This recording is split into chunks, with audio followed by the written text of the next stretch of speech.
Кибер сургууль 2025 арга хэмжээг 2025 оны 9-р сарын 2-оос 5-ны өдрүүдэд зохион байгуулж байна. Хэл хязгааргүй цахим орон зайд кибер аюулгүй байдал бол таны баталгаа. Бид хамтдаа цахим аюулгүй ирээдүйг бүтээж чадна. Кибер сургууль 2025.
Цахим хөгжил, инновац, харилцаа холбооны яам. Олон улсын цахилгаан холбооны байгууллагатай хамтран Аз номхон далайн бүс нутгийн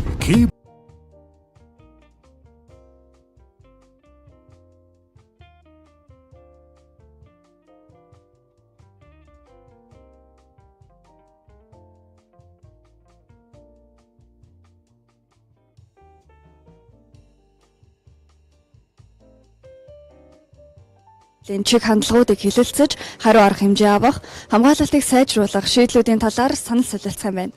Бүс нутгийн кибер халдлага зөрчилтэй тэмцэх багуудтай харилцан туршлага судлаж, тэднээс суралцсан, мөн кибер аюулгүй байдлын мэрэгжилтнүүдийн халдлага зөрчлийг илрүүлэх, таслан зогсоох болон хариу арга хэмжээ авах ур чадварыг сайжруулж, чадвархжуулах, кибер аюулгүй байдлын бодлого төлөвлөлт, менежментийг сайжруулах, олон улсын кибер дадлага сургуулилт зохион байгуулах, даалгавар боловсруулах туршлагаас суралцаж, дотоодын кибер дадлага сургуулилтын зохион байгуулалтын чанарыг сайжруулах, бүс нутгийн хэмжээнд Монгол улсын кибер аюулгүй байдлыг хангах туршлага, ололт амжилтаас хуваалцах, Монгол улсын кибер аюулгүй байдлыг хангах хамтын үүргийн хэрэгжилтийг танилцуулах, улсаас сурталчилан таниулах үндсэн зорилготойгоор Монгол улсад Аз намхан далайн бүсийн кибер сургуулилт 2025 арга хэмжээг зохион байгуулж байна. 123 микчек.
Нэг хоёр нэг хоёр.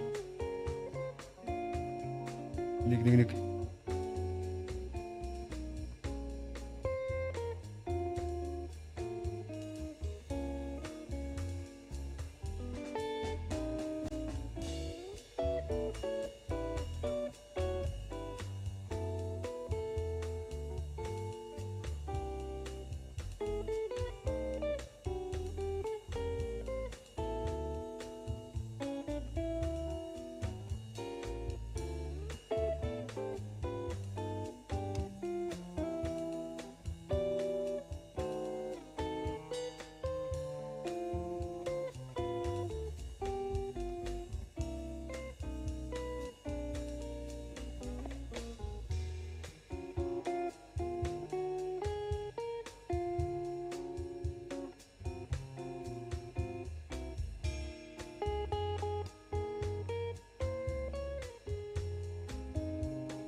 Кибер аюулгүй байдлын мэрэгжилтнүүдийн кибер сургууль 2025 арга хэмжээг 2025 оны 9 сарын 2-оос 5-ны өдрүүдэд зохион байгуулж байна.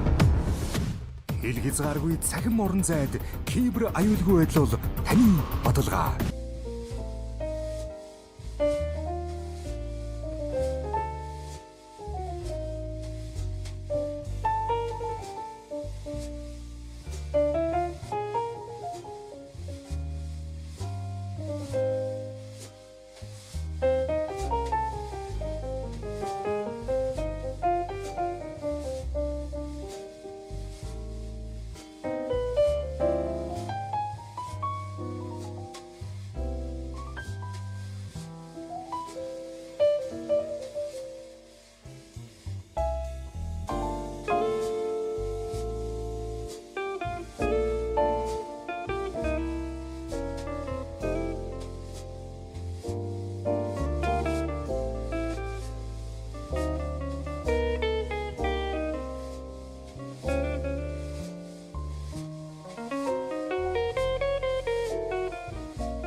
нэг хоёр нэг хоёр нэг хоёр нэг хоёр нэг хоёр нэг хоёр нэг хоёр нэг хоёр чек чек нэг хоёр гурав чек нэг хоёр гурав нэг хоёр гурав нэг хоёр гурав чек чек чек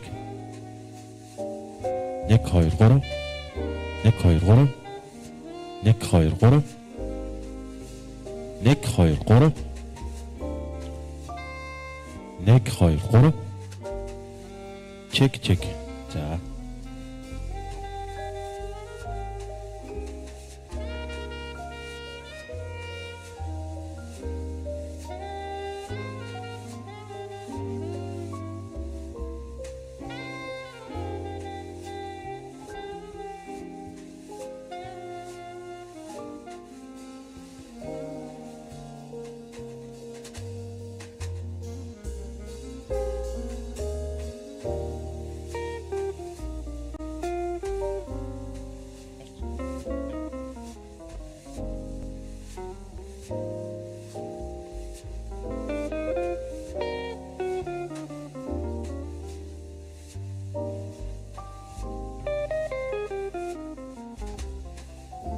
нэг хоёр гурав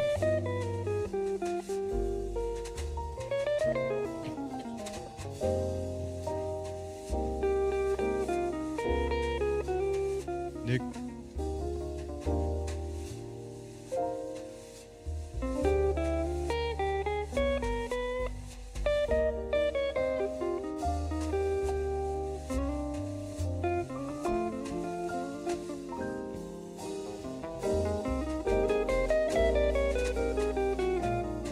нэг хоёр гурав нэг хоёр гурав дөрөв тав гурван долоо 8 9 10 нэг хоёр гурав дөрөв тав гурван долоо 8 9 10 нэг хоёр гурав дөрөв тав гурван нэг хоёр гурав дөрөв тав гурван нэг хоёр гурав дөрөв тав гурван нэг хоёр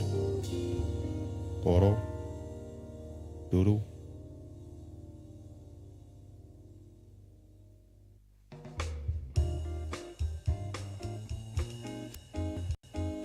нэг хоёр гурав дөрөв тав гурван долоо 8 9 10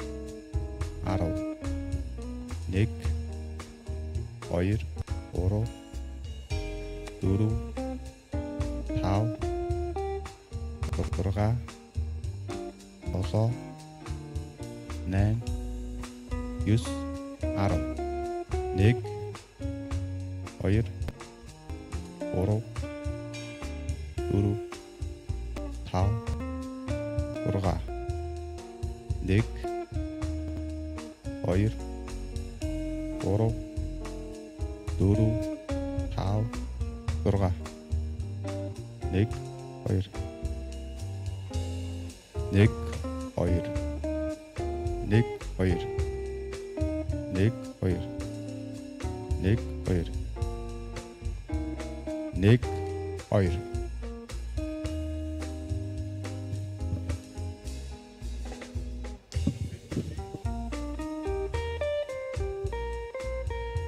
нэг нэг хоёр нэг хоёр гурав дөрөв тав нэг хоёр гурав дөрөв тав нэг хоёр гурав дөрөв тав нэг хоёр гурав дөрөв тав 1 2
Хүндэт зочдоо үйл ажиллагаа 5 минутын дараа эхлэх гэж байгаа тул та бүхэн суудлаа эзэлнэ үү? Distinguished guests, the program will begin in 5 minutes. Kindly take your seats.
Цахим хөгжил, инновац, харилцаа холбооны яам. Олон улсын цахилгаан холбооны байгууллагатай хамтран Аз номхон далайн бүс нутгийн кибер аюулгүй байдлын мэрэгжилтнүүдийн кибер сургууль 2025 арга хэмжээг 2025 оны 9 сарын 2-оос 5-ны өдрүүдэд зохион байгуулж байна.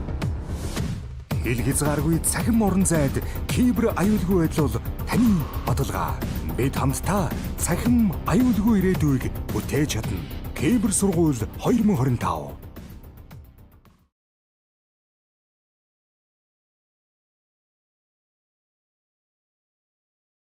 Үндэс зочдоо монголчууд аливаа хүндэтгэлийн арга хэмжээг үндэснийхээ баялаг болсон соёлын их хөв морин хуурын хөг игшгээр эхлүүлж өргөдөн ирсэн зочдоо хүндэтгэл үзүүлдэг уламжлалтай. Эрэл ёс заншлаар бид үлэмж игшгэлэхгүй хэмээх морин хуурын эмэгтэй хамтлагийн мэндчилгээгээр олон улсын хуралд оролцож байгаа нийт зочид та бүхний сонорыг мэлаах гэж байна. Монголын урлагийн нэр төлөөлөгч хөгжмийн зохиолч Цэндийн Сүхбаатарын аялгау Үүлэн бор. Ladies and gentlemen, in Mongolia, it is tradition to begin official ceremonies with the sound of the Morin Hor, a treasure symbol of our nation's rich cultural heritage, to honor our guests. In keeping with this custom, we're pleased to welcome you with a performance by the Women's Ensemble, Ulimj Ishlui, performing Ulenbor by the renowned composer Sukhbatar.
The Ministry of Digital Development, Innovation and Communications, in collaboration with the International Telecommunication Union, is organizing the Asia-Pacific Regional Cyber Drill 2025 in Ulaanbaatar, Mongolia, from 2nd to 5th of September 2025. Cyber Drill 2025.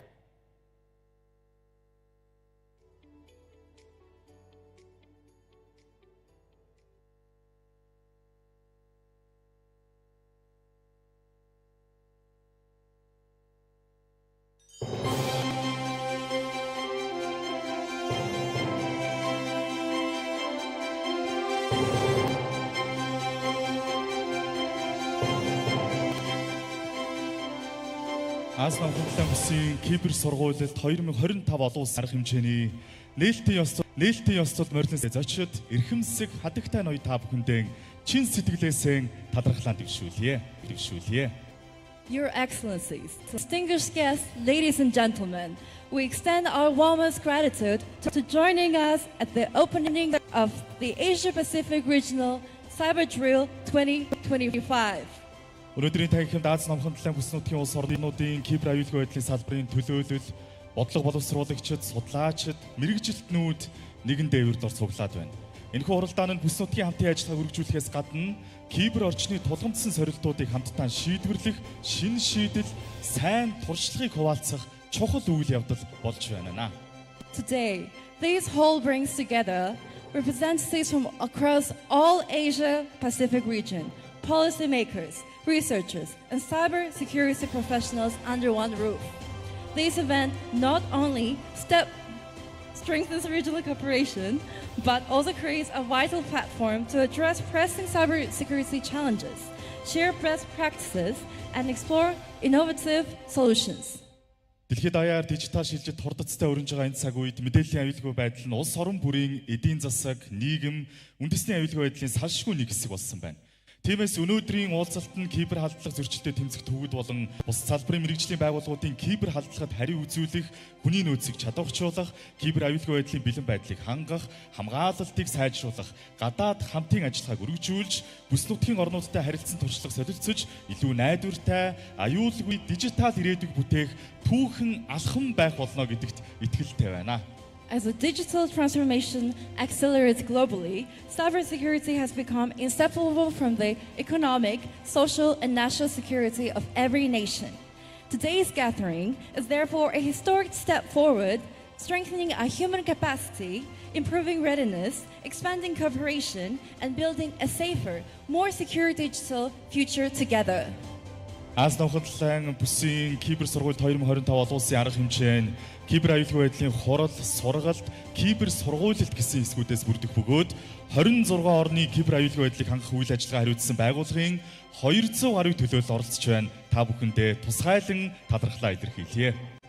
This event compromises a regional cybersecurity conference, training programs, and a large-scale cyber drill with more than 200 representatives from 26 countries participating. We thank you sincerely for your presence. Эрхэм мэдээлэгчдээ одоо танхимд Монгол улсын төрийн дуулал ихшиглэх гэж байна. Ladies and gentlemen, please rise for the national anthem of Mongolia.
Баярлалаа.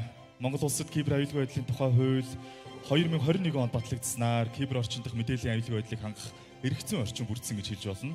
Улмаар кибер аюулгүй байдлыг хангах, уялдуулан зохицуулах, хэрэгжилтийг зохион байгуулах, мэдээлэл солилцох чиг үүрэг бүхий кибер аюулгүй байдлын зөвлөл байгуулагдаж, зөвлөлийг Монгол улсын ерөнхий сайд тэргүүлж, дэд дараагаар цахим мөргөжил инновац харилцаа холбооны сайд ажиллаж байна.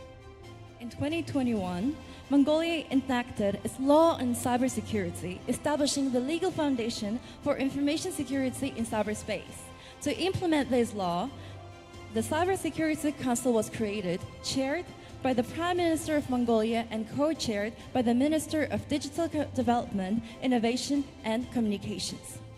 Ингээд Аз намхантлан бүсийн кибер сургууль 2025 олон улсын арга хэмжээнд оролцогчдод Монгол улсын ерөнхий сайд Гомбочавын Занданшитар илгээлт ирүүлсэн байна.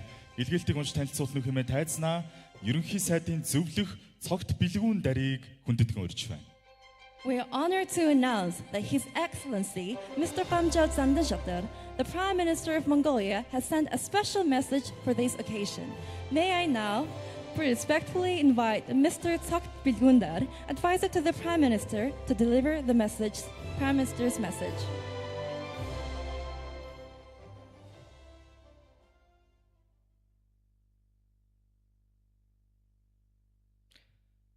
Монгол улсын ерөнхий сайд Гомбочавын Занданшитрын илгээлт. Эрхэм үндэд зочид төлөөлөгчдөө олон улсын цахилгаан холбооны байгууллага болон бүс нутгийн түнш байгууллагуудын хүндэт төлөөлөл эрхэмсэг ноёд хадагтай нараа. Та бүхэн Монгол улсад тавтай морилно уу? Welcome to Mongolia. Аз номхон далайн бүсийн Кипр сургуулилд 2025 арга хэмжээг Монгол улсад анх удаа зохион байгуулж байгаад бид баяртай байна. Энэхүү арга хэмжээ нь бүс нутгийн хэмжээнд Кипр аюулгүй байдлын хамтын ажиллагааг бэхжүүлэх, мэдлэг туршлага солилцох, аюулгүй, найдвартай захин орчныг хамтдаа бүрдүүлэх чухал алхам гэдэгт бид гүнээ итгэж байна. Өнөө цагт дижитал шилжилт, технологийн хурдтай хөгжил нь бидний өмнө шинэ боломжуудыг нээхэн зэрэгцээ, хэл хязгааргүй, цогц шинжтэй, аюулгүй байдлын шинэ сорилтуудыг ч дагуулж байна. Тиймээс улс орнууд Кипр орон зайг аюулгүй байдлыг хангах чиглэлээр хамтын ажиллагаа өрнүүлэх нь урд урдаас илүү ач холбогдолтой болоод байна. Манай улс нэгдсэн үндэсний байгууллагын болон олон улсын байгууллагуудыг хүрээнд хэрэгжүүлж буй чадахыг бэхжүүлэх арга хэмжээнүүдэд идэвхтэй оролцож, бүс нутгийн инх тайван, аюулгүй байдлыг бэхжүүлэх хувь нэмрээ оруулсаар ирсэн билээ. Монгол улсын засгийн газраас иргэн төвтэй, хүртээмжтэй, ил тод, хариуцлагатай нийгмийг бүрдүүлэх зорилгыг дэвшүүлэн Digital First дураандор дижитал шилжилтийг үе шаттайгаар нэвтрүүлэн ажиллаж байна. Монгол улсын хүчин чармайлт, бүтээл санаачлагууд олон улсын хэмжээнд үнэлэгдэж 2024 оны нэгдсэн үндэсний байгууллагын захим засаглалын хөгжлийн индексийн үзүүлэлтээр 193 орноос 46 дугаар байрт ирэмблэгдсэн. Дижитал шилжилттэй холбоотойгоор бидний анхаарах зайлшгүй нэг асуудал бол Кипр орон зайн аюулгүй байдлыг хангах, үндэсний сүрэн дэвсгэрлэх чадварыг бэхжүүлэх явдал юм а. Энэ хүрээнд захим хөгжлийн багц хуйлууд тэр дундаа Кипр аюулгүй байдлын тухай хуулийг баталж, хуулийн хэрэгжилтийг хангаж ажиллаж байна. Монгол улсын засгийн газар 2023 онд Кипр аюулгүй байдлын үндэсний стратегийг баталж, төлөвлөгөөг хэрэгжүүлж эхэлсэн. Энэхүү стратеги нь шаардлагатай хууль, эрх зүйн орчныг бүрдүүлэх, эрсдэл суурилсан хамгаалтын тогтолцоог бий болгох, халдлага, зөрчилд хариу арга хэмжээ авах чадхыг сайжруулах, хүний нөөц, олон нийтийн боловсролыг дэмжих, олон улсын хамтын ажиллагааг үргэлжлүүлэх зорилтуудыг дэвшүүлсэн. Монгол улс нь ITU, OSCE, APCRT, First, Microsoft зэрэг олон улсын түншүүдтэй идэвхтэй хамтран ажиллаж байна. Эрхэм зочид төлөөлөгчдөө Аз номхон далайн бүсийн Кипр сургуулилд 2025 арга хэмжээг зохион байгуулах нь Монгол улсын хувьд нэр төрийн хэрэг төдийгүй олон улсын хамтын хариуцлагын нэгэн чухал илэрхийлэл юм а. Монгол улсад энэхүү чухал арга хэмжээг зохион байгуулах боломжийг олгосон олон улсын цахилгаан холбоо байгууллага ITU хамтран зохион байгуулагч түнш байгууллагуудад Монгол улсын засгийн газрын нэрийн өмнөөс талархал илэрхийлье.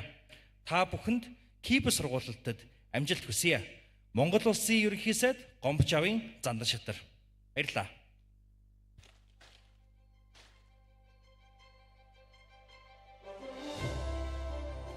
Монгол улсын ерөнхий сайдын зөвлөх цогт бэлгүүндээр танд талархлаа илэрхийлье. Thank you, Mr. Sogt Bilgundar. Олон улсын цахилгаан холбооны байгууллагын дэлхийд дахинд мэдээлэл харилцаа холбооны салбарын хөгжил, дижитал шилжилтийг урагшлуулах, кибер орчны аюулгүй байдлыг бэхжүүлэхэд онцгой үүрэгтэй байгууллага юм. За энэхүү байгууллагаас сүүлийн 10 гаруй жилийн хугацаанд Америк, Африк, Араб, Аз номхон далай, тусгаар улсуудын хамтын нөхөрлөлийн бүс нутаг гэсэн 5 бүсийн хэмжээнд 120 орчим улсыг хамруулсан 34 удаагийн кибер сургуулилтыг амжилттай зохион байгуулсан байна. The International Telecommunication Union, known as ITU, plays a critical role in advancing ICT development, digital transformation, and strengthening global cybersecurity. Over the past decade, ITU has successfully organized 34 cyber drills in 5 global regions: Americas, Africa, Arab states, Asia Pacific, and CIS, engaging more than 120 countries. Үндэс очтоо олон улсын цахилгаан холбооны байгууллагын харилцаа холбооны хөгжлийн газрын захирал доктор Cosmos Lakis Zavazava хуралдаанд оролцогчдод мэдчилгээ ирүүлсэн байна. Та бүхнийг дэлгэцний анхаарлаа хандуулж хүлээн авч үзхийг хүсэж байна. We're pleased to share a video. Greetings from Dr. Cosmos Lakis Zavazava, Director of the Telecommunications Development Bureau of the ITU.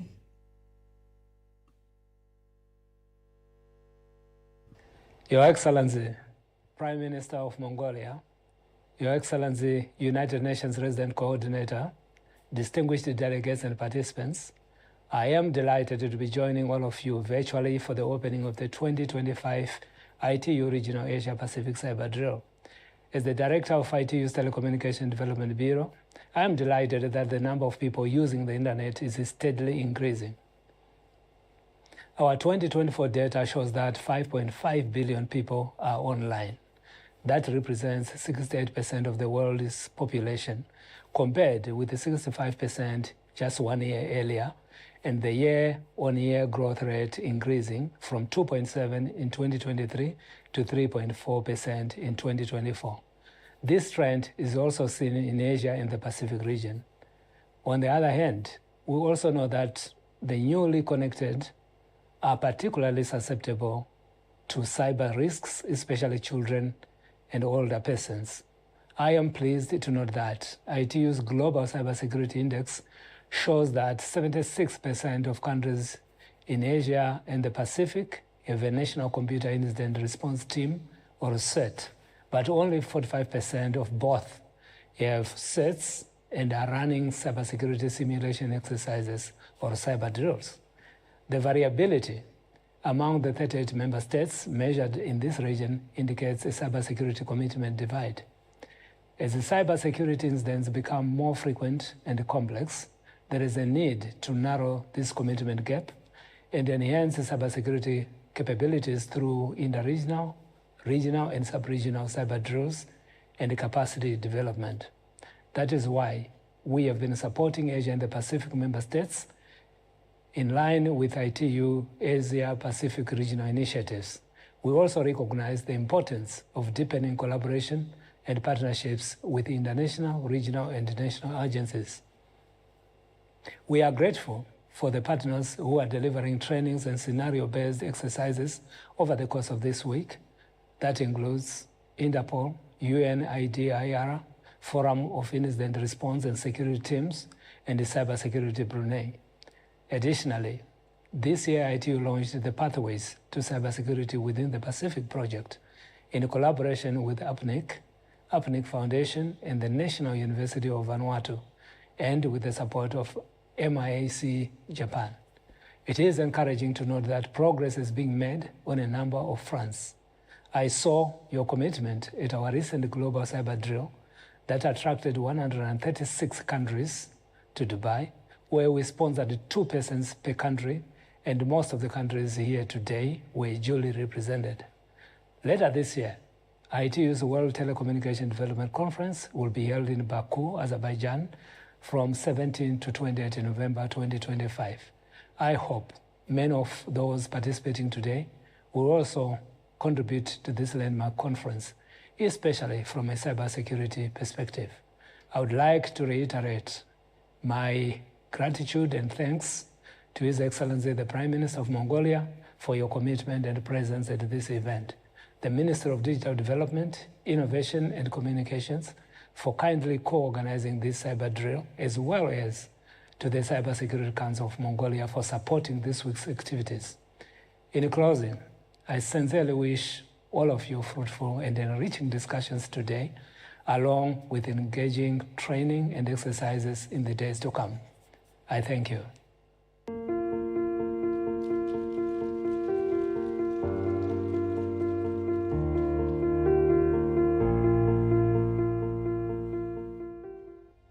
Баярлалаа. Хамтдаа олон улсын цахилгаан холбооны байгууллагын харилцаа холбооны хөгжлийн газрын захирал доктор Космос Лакисэн Завазавагийн цахим мэдчилгээг хүлээн авч үзлээ. Thank you, Dr. Zawazawa.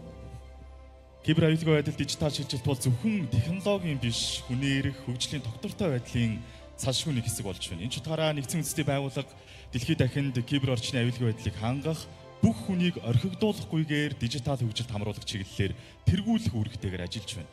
Монгол улс ч бас энэхүү зорилгыг хэрэгжүүлэхэд манай хамтын ажиллагааны гол тулгуур чухал дэмжлэг үзүүлж байдаг байгууллага бол Монгол улс дахь нэгдсэн үндэстний байгууллага юм а.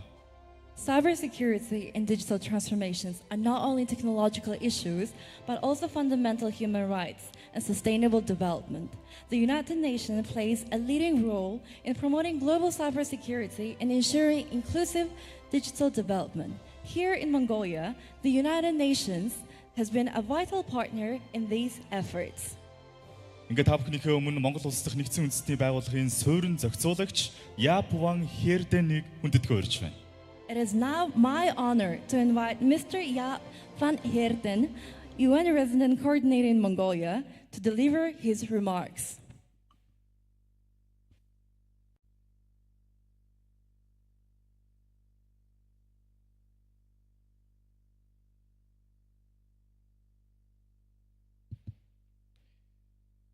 Excellencies, distinguished guests, ladies and gentlemen, good morning and welcome to the 2025 ITU Regional Asia Pacific Cyber Drill. It is a great honor to join you here today at this very important gathering. On behalf of the United Nations in Mongolia, I'm delighted to extend a warm welcome to all participants from across the region.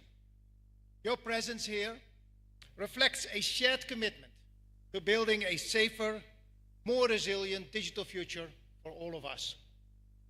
Let me begin by expressing our sincere gratitude to the International Telecommunications Union, to the Ministry of Digital Development, Innovation and Communications in Mongolia, and to all partners who have worked tirelessly to organize this event. The ITU, as a specialized UN agency for ICTs, has been an active member of the UN country team in Mongolia, contributing meaningfully through the United Nations Sustainable Development Cooperation Framework. Cybersecurity is no longer a niche concern. It is a foundational pillar of sustainable development, of peace, and of human rights. In Mongolia, as in many countries, digital transformation is accelerating. From e-governance and digital finance to smart infrastructure and online education, our reliance on digital systems is growing rapidly. But with progress comes vulnerability. Cyber threats know no borders, and their impact can be profound, disrupting services, undermining trust, and threatening national security. In fact, Mongolia witnessed 263 cybercrimes in the first half of 2025, a 62% increase compared to the same period last year. Globally, ITU's 2024 estimate shows that 2.6 billion people remain offline. As we expand connectivity, we must also ensure that those newly connected are equipped to stay safe in our digital world. This cyber drill is not just a technical exercise, it is a strategic investment in our collective resilience. It offers a platform to share experiences, strengthen partnerships, and to build capacity needed to prevent, to detect, and to respond to cyber incidents. For Mongolia, this event is especially significant. It reflects the country's growing leadership in digital innovation and its commitment to regional cooperation in cybersecurity. The United Nations system globally recognizes cybersecurity as integral to achieving the Sustainable Development Goals, whether it's protecting digital health packets, ensuring the integrity of elections, or safeguarding critical infrastructure. Cybersecurity underpins our ability to deliver on our promises to the people and for our planet. And to this end, the United Nations has taken some concrete steps. Last December, the United Nations adopted a convention against cybercrime, with a signing ceremony scheduled in Hanoi next month.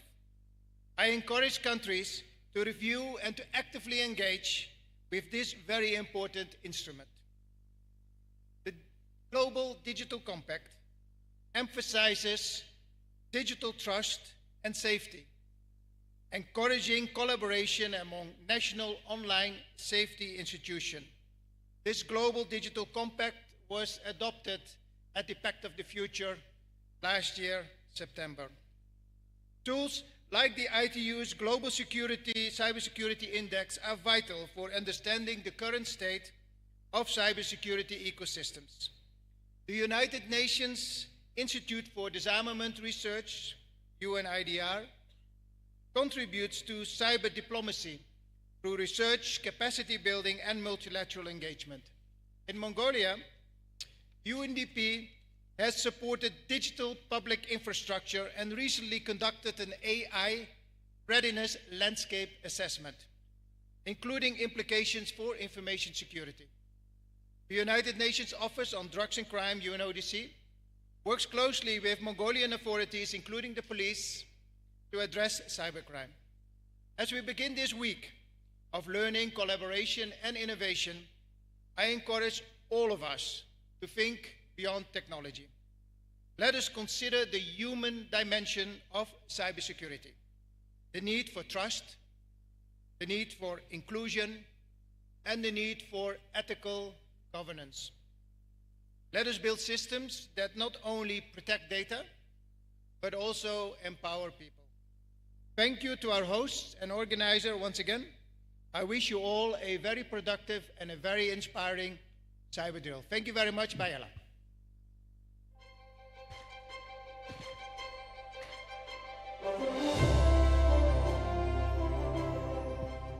Аз намхан Ламбсын кибер сургуульд 2025 олон улсын арга хэмжээг нээж өгүүлсэн, мэдчилгээ дэвшүүлсэн эрхэм үнэтэй зочдоо баярлалаа. We sincerely thank our distinguished speakers and guests for the messages and greetings. Хүн зочдоо одоо хамтдаа дурсгалын зураг татуулцгаая. Ladies and gentlemen, let us now take a group photo to mark this important occasion. За хоёр талын игнэнд сууж байгаа хүмүүс маань түр босоод баруун зүүн тал руугаа голын хэсэг рүүгээ шахаад зогссон дээр байх гэж бодож байна. Can both attendees push themselves more to the center?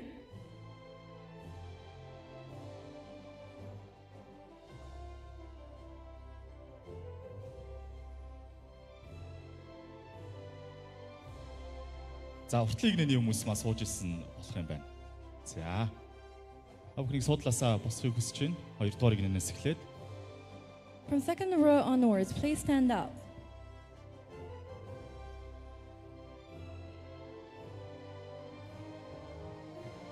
За бүгдээ анхаарлаа хандуулъя.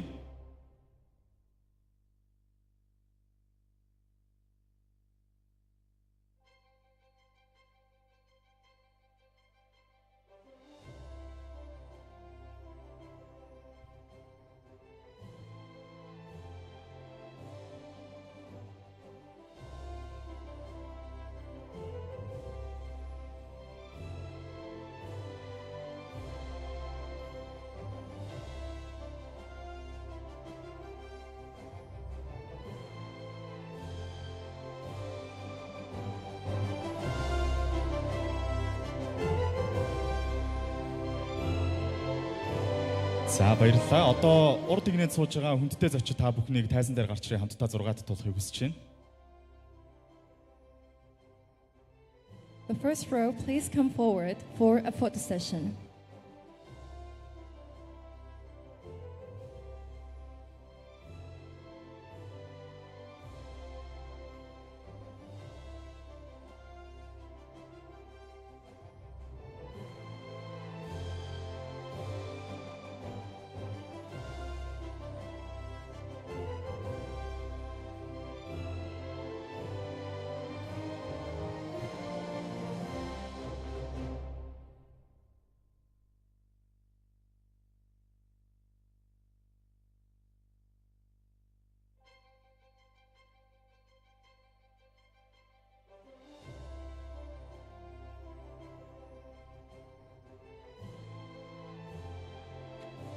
Аз намхан Ламбсын кибер сургуульд 2025 олон улсын арга хэмжээнд оролцож байгаа эрхэм үнэтэй зочдтой баярлалаа.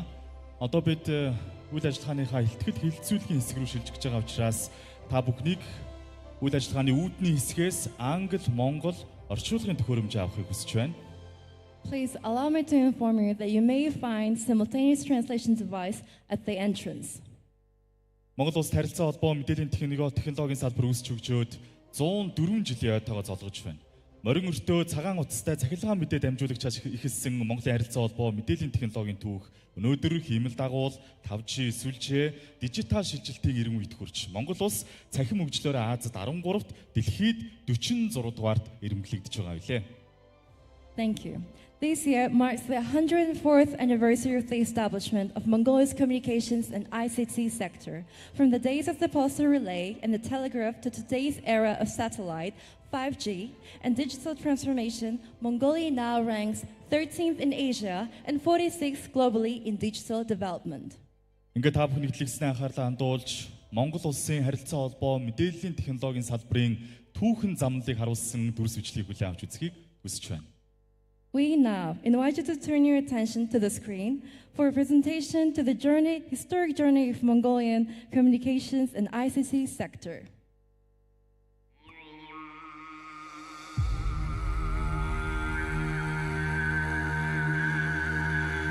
The history of communication in Mongolia begins in the 13th century during the era of the Great Mongol Empire. Under the leadership of Genghis Khan and his son Ogedei Khan, the horse relay system known as the Urto was established as the world's first transcontinental postal network. This system was meticulously organized, enabling messengers to travel 200 to 300 kilometers per day. It played a crucial role in the rapid transmission of information, centralized governance, and the execution of military strategies. The Urto routes connected vast regions across Eurasia, and many scholars consider it a foundational model for today's global communication networks, including the Internet. Far from being a mere historical memory, Mongolia's postal relay system represents the origin of modern communication and pioneering innovation in a human history. On July 19, 1921, the People's Government of Mongolia officially established the country's modern postal and telegraph administration through Resolution No. 6. This marked the beginning of a new era in national and international communication. Thus, the Mongolian Urto system is not only a source of national pride, but also a remarkable legacy that contributed significantly to the history of global communication. It stands as a cultural treasure and a symbol of humanity's enduring quest to connect across distances. With the dawn of modern communication, Mongolia entered a new era. In 1924, the first radio communication link was established between Ulaanbaatar and Moscow. By 1930, postal and telecommunication services expanded, and intercity telephone lines began to be installed. In 1940, Ulaanbaatar saw the launch of its first automatic telephone exchange.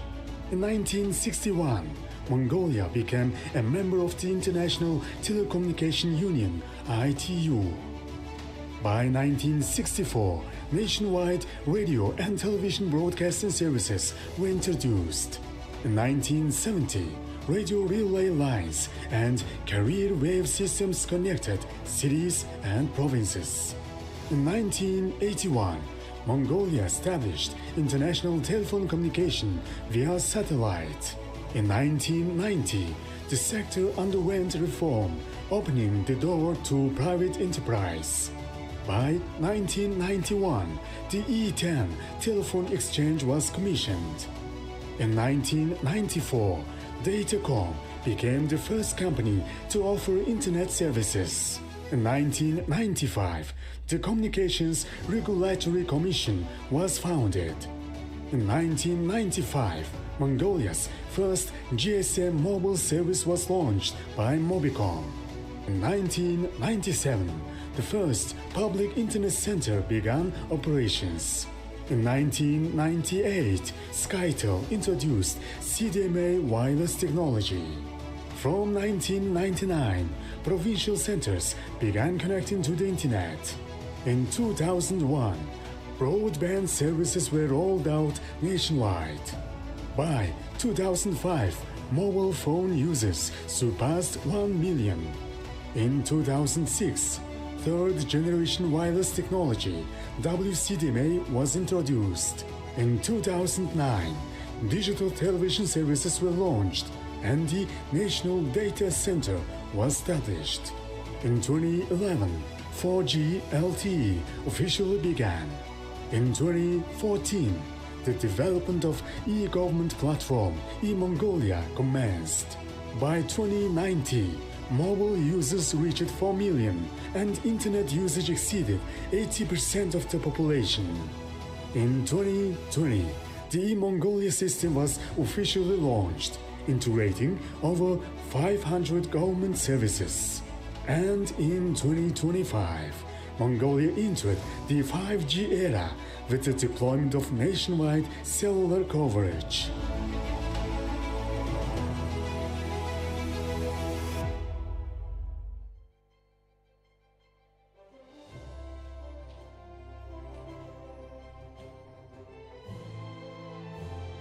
Баярлалаа. Ингээд хуралдаанаа үргэлжлүүлж өнөөдрийн хамгийн ихний илтгэлд анхаарлаа хандуулцгаая. Let us now proceed to our first keynote session. Олон улсын цахилгаан холбооны байгууллагаас 2024 онд гаргасан судалгаагаар Монгол улс кибер аюулгүй байдлын индексийн үзүүлэлтээр 3 дугаар түвшин буюу бэхжиж буй түвшинд үнэлэгдэж, Нэгдсэн үндэсний байгууллагын гишүүн 194 орноос 103 дугаар байрт эренблэгдсэн байна.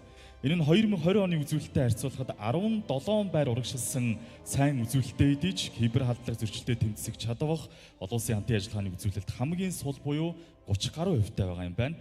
За Азийн дунджаас ч доогуур үзүүлэлттэй гэж хэлж болно. Тиймээс хамгийн ихний илтгэл Монгол улсын кибер аюулгүй байдлын замнал, ахиц дэвшил, сорилт болон сургамжуудын талаар байх юм а.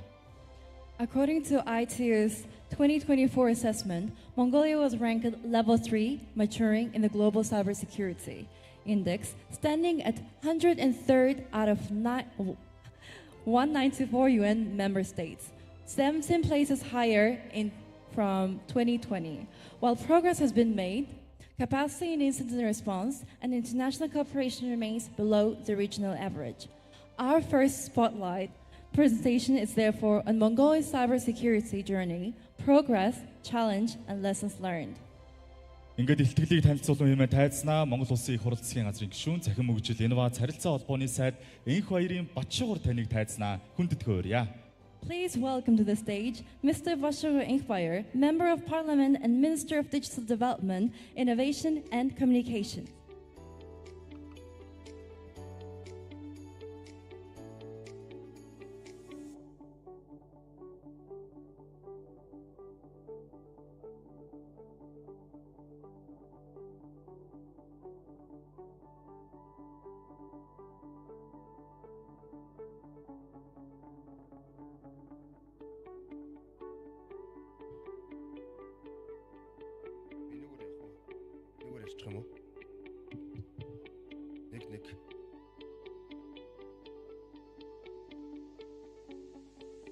Ladies and gentlemen, distinguished guests, I would like to welcome everyone to 2025 Regional Cyber Drill.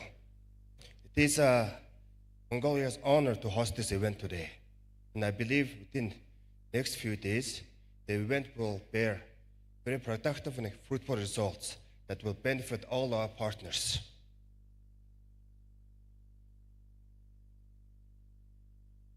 Mongolia, with a population of 3.5 million people, has over 4.5 million internet users, showing strong digital adaptation, especially through mobile network connections, which makes up approximately 88% of the usage.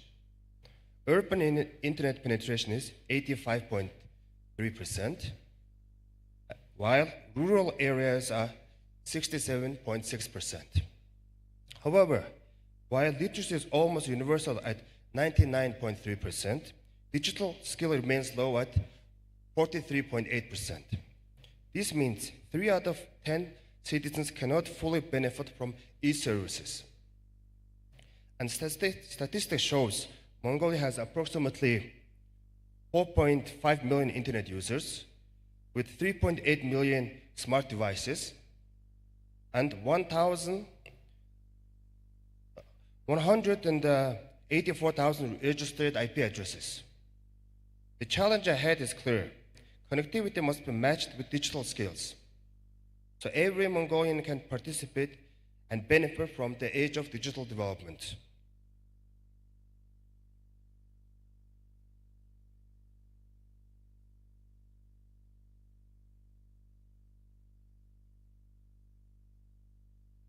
Okay, so we began our journey in 2010 with the National Development Program on Information Security, which laid the foundation of digital resilience. Just 2 years later, in 2012, the National Program on E-Government was launched, accelerating digital services for Mongolian citizens. A major leap came in 2021 when Mongolian parliament adopted both cybersecurity law and personal data protection law, establishing a strong legal framework to safeguard cyberspace and individual rights. In 2022, we advanced further. The list of critical information infrastructure was approved in May, ensuring protection of vital sectors such as energy, finance, telecom, government systems. And in December, we adopted country's first national cybersecurity strategy, setting clear long-term vision. Then in 2023, our focus shifted to governance and implementation.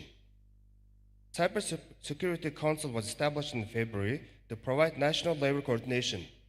In June, common procedures for ensuring cybersecurity were introduced, giving organizations clear operational guidelines. And in August, we launched National CERT and Public CERT, creating capacity to respond to cyber threats in real time. Finally, in 2024, Mongolia adopted a comprehensive incident response plan, ensuring that our country is prepared effectively to respond to major cyber incidents.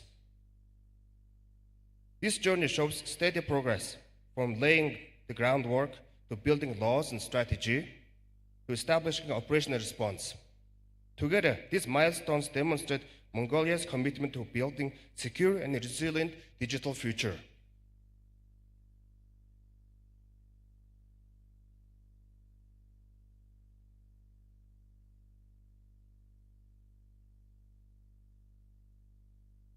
Allow me to highlight very important milestones in our national journey. The adaptation of a Mongolian national cybersecurity strategy in 2022 December. This strategy is the country's first comprehensive framework for cybersecurity. It provides the long-term vision, guiding principles, and clear objective to strengthen Mongolia's digital resilience. Its purpose is simple but powerful: to ensure that our citizens, our businesses, and our government can operate securely in the cyberspace. Strategy aligns with global best practices, addressing key priorities. First, protecting critical infrastructure, strengthening cyber defense and incident response, promoting cybersecurity awareness and digital skills, ensuring legal and regulatory compliance, and finally, enhancing international cooperation. Importantly, the strategy does not stand alone. It's supported by new laws on cybersecurity and personal protection, and establishing of the Cybersecurity Council, the creation of the National CERT, and the development of common procedures for organizations. In short, the National Cybersecurity Strategy serves as a backbone of Mongolia's digital security efforts. It ensures that our countries continues its digital transformation. So we do so on foundation of trust, safety, and resilience.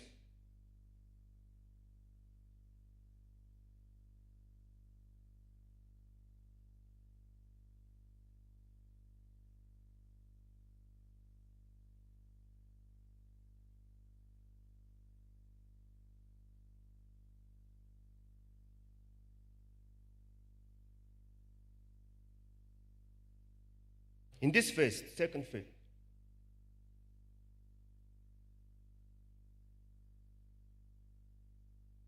from the phase 2, in the phase, the government of Mongolia is committed to taking all necessary actions to strengthen our position across every pillar of global cybersecurity index. Developed by International Telecommunication Union, ITU, our goal is ambitious but clear: to raise each pillar to the score of 20 points. Ensuring balanced and comprehensive progress. This means advancing our legal measures by refining cybersecurity and data protection laws, strengthening technical measures through continuous improvement of our national CERT and incident response capabilities.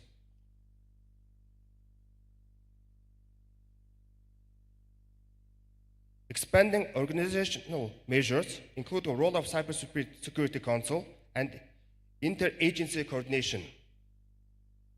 Enhancing capacity building by investing in digital skills, professional training, and academic research. And finally, deepening international cooperation, ensuring Mongolia's active contributor to regional and global cybersecurity efforts. The phase 1 gave us the foundations: law, strategy, institutions, and procedures. Phase 2 is about implementation and measurable impact. By 2027, Mongolia will not only have stronger systems in place, but also demonstrate tangible progress on the global stage through GCI Framework Index.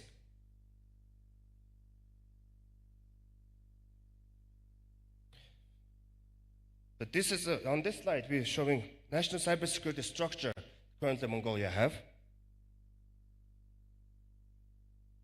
The system operates across 3 levels: strategic level, administrative level, and operational level.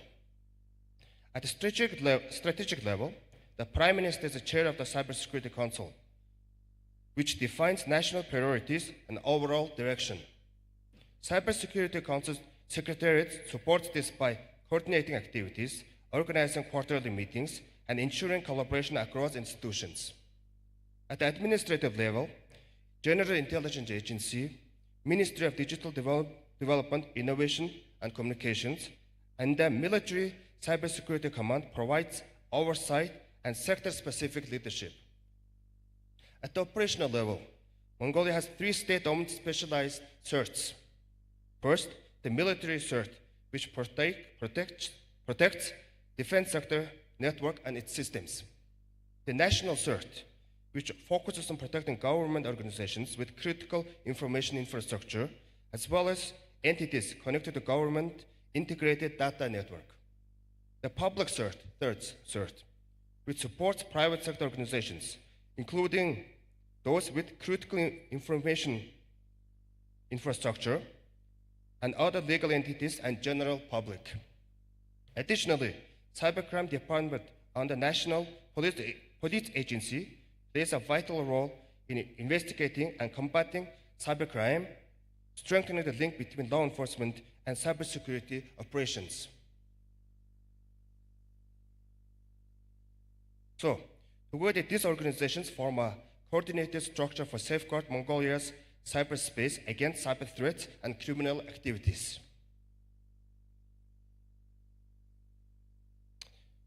This slide highlights Mongolia's key international cooperation in the cybersecurity. At the global level, we work closely with organizations such as United Nations, the International Telecommunication Union, ITU, Interpol, Organization for Security and Cooperation in Europe. These partners strengthen our alignment with international norms, law enforcement cooperation, and global best practices. At bilateral level, Mongolia benefits from cooperation with institutions such as Cybersecurity and Infrastructure Security Agency of the United States, Maitrey Corporation, and Japan International Cooperation Agency, JICA. We also collaborate with research and academic partners like University of Oxford and the British Council, which provides expertise in education, digital skills, and developing the capacity building of Mongolia. Regionally, Mongolia National CERT and Public CERT are both operational members of the AppCERT, as well as Forum of Incident Response and Security Teams. Through these memberships, Mongolia is connected to global cybersecurity incident response communities and initiative. Together, this partnership allows Mongolia not only to strengthen its national cybersecurity resilience, but also actively contribute to regional and global cybersecurity cooperation.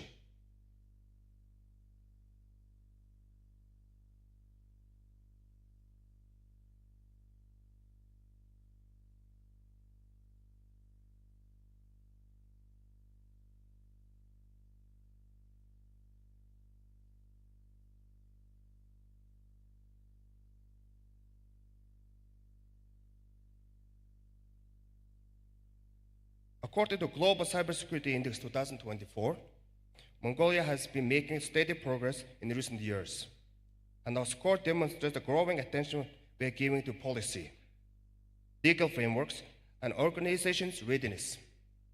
However, compared to leading nations, there is still room for significant improvement, particularly in the areas of capacity building, technical implementation, and international cooperation. Alongside this, we conducted national cybersecurity maturity assessment to better understand our internal situation.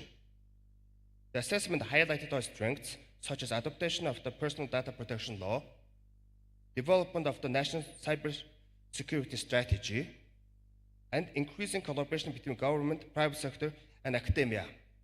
At the same time, it also identified gaps that need urgent attention, including critical infrastructure protection, incident response capacity, and workforce development. In cooperation with the Global Cybersecurity Capacity Center of the University of Oxford, we conducted assessment of Mongolia's cybersecurity maturity, and the results were presented in February 2025. The assessment highlighted that in terms of legal frameworks, policy, and strategy, Mongolia has already reached established level, which demonstrates that government policies to ensure cybersecurity are delivering concrete results. Moreover, the assessment clearly shows that both our strengths and challenges that remain today. Most importantly, it provides a roadmap for Mongolia to move closer to international best practices and to build more resilient and trusted cyberspace.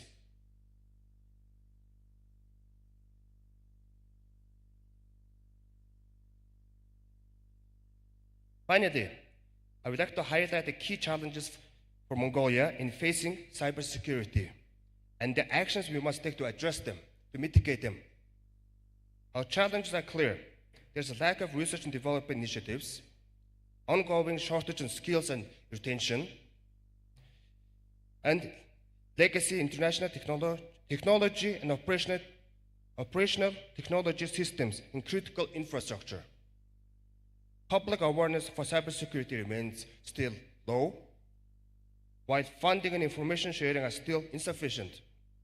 We also face high dependency on foreign technologies, which brings additional supply chain risks to Mongolia. To respond to these challenges, several priority actions have been identified.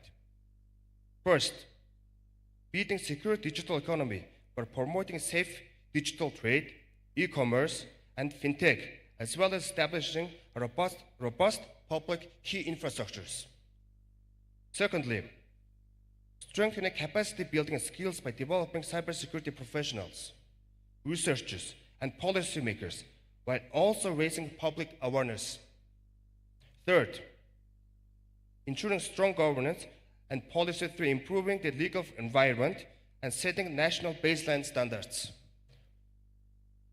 Fourth, investing in resilient infrastructure, including national risk management framework and stronger protection of critical information infrastructures.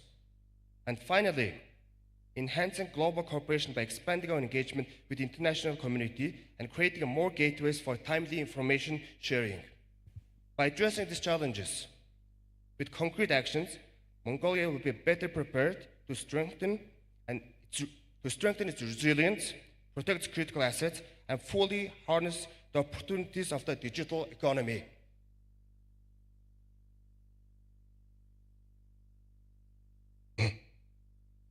So thank you very much for your attention. I truly appreciate both the international guests and local colleagues for joining us here today. Cybersecurity is a journey we must walk together, and I believe the insights we share will help us build a stronger, safer digital future. And I would like to end my presentation with, let's build safer cyberspace together with the initiative. Thank you very much.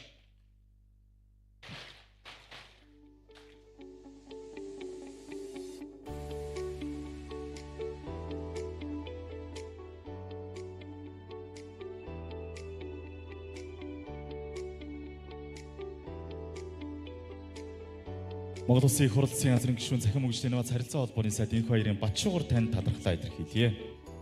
Thank you to the Minister. Boshogur Inspire. Аз номхон талаан бүсийн кибер аюулгүй байдал олон улсын хуралдаан энэ цагаас эхлээд англи хэл дээр үргэлжлэн та бүхэнд хүрэх учраас хэрвээ танд монгол хэлний орчуулгын төхөөрөмж хэрэгтэй бол үүдний хэсгээс авахыг зөвлөж байна. Аз номхон талаан бүс нутагт кибер аюулгүй байдлын чиглэлээр улс орон болгон тодорхой ололт амжилтыг гаргаж үнсэнтэй туршлага хуримтлуулж байна. Энэ бүхнийг нэгтгэн дүгнэж цаашдаа хамтын ажиллагааны чиг хандлагыг тодорхойлох нь өнөөдрийн хурлын чухал хэсгийн нэг юм а. Across the Asia-Pacific region, countries are advancing cybersecurity and accumulating valuable experiences.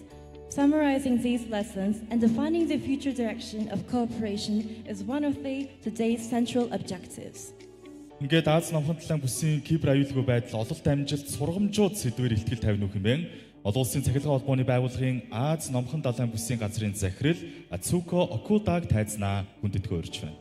Our next presentation is titled Asia-Pacific Cybersecurity, Achievements and Lessons Learned. Please welcome Ms. Atsuko Okuda, Regional Director of the IT Regional Office for Asia and the Pacific.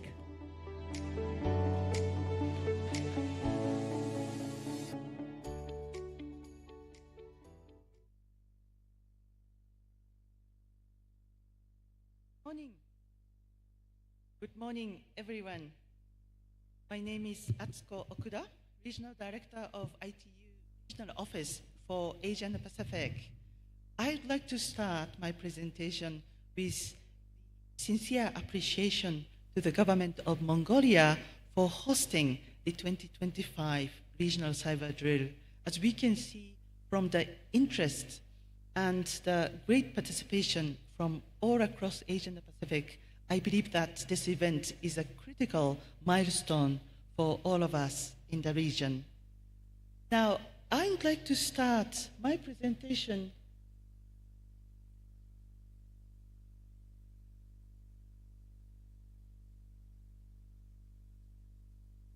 with the introduction of ITU. I hope that all of you know ITU. If you have heard about ITU before today, please raise your hand. I can see about 50%. So I would like to introduce, just to be sure that all of you will know about us by the end of today. So ITU is the oldest UN agency. We are celebrating, by the way, 160th anniversary this year.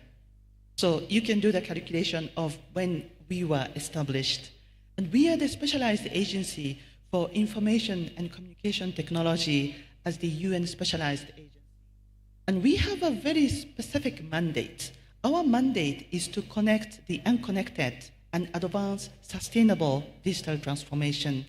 And on the right-hand side, as you see, we have three distinctive areas of expertise. One is the radio communication. So we support member countries with the radio communication resources and allocate the satellite orbits. As you have seen in the previous presentation on the history of Mongolia, you can see that we have been assisting, perhaps from behind, to enable the mobile, satellite, and terrestrial communications for all countries, including Mongolia.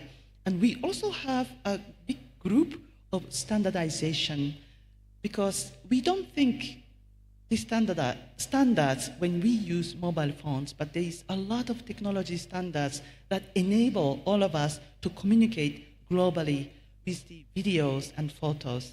And we also have a development bureau which support member countries in the journey of digital transformation.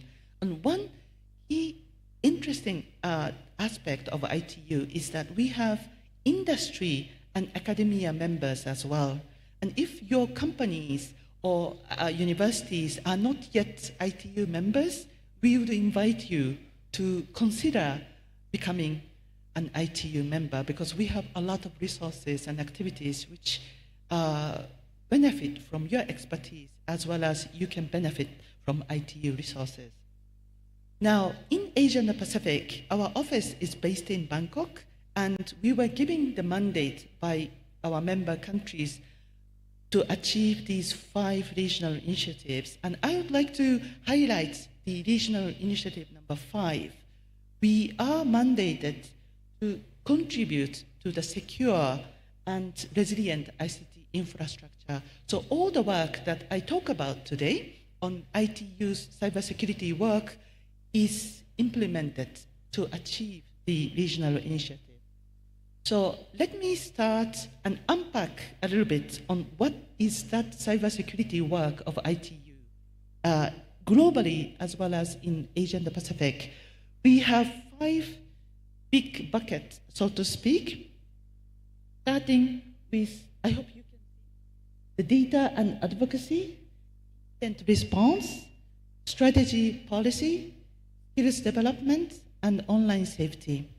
So today's cyber drill falls into, as you see, the incident response. But I will explain a little bit more on what we do on key aspects of cyber drill, cybersecurity in Asia and the Pacific. And of course, partnership and collaboration is a cross-cutting feature of cybersecurity work of ITU. So let me start with the recent cybersecurity work in Asia and the Pacific, the cyber drill. And I hope that you can see, despite the flags, some of the initiatives that we have undertaken, including the past regional cyber drill. And I would like to thank specifically the representative from the Brunei Darussalam for organizing the 2024 Asia Pacific cyber drill, which was equally successful. And we also organized national cyber drills in the past in India and Bhutan, and we also support the global cyber drill, which is organized by our ITU headquarters. Additionally, as you see in the middle, we have a number of targeted technical assistance and capacity building. We have developed a publication together with the government of Vietnam on how the cybersecurity is integrated into education system. We also supported the Indonesian presidency of G20. We were given the deliverables of assessing the importance of digital security in critical infrastructure. Additionally, we have been organizing cybersecurity training in Cambodia, Philippines, and Bhutan in collaboration with JICA, as you see in the previous presentation. And on the right-hand side, CERT cybersecurity, the CERT readiness assessment and maturity assessment were conducted in the countries that you see. So we have a quite broad, comprehensive cybersecurity program globally and in Asia and the Pacific. Now, on the topic of child online protection, we have been receiving an increasing number of requests from all across Asia and the Pacific, and in partnership with UN agencies such as UNICEF, we have been supporting the countries that you see in the middle: Bhutan, Thailand, Mongolia, Indonesia, Pakistan, Cambodia, Timor-Leste, and we have an ongoing engagement in India, Nepal, and the Philippines. So some of the work includes, as you see, the localization of child online guidelines that ITU has developed, as well as strengthen the capacity of stakeholders, increasing awareness at regional and national levels, as well as engaging the stakeholders, and to encourage collaboration across different sectors and ministries. So these are some of the recent examples of our engagement. For example, we had, as you see, the training of trainers in Maldives in October, as well as Child Online Protection Policymakers Workshop in Brunei in June, as well as the awareness raising series in Nepal. And as you see on the other side, we had a very significant engagement in the Pacific in July in Pompeii, as well as virtually. Now, I would also like to start setting the tone of this regional cyber drill by unpacking the results of Global Cybersecurity Index 2024, and you will know why we are organizing these events, and perhaps the program will explain and further unpack some of the areas that we see needs our urgent attention. So let me start with the overview. As you know, our GCI and cybersecurity work comes or originates from the ITU mandate of PP Plenipotentiary Conference, as well as WTDC, the World Telecommunication Development Conference. By the way, as Dr. Zawazawa earlier said, this WTDC, which is organized every 4 years, is organized in November this year. And I encourage the participants to engage through the WTDC as well as preparatory meetings. So in terms of the objectives, as you see on the left-hand side, it is designed to raise awareness on the importance of global cybersecurity based on best practices, and we would like this to encourage continued cybersecurity improvement and building the capacity in the areas which are identified needing improvement. And it has started in 2015, and the latest edition is from 2024, involving 172 member countries. So it's becoming more global and more universal.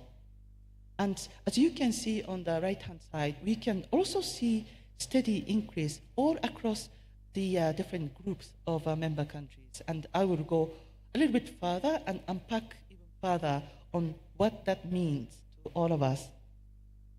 So in terms of the global cybersecurity index, as you have seen already in the previous slide and the presentation of His Excellency the Minister, there are 5 dimensions that we measure. One is the legal, technical, organizational capacity development and cooperation.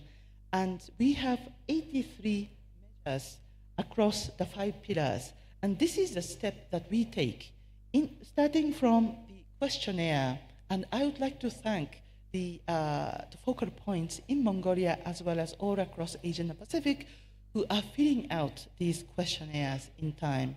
And after that, we verify the responses and work clarify in case there are some questions, how about this and how about that, as well as scoring the responses and do the weighting, which finally leads to the overall scores and publication of the results. And let me share the national profile of GCI for Mongolia, and it was presented by His Excellency earlier, so we will not go deep into the score for Mongolia, but as he highlighted, the relative strengths of Mongolia, according to the 2024 score in Mongolia, is the legal measures and organizational measures, and we can see potential growth areas in technical measures, cooperation, and capacity development. And our assistance to member countries are targeted or tailored along the line of the findings of the Cybersecurity Index. So I'd like to also present the regional highlights. What is it which stand out in Asia and the Pacific? And I hope that this is informative for your engagement in the next 4 days. So as you see on the screen, a number of Asia and the Pacific member countries have improved significantly the scores of GCIs over the years. However, we can still see sub-regional divergence. So as you see, there are some color coding at the bottom. For example, Australia and New Zealand with the purple, which also covers the Southeast Asia, East, and the Pacific Islands. And we can see that although there is a significant improvement among the Pacific countries. There are more, perhaps, areas that we can support among the Pacific countries as well as the least developing countries. Now, this is the overview of Asia and the Pacific that we see in the GCI 2024. As you see, by the way, Asia and the Pacific is purple at the lower side of the slide.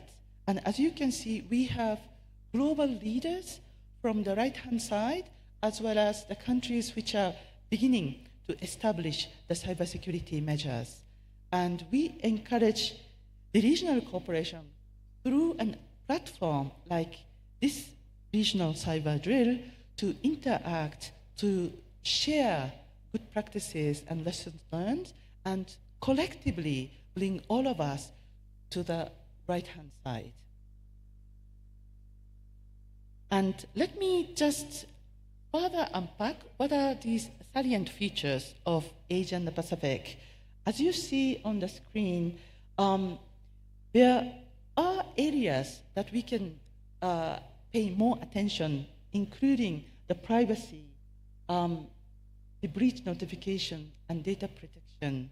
As you see on the right-hand side, there are 61% of the countries which have personal data protection regulation in force, followed by 55% in privacy protection regulations and 53% of breach notification regulations. These are essential regulations that we hope all countries will have in place. And another areas that we pay attention is the child online protection, as I mentioned earlier. In terms of the countries with child online protection strategies and associated initiatives, as you see, we are still somewhere in progress. For example, there are 50%, 56%, 64%, 60% of the countries across different sub-regions having fully developed the strategies, some of them partial, and many countries are still without such strategies. And we hope that these numbers will improve and with the engagement of different sectors such as Ministry of Education all across Asia and the Pacific. And as you see on the left-hand side, globally, we have 94 countries with the regulations of child online protection and only 17 in Asia and the Pacific. I hope you can see despite the flags. And in terms of the numbers of tailored cybersecurity awareness campaigns, there are significant and enormous efforts by our member countries. For example, you will see the number of targeted campaigns. There are many countries which have 6 targeted campaigns in Asia and the Pacific, and we hope that all of us will join and increase the number of targeted campaigns across different segments of our society, not only on children, but for older persons, youth, and so forth. Now, coming back to the education, Asia and the Pacific still lack cybersecurity skills development programs, especially in school. And this presentation highlights where and which sub-regions are integrating cybersecurity education in school. For example, Australia and New Zealand have 100% all across the primary school, secondary school, tertiary education, youth, as well as trainings for professionals. And as you can see, across sub-regions, there are some varieties. And we hope that through a platform such as this, we can learn from each other and we can think about engaging more schools and the education systems to embed the cybersecurity programs and initiatives in school curricula. Additionally, there is a heated discussion on the importance of critical information infrastructure. And as you see on the right-hand side, the percentage of countries taking measures to integrate or related to critical information infrastructure is increasing. But as you see, there are significant variabilities across the sub-regions as well as the groups of countries. And we hope that throughout the cyber drill over the next 4 years, we will go deeper into these conversations. And in terms of the third, the enhancing their capacity and cooperation, we believe are the areas that would increase the effectiveness. And as you see on the right-hand side, there are more countries which have served over the years, but we hope that the Pacific countries as well as South Asia, Southeast Asia, and Northeast Asia will achieve 100% over the next few years. And in terms of the cybersecurity strategy, as you see, we believe that this is also the area for improvement, that such a strategy will really help create an environment for cross-sectoral cooperations across the government as well as across society. So these were the highlights of the findings of the cybersecurity, Global Cybersecurity Index 2024, and I look forward to working with each one of you to really discuss and learn from each other and help build capacity to address some of the areas and to capitalize on the significant opportunities that we can make throughout. So thank you very much, and looking forward to the next 4 days with all of you. Thank you.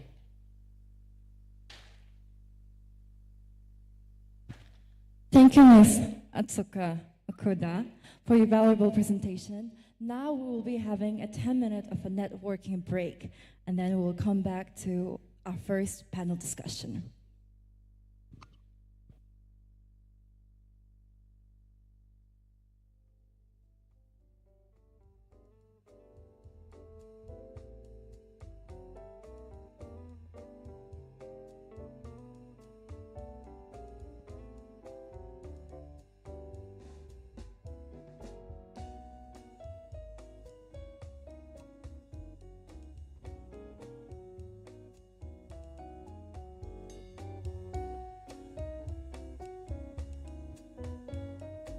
Цахим хөгжил, инновац, харилцаа холбооны яам, олон улсын цахилгаан холбооны байгууллагатай хамтран Аз номхон далайн бүс нутгийн кибер аюулгүй байдлын мэрэгжилтнүүдийн кибер сургууль 2025 арга хэмжээг 2025 оны 9 сарын 2-оос 5-ны өдрүүдэд зохион байгуулж байна.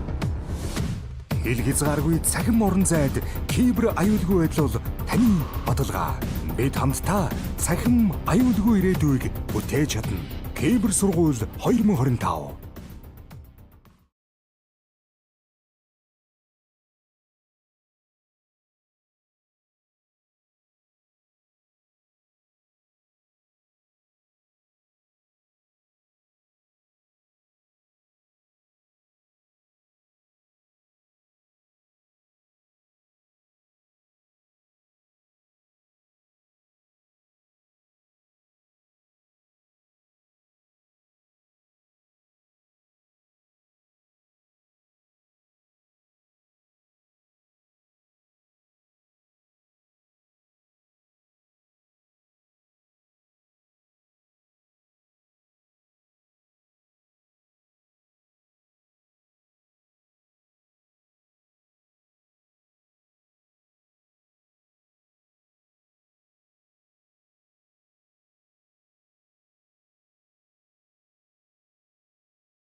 Кибер аюулгүй байдлын бүс нутгийн хуралдааныг UBS телевиз шууд дамжуулан хүргэж байна. За шууд дамжуулахаа хүрээнд та бүхэндээ энэхүү үйл ажиллагааны хүндэт зочин болох олон улсын захирлагын харилцаа холбооны Аз намхан далайн бүсийн газрын захирал Ацухо Окудата ярилцлагыг хүргье.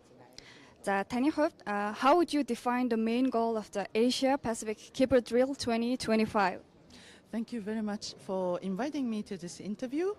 We hope that we can all learn from each other in this regional Asia-Pacific Cyber Drill 2025, because as you saw in my presentation, Asia and the Pacific is increasing the readiness for cybersecurity, but I believe that there is scope of improvement across different sub-regions and across different countries. And each country has different strengths and weaknesses. And by bringing everyone together and have this conversation at the regional level, we hope that there'll be opportunity for more innovative initiatives as well as collective actions that we can take in Asia and the Pacific. Аз намхан далайн бүс нутгийн энэ 2025 оны кибер аюулгүй байдлыг хангах энэ сургалтыг Монгол улсад явуулж байгаа энэ үйл явдал бол маш их чухал үйл явдал гэж бидний зүгээс харж байгаа. Учир юу вэ гэхлээр бид энэ яг байранд өнөөдөр энэ танхимд цугларснараа бид нэр өөр өөрсдийн давуу тал, өөр өөрсдийн сул талууд болоод сургамжтай мөн түнчлэн бие биенээсээ суралцах, сайн туршлагуудаас суралцах ийм сайхан боломж олдож байна гэж харж байгаа. За бүс нутгийн хувьд бол дэд бүс нутгийн төвшөнд орон бүрний одоо тэр альва нэг одоо кибер орчинд гарч байгаа гэмт хэрэгүүд, зөрчлүүдийг арилгах, тэдэндээ тэмцэх ур чадвар болоод бэлэн байдал бол төдийлөн нэг төвшөнд байдгүй. Тэгэхээр бид нэр тэр төвшнөө яаж ахиулах вэ? Урд өмнө гарсан одоо сургамжуудаас яаж үлгэр дуурайл авч бусдынхаа одоо давуу талыг бусад орнуудад танилцаж алдаа дутагдлаа бас хоорондоо ингэж шүн ярилцах сайхан боломж олж байна гэж бодож байна. Thank you. And what are the most common types of cyber attacks today? You mean the cyber attacks? Yeah, cyber attacks. We can see a growing diversity in terms of the cyber attacks. Previously, it was hacking, your passwords were stolen, and there are, for example, banks which suffered from loss of funds and so forth. But now we have seen many different cyber crimes which targets at specific segment of society, such as older persons or the internet users who are new. At the same time, we can also see the children being targeted specifically. So I believe the threats are diversifying.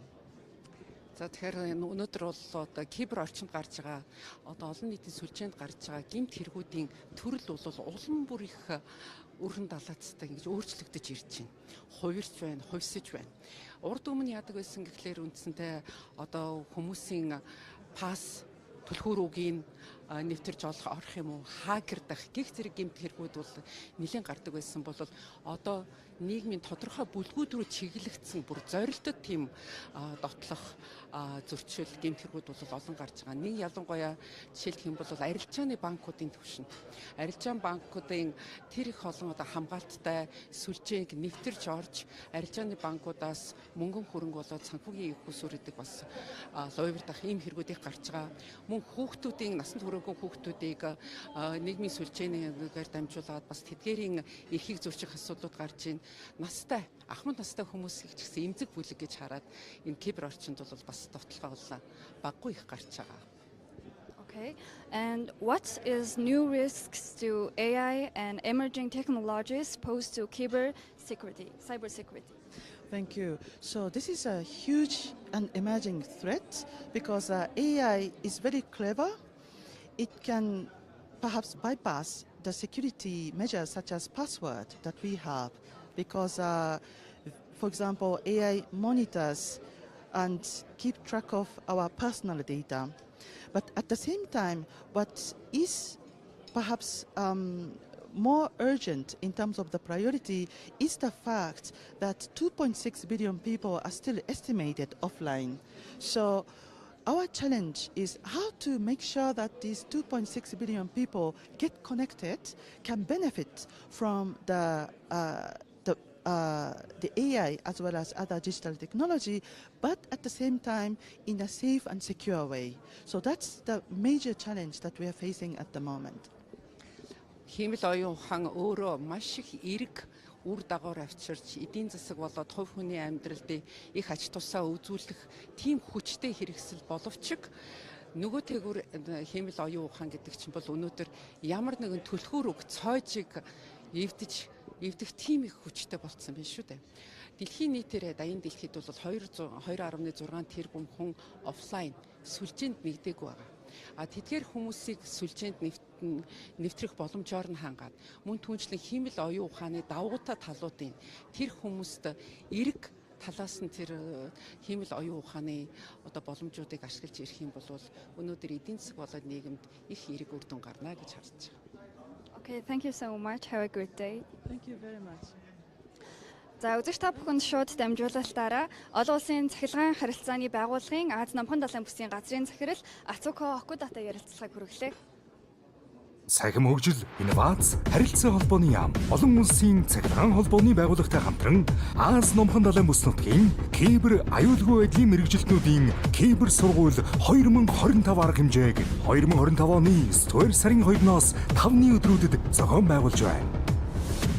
Хил хязгааргүй цахим орон зайд кибер аюулгүй байдал бол таны баталгаа. Бид хамтдаа цахим аюулгүй ирээдүйг бүтээж чадна. Кибер сургууль 2025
Now, I would like to introduce our speakers and invite them to the stage as well. First of all, Mr. Baldan Sambo Inhamonglan, the Director of Office of Cybersecurity Council, Mongolia.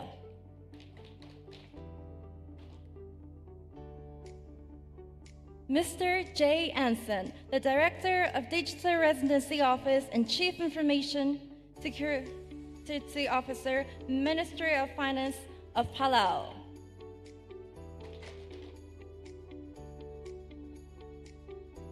Mr. Wong Vilai Intasan, Acting Director, Lao Center Division, Department of Cybersecurity, Minister of Technology and Communications of Laos People's Democratic Republic.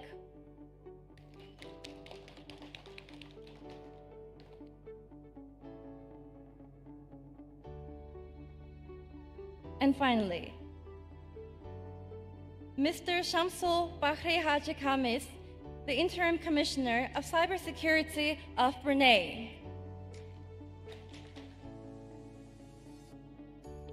And hereby we'll open the first panel discussion. The floor is yours. Thank you very much for the kind introduction, and good morning to you again.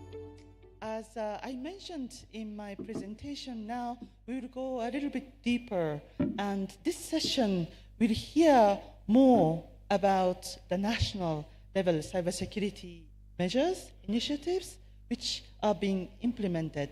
And we are very, very fortunate to have the leading cybersecurity leaders as well as experts on the panel. And we look forward to hearing more from them about their initiatives, opportunities, and lessons learned that they can share with us today.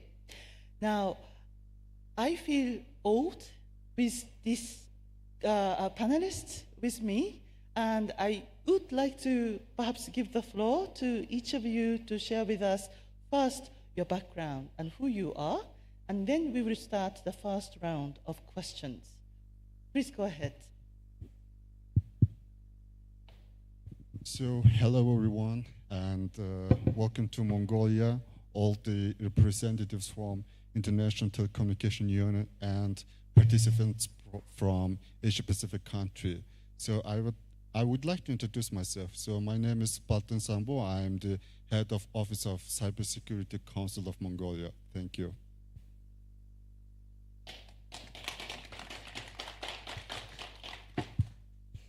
Hey, good morning, everyone, and thank you to the UN ITU and our host, Mongolia. My name is Jay Anson. I'm the Chief Information Security Officer for the Ministry of Finance in the Republic of Palau. Very happy to be here. Thank you. Good morning, everyone. My name is Wong Vilai Intasan from Department of Cybersecurity, Law PDR.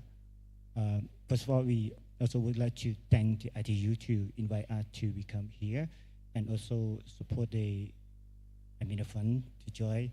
And I'm also it's the first time to be here, so I think it's very nice country. Mongolia is very nice country. Thank you. Hello, everyone, distinguished attendees and also colleagues. My name is Shamsul Bahri Khamis. I'm from Cybersecurity Brunei, heading the agency since 2020. Glad to be here. Thank you.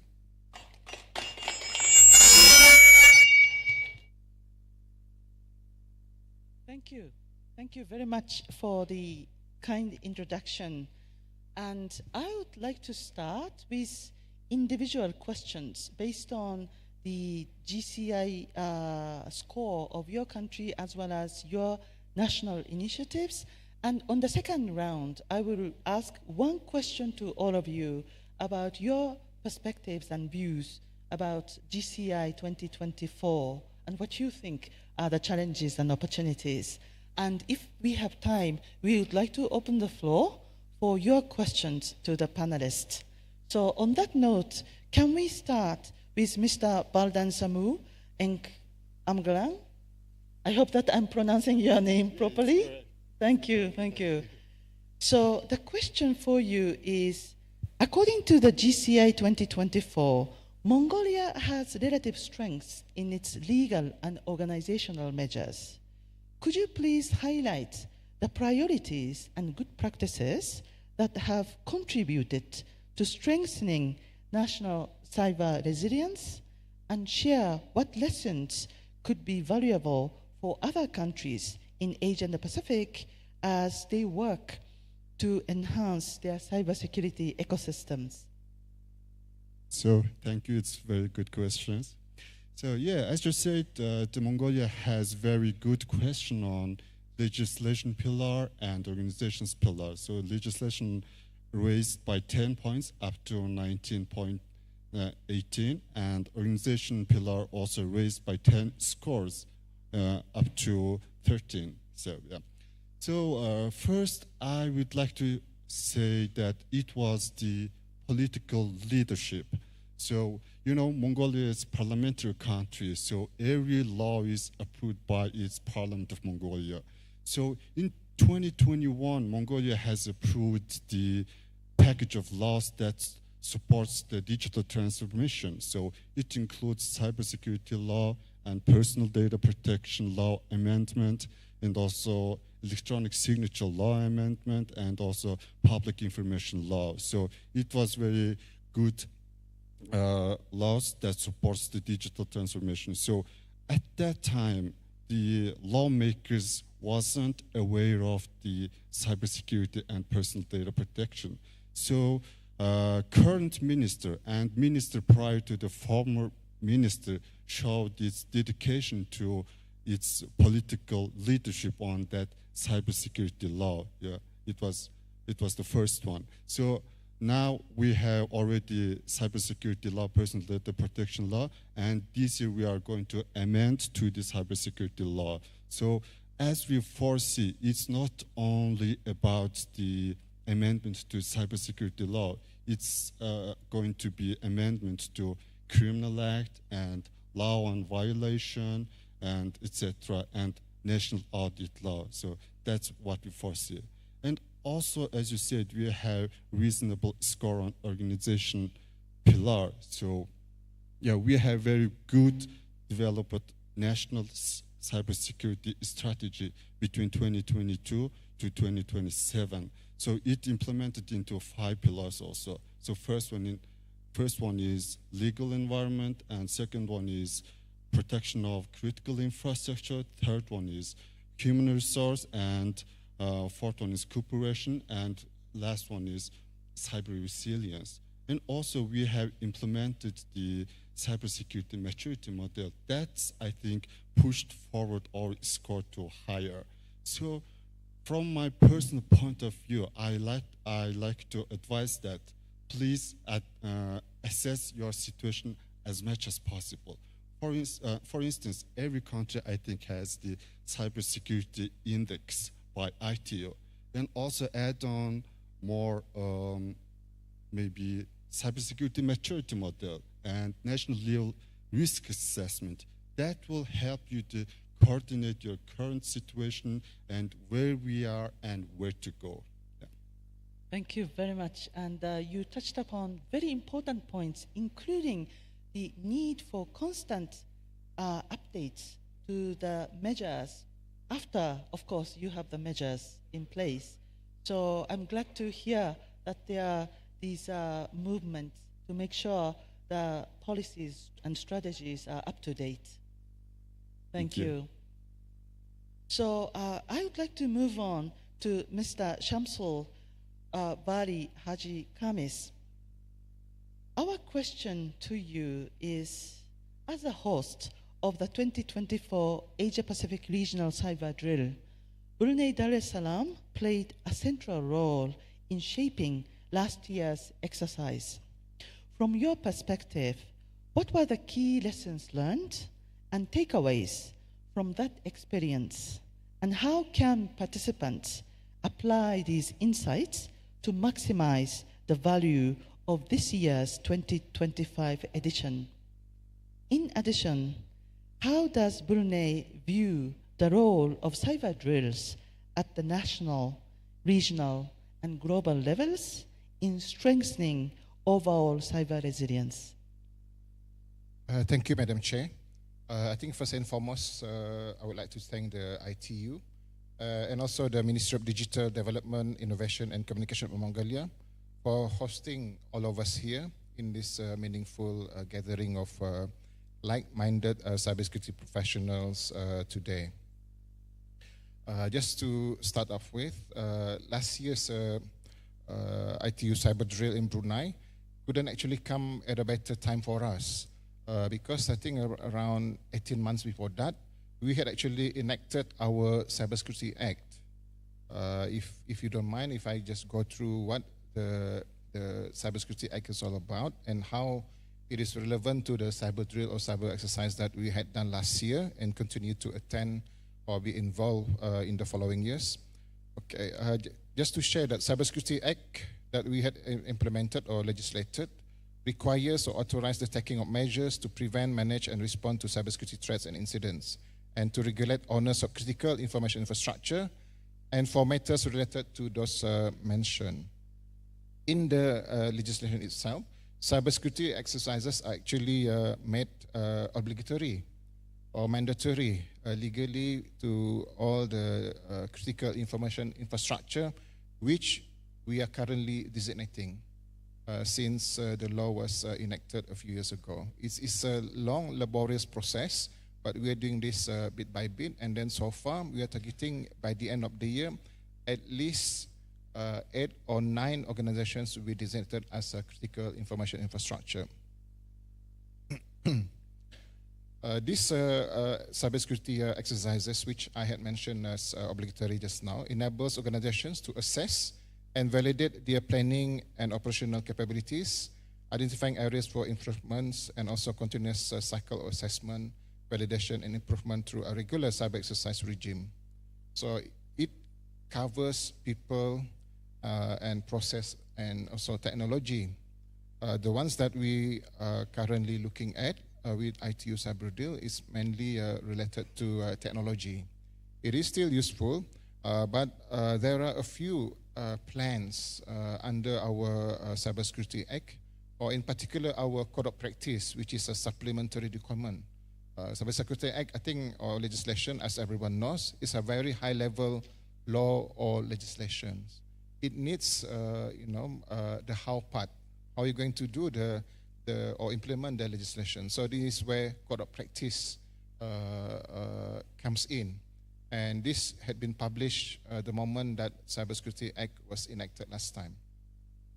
If I can go through the 4 plans under cybersecurity exercise that every CII must adhere to, consists of Cybersecurity Incident Response Plan, Business Continuity Plan, Disaster Recovery Plan, and also Crisis Communication Plan. For CII owners, they have to conduct these cybersecurity exercises at least within 12 months once they are designated as a CII. So as I mentioned just now, it was indeed timely when we agreed to collaborate with ITU to do the cybersecurity drill last time, because we haven't actually done anything on such a scale.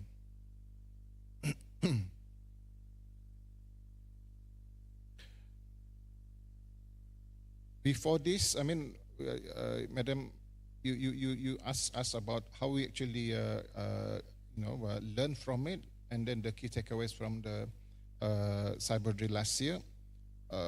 Even before this, Brunei Darussalam, through either BRUCERT, Brunei CERT, this is actually our national and government CERT, had been involved in various cyber drills within the region, either through ASEAN or Association of Southeast Asian Nation, or APCERT, Asia Pacific CERT, of which some of the countries here are members of, and also OIC CERT, Organization of Islamic Cooperation CERT.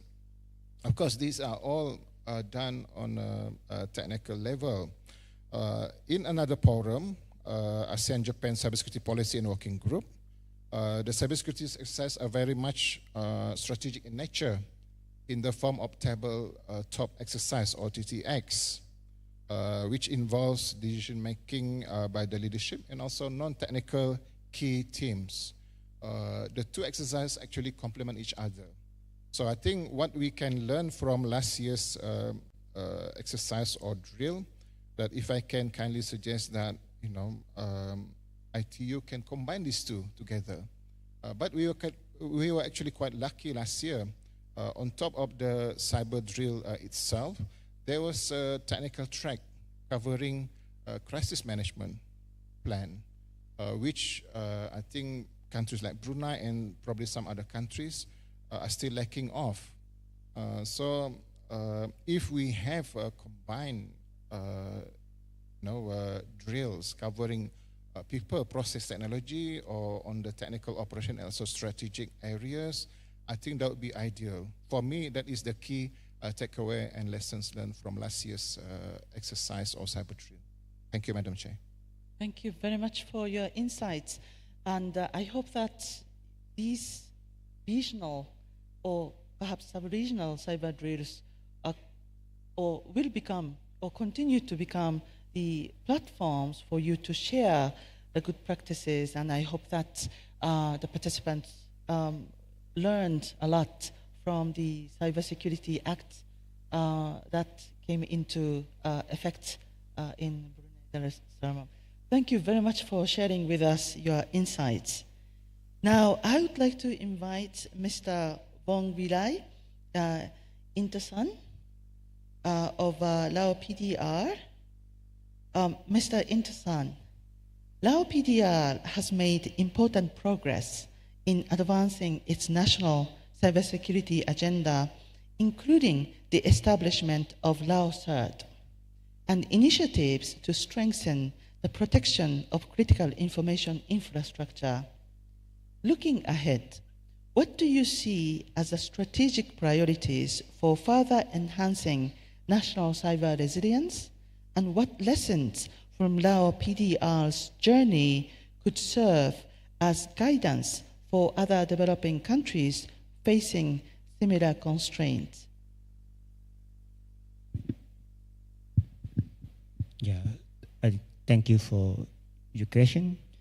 I think for the Lao PDR had indeed made progress in advancing our national cybersecurity agenda. So particularly through the establishment of the Lao CERT and initiative to strengthen the protection of CCI. Looking ahead, our strategy priority focus on several key. First, that we strengthen our nation governance through the policies, legal framework, and incident response mechanism. Second, addressing the human resource gap by developing capacity and trainings cybersecurity professionals. Third one is the enhancing the resilience of the critical sectors such as the finance sector, energy, and telcos. First one is raising the cybersecurity awareness among citizens and organizations to build culture of the cybersecurity. It is finally ensuring that our nation efforts are closely linked with regional and international cooperation, especially with the ASEAN and the wider ASEAN Pacific. From our experiences, one key lesson for all the developing countries, normally we cannot guide them, but we want to learn from them. Yeah, it's very important of the starting with the achievement steps, building institutional foundation first, and then scaling up progressively. Another important thing in relation is the value of the partnership by working closely with regional organizations, international partners, and the private sector. We can overcome our strength and advance much faster than by acting alone. Sorry. Thank you. Thank you very much. And I really appreciate your emphasis on sub-regional cooperation through ASEAN, as well as the multi-stakeholder engagement with industry and other stakeholders in society. Thank you.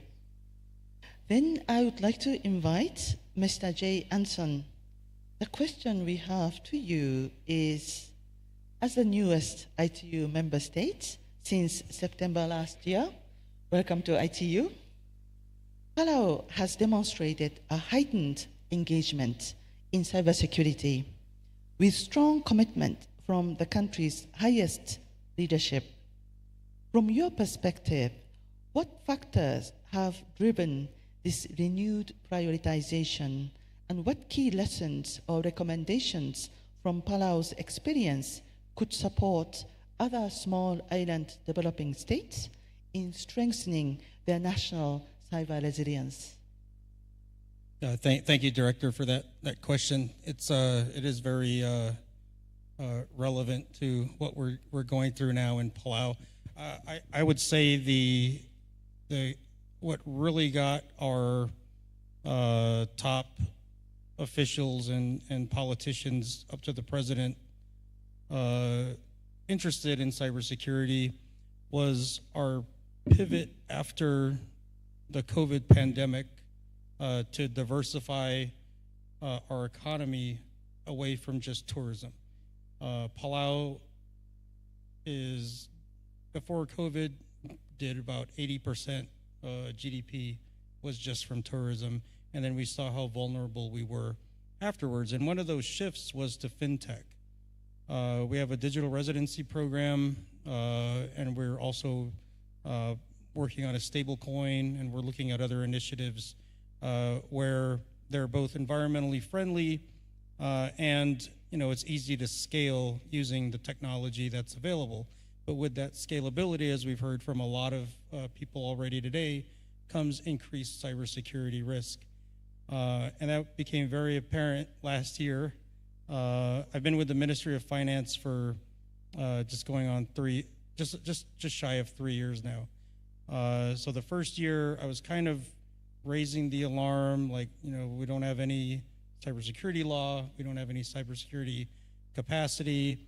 I found myself as the only trained cybersecurity professional in the government. Everyone, there's IT and help desk. What I had to help them understand was it's two different sides of the coin. The IT and operations folks, they have their thing. Cybersecurity is different. Nobody listened. I'm sure everyone here has been in that same boat, right? Nobody, okay, yeah. We got it. Then we were cyber attacked, March of 2024. Ransomware completely disabled the Ministry of Finance. Then they started listening. Luckily, they had allocated money for a cloud emergency backup, and so we were able to recover in 5 days. And then after that, I was able to convince them just stay in the cloud. And that has paid us dividends in the Ministry of Finance. Just 2 months ago, we had another team come and do an assessment. We still don't have monitoring and detection capability, right? We just have incident response and recovery capability. But this team came and they saw in our logs where a threat actor had been trying to hack us again, and they had been trying for 5 weeks, but they couldn't get in because we had made that shift to a more defensive and lockdown posture. And I say that to say that partnering with organizations like the UN ITU or ASEAN or whoever you want to partner with when you're just starting out is very important, because it provides that level of attention and that level of like professionalism that gets the attention of those senior leaders. So we had our UN ITU, our CERT assessment, I believe it was January of this year. That brought the president, brought several senators, several committee executive committee chairs from the Palau National Congress into the same room, and they listened and they started to better understand the threat. Sure, we had been ransomware just less than a year before, but it still didn't stick because nothing really happened. And once they saw what others are doing throughout the region, and they saw like the capacity that needs to be built, and they're hearing it from other professionals outside of just Palau and the national community, they hear it from the international community, it influences their interest. And now they're very active stakeholders. They're very interested in our upcoming, in 2 weeks, we have our Child Online Protection Workshop and our National Cybersecurity Strategy Workshop, which is going to help to continue pushing the ball forward. We're also one of the signatories to the UN Cybercrime Convention in October, so I'll be in Hanoi to see other colleagues to sign that document, and that'll help us get the framework going for the cybersecurity and cybercrime laws that we need as well. Thank you very much. Thank you very much for sharing with us your experience and the actual attack that you have experienced. And I'm glad that you are from the Ministry of Finance, which sees the cybersecurity from a finance point of view. And I'm pretty sure all the initiatives and measures that you are implementing definitely will increase the confidence from the regional as well as international, for example, partners or investors in considering investing in your countries. And I believe it's becoming an essential foundation for that investment to take place. So thank you for sharing very important insights into the cybersecurity landscape as well as measures in your respective countries. Now, I believe there is online question, Slido, that is ready.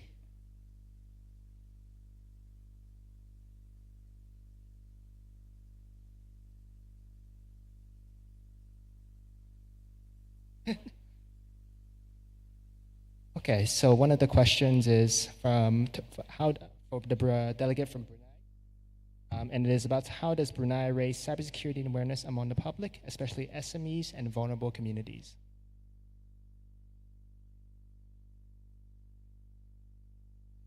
Okay, thank you very much. Just to share a bit of history, our national CERT, or government and national CERT, BRUCERT, our Brunei Computer Emergency Response Team, was set up in 2004. And then we had actually been quite active since, I think, a year after our setup to conduct awareness programs, initially for the civil service. But eventually, we actually established a proper campaign. It's known as Secure, Verify, Connect. In fact, everyone can actually access this website, which contains a lot of resources relevant for various constituents, for SMEs, for parents, teachers, etc., students, or for the elderlies. We had actually a few campaigns. Number one is the general campaigns. This is for all the public. And then this is just general, which is applicable in the areas of cyber security and also cyber safety. The other ones are quite targeted, especially to the vulnerable groups, children, and also teenagers. Basically, we had actually done a lot of campaigns to schools, primary, secondary, and also tertiary. And then a few years after that, we also concentrate on the more vulnerable groups, the elderly. And then within the last few years, I would say 3 or 4 years, there are a lot of incidents involving online scams. So we had also infused the contents related to, how to protect yourselves against these online scams into our campaign. I had actually talked briefly with Madam Chair just now on how we can improve further especially if since ITU had already some campaigns or contents related to awareness, then we can actually infuse it. And then the other thing that I want to mention is the insertion of our contents into our school curriculums. So we have been working with the Department of Schools, Ministry of Education, so Department of Curriculum, how to actually improve or insert the contents related to cyber safety or cyber security into the curriculums. There are a lot of other activities, but you can actually see all these activities on our website, secureverifyconnect.org.bn. Thank you. Thank you very much. This, the collaboration with the Ministry of Education is really key, and we look forward to having more of these discussions with you as well as interested countries. Just to advertise our products of child online protection, I hope that many of you have seen our Sango on YouTube. I believe we have 4 episodes available or free of charge, and Sango will tell us it's designed for children, but I'm pretty sure adults can enjoy as well what to do and what not to do in the cyberspace. Currently, it's available in English, but it can be translated into the national languages so that children, as well as the students, can learn and access these easily understandable materials that we provided as part of the child online protection of ITU. And we look forward to having more of this conversation. Now, the second question we received is to Mongolia, and I think there is a similar question asked earlier. So maybe we can go to this question on how is Mongolia preparing for risks related to supply chain security and dependencies on foreign technologies? So thank you for the question. It's very good questions. So to answer that question, first I have to explain the general procedure on cybersecurity of Mongolia. So in 2022, we developed our national cybersecurity framework. So instead of pushing organizations to comply with the ISO or NIST standards, we have developed our national framework. That when we developed in that framework, we worked on so many international standards like ISO and NIST, COBIT. So we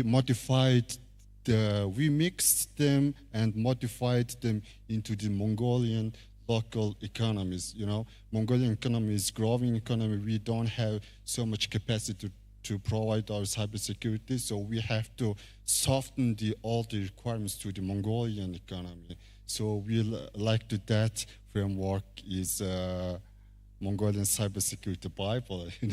So yeah, on that framework, on that procedure, we have pushed companies to implement the supply chain controls. So when you, for instance, when you have service from the third-party service provider, you first have to check the service provider security, etc. And for foreign vendors, we advise them to diversify your vendor companies. Don't totally rely on just single vendor. Just diversify. This can be Huawei, this can be Dell, yeah. Different kind of vendors can be avoid risk from the vendor risks, yeah. Thank you very much. And we have a question to Mr. J on Palau. So the question is, looking ahead, actually this is a question I hope you are able to see. Looking ahead 5 years, what do you see as the biggest cybersecurity challenge for Palau?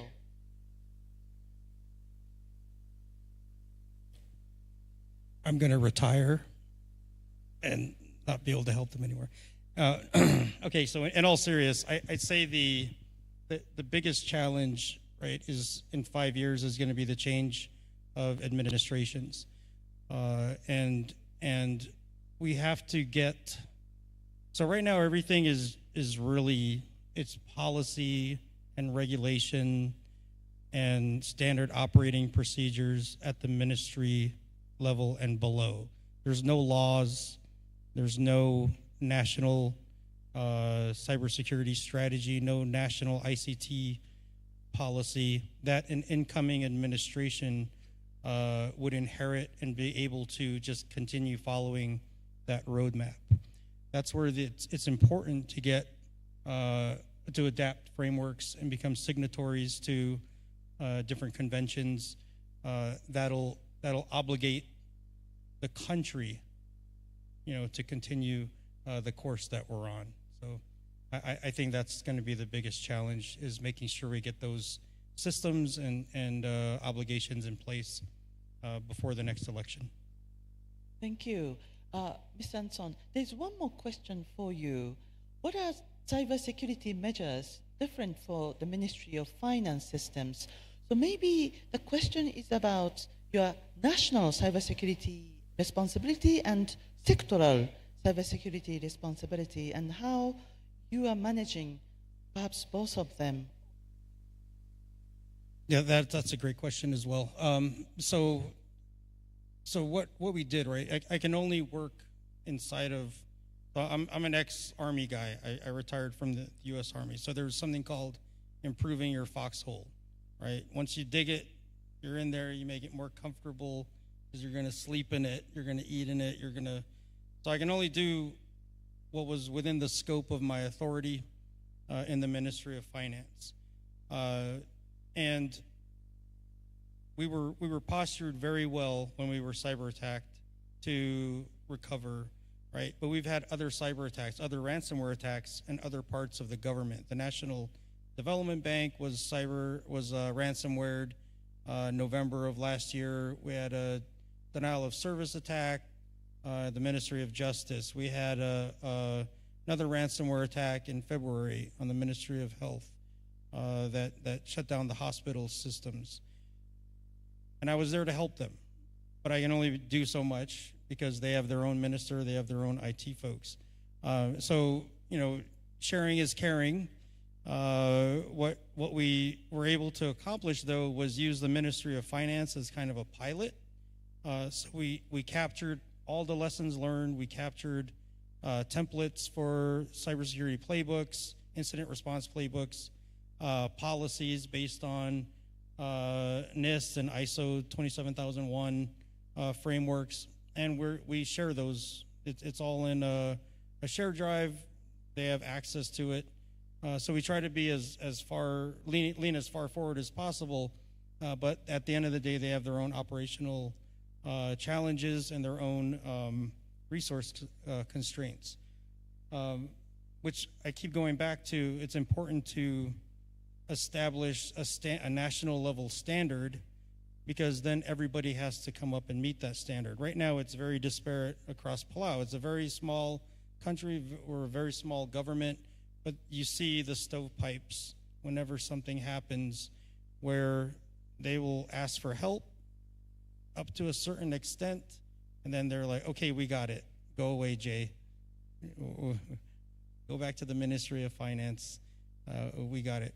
Whereas elevating it to a higher level and standardizing it and holding people accountable is going to make a big difference in the next 5 years.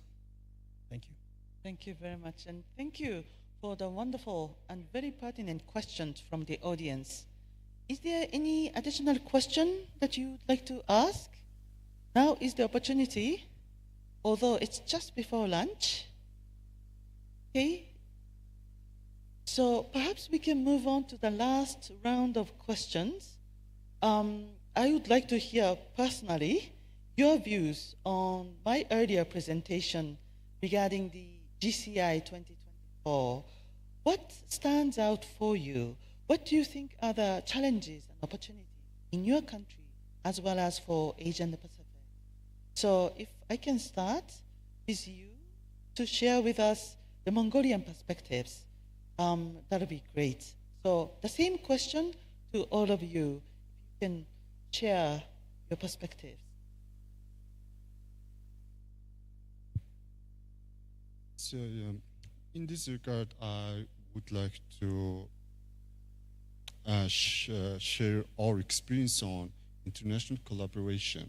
The international collaboration is a very crucial part of our cybersecurity ecosystem right now in Mongolia. So we are very sustainable and long-term partnership with ITU, and we also have OSCE. We also collaborate with Interpol on cybercrime investigation, and also we have, in CERT level, we have membership on FIRST and AP CERT organizations. So we all benefit from that kind of partnership. Etc. So, for instance, CERT membership in AP CERT and FIRST, we benefit that cross-border incident response and information sharing and knowledge sharing and regional and global cooperation and information sharing. So one of the cooperation that I like to highlight is ITU partnership.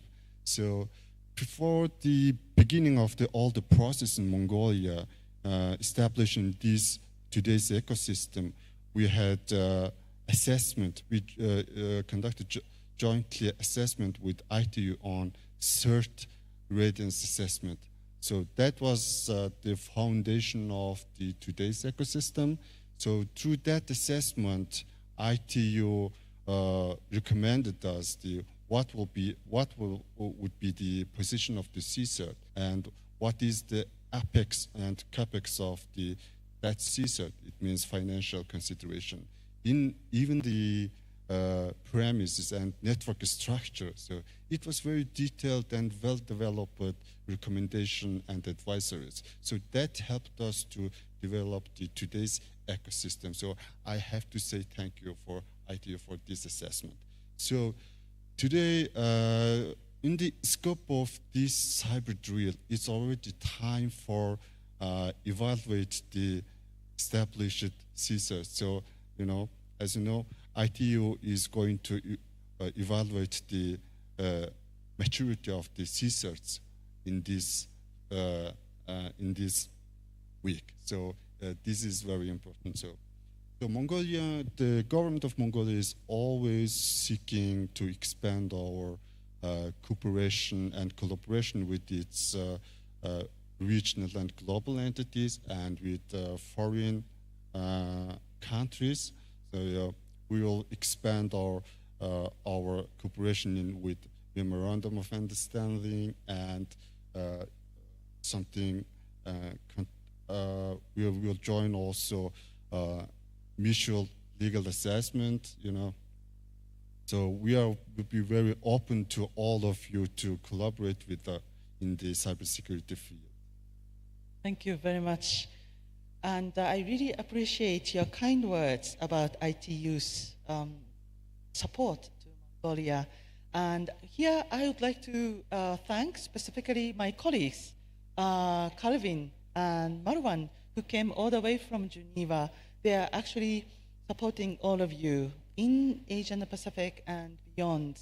And in addition, I would like to thank all the partners. As you mentioned, it's not only ITU doing the heavy lifting, but we have wonderful partners such as Australia and Japan who funded our project, as well as technical expertise of Interpol and UNODC, among others. So it's a collective effort, and we hope that we can continue and expand that support to all of you. Thank you for your kind words. So perhaps, Mr. Anson, we can continue to you regarding your view and perspectives on the GCI. No, absolutely. We haven't been assessed as a country specifically and assigned a score, but I am looking forward to that assessment and getting that score, because that's another thing that I can take to senior leadership and say, look, we're being assessed by an outside organization. We need to meet these standards as a member of the UN ITU. And so, I mean, some of my colleagues in Palau are reluctant because they know we're not ready. but I tell them, look, we were ransomware across government 7 times last year. No one lost their job. So we need the help. We need to ask for the help. And this is where we set that baseline of where we need to focus our efforts and focus our resources. Definitely moving forward, I need to collaborate more with my colleagues in the Ministry of Education and other areas, so we can get at some of the metrics, the measurable areas that are impacted. And I look forward to 2026 when we see our first score. Thank you. Thank you. We look forward to seeing the Palau's figures in the GCI 2026. Thank you. So moving on to Laos, Mr. Indasan, how did you see GCI score?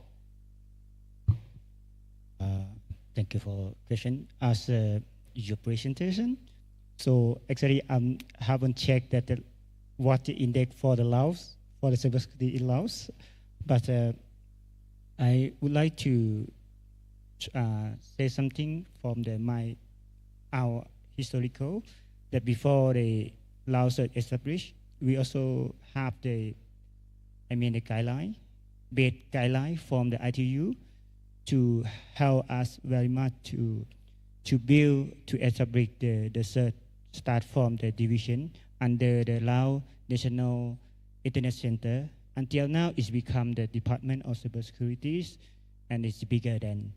But we also join many of the activity from the ITU, and in my country, it work closely with the COP, Child Online Protection. Before that, I'm also one of the join that, but unfortunately, we cannot use the platform until now.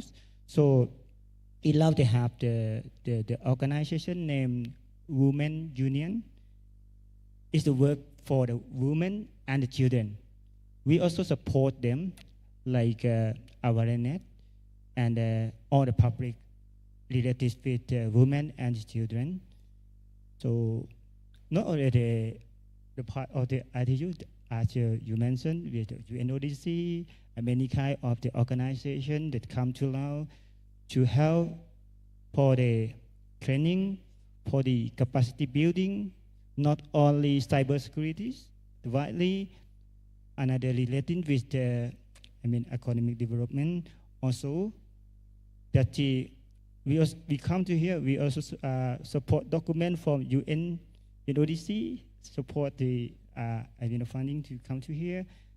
So I hope that in the future we have that the support even the cybersecurity because the Laos is very small country, but we get the same attacking, we same the crimes like another big like another the country. That's why we also want to cooperation with all, not only the ASEAN, but the Asia Pacific also. That right now Laos also is the partner of the APCERT community. So we have the feed information which come and which very help for us that find out the information to protect our themselves. Just a colleague say about the ransomware, we also found that, but not the number too much. But if you want to happen, it's a big issue. That the thing that because the law also using the many of legacy system. They was the upgrading is for the funding some. That the thing that happen in my country. Thank you. Thank you very much. It's important to highlight your campaign for different groups as women and children, your effort for international cooperation. Thank you. So, Mr. Kamis, let's move on to Brunei. What's your take on the GCI 2024? Okay, thank you, Madam Chair. Basically, we actually welcome the GCI index since we participated. I think this is our third participation in GCI.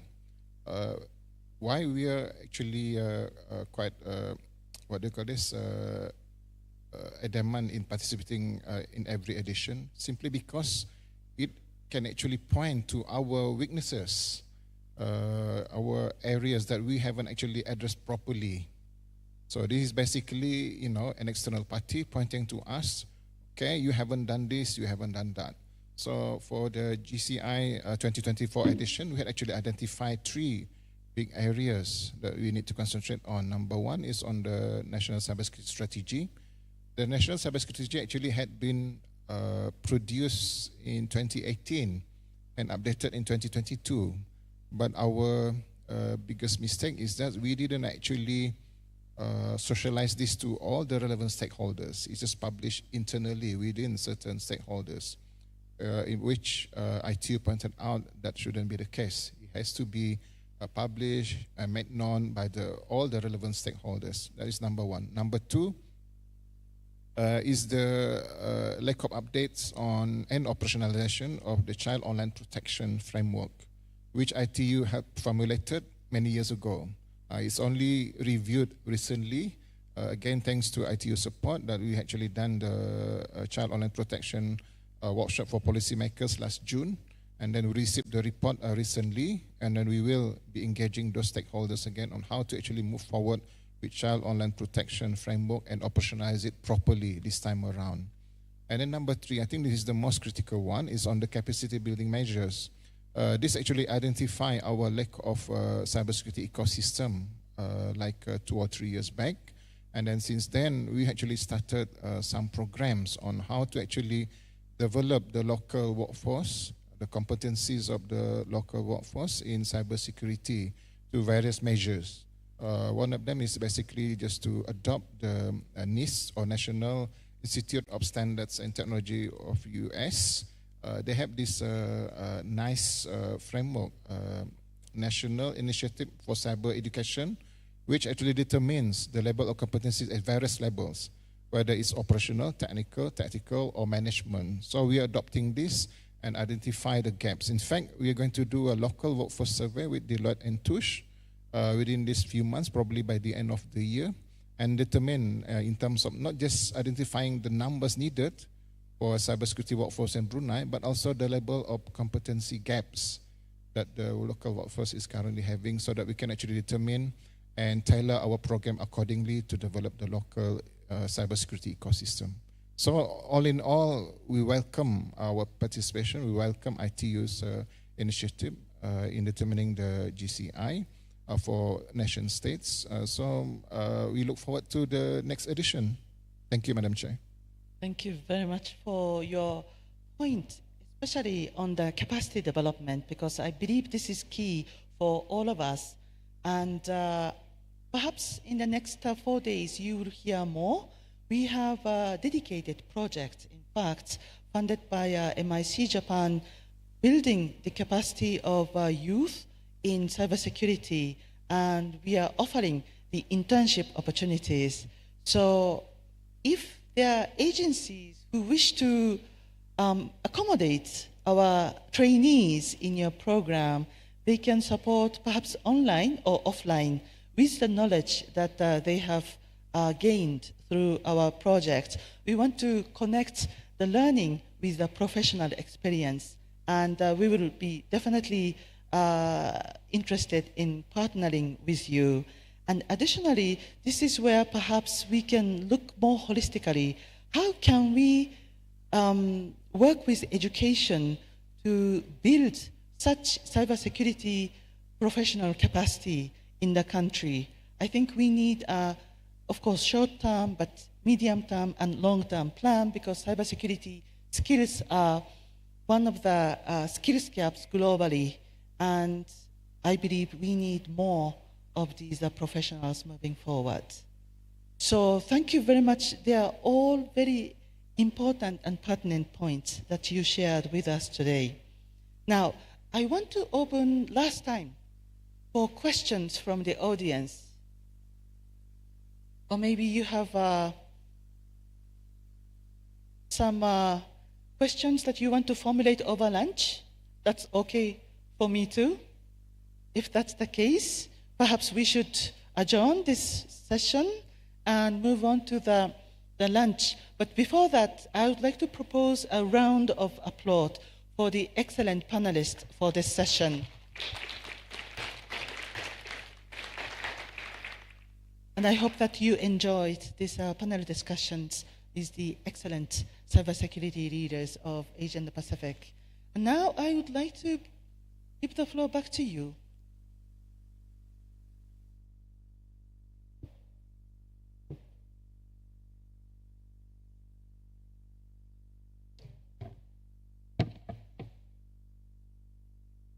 Thank you to our first session panelists and moderator for sharing concrete experiences, challenges, and lessons learned in enhancing national cyber resilience. Your insights are greatly appreciated. Well, I'd like to kindly remain on the stage and get up for a group photo session. And as for the rest, we will be commencing the lunch and we'll be returning back in an hour at 1:45.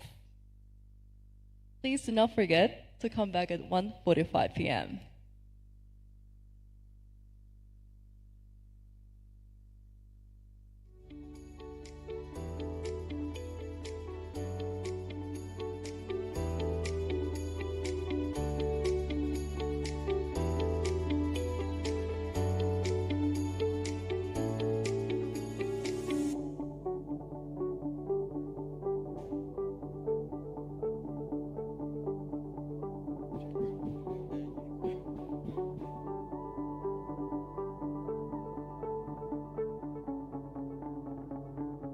Цахим хөгжил, инновац, харилцаа холбооны яам, олон улсын цахилгаан холбооны байгууллагатай хамтран Аз номхон далайн бүс нутгийн кибер аюулгүй байдлын мэрэгжилтнүүдийн кибер сургууль 2025 арга хэмжээг 2025 оны 9 сарын 2-оос 5-ны өдрүүдэд зохион байгуулж байна.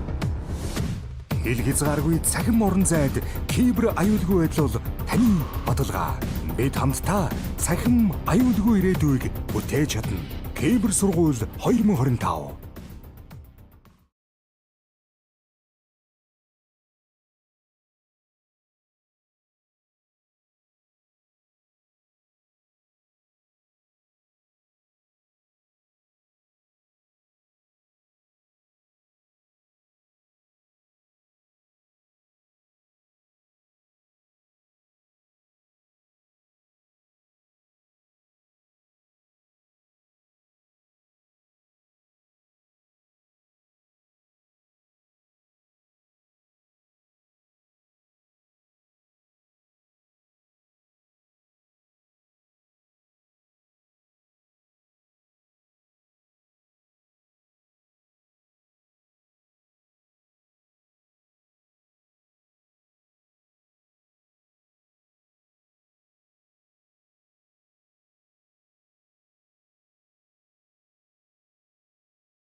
Dear attendees, we will be starting shortly.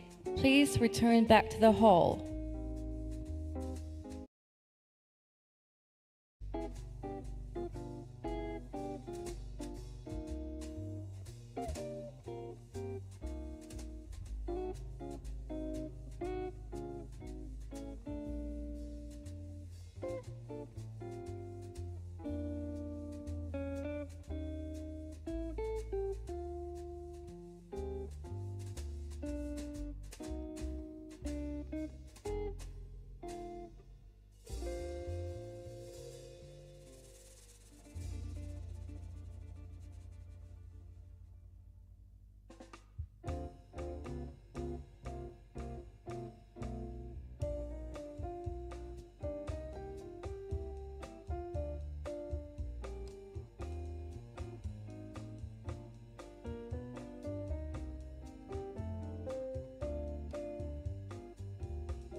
Hello, everyone, back.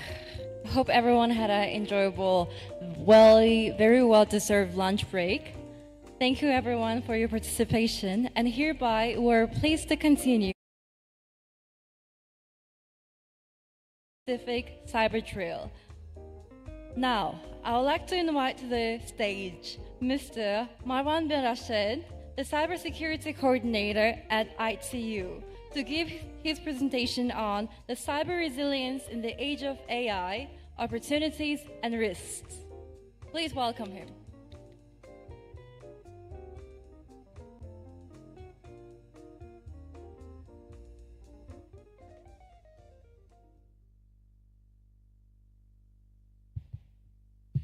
So, good afternoon, everyone.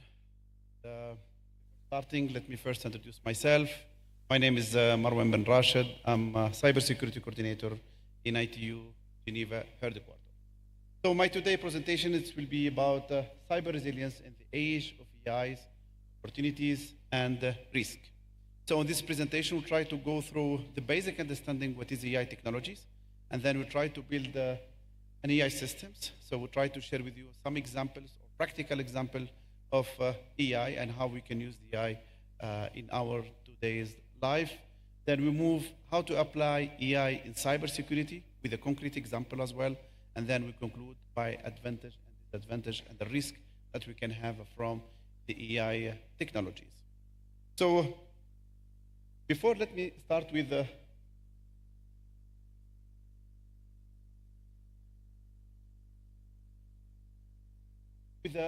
first definitions of the three, let's say, basic concepts of that we are hearing today about artificial intelligence, machine learning, deep learning, etc. So first, the first concept that we are learning, which is artificial intelligence. So as a definition, it's a technique which enables machine to mimic human behavior. Then we have machine learning, which is a subset of AI techniques, which use statistical methods, enable machines to improve with experience, where we will have the machine will be learning based from the previous experience. Then we have the last one, which is the deep learning, which is also a subset of the machine learning, which makes the competitions of multi-layer neural networks feasible, where we will have layers of learnings. And we will see later on some examples about simple neural network systems. So the question, why we start talking about AI right now? To answer to this question, we need to understand the digital universe or the volume of the data that we're having today and the volume of the data that we have before. If we go to 2013, estimate the volume of data that we have or what we call it the digital universe, it's almost 4.4 zettabyte. Here, 4.4 trillion gigabytes. Which if we try to estimate here the distance between the Earth and the Moon, it could be, if we have a stack of tablets, could be the 2/3 of the way to the Moon. If we see 2020, almost we have 44 zettabytes. And we can see from 2013 to 2027 years, almost we have 10 times the volume of the data that we have. And then could be estimated 6.6 of the way from the Earth of the Moon. But if we see 2025, so if we see 2025, we have almost 175 zettabyte, which is here almost 175 trillion of gigabytes available. So which we can see just here from 2013 to 2015, we have 4 times increasing of the number of the data comparing that we have since the beginning of the internet systems. And we can stack, and we have stack to the moon 23 times. And you can see here if we try to represent the digital universe. So which we have right now, we have big data, a huge volume of data, which we can not treat this data using the regular algorithm.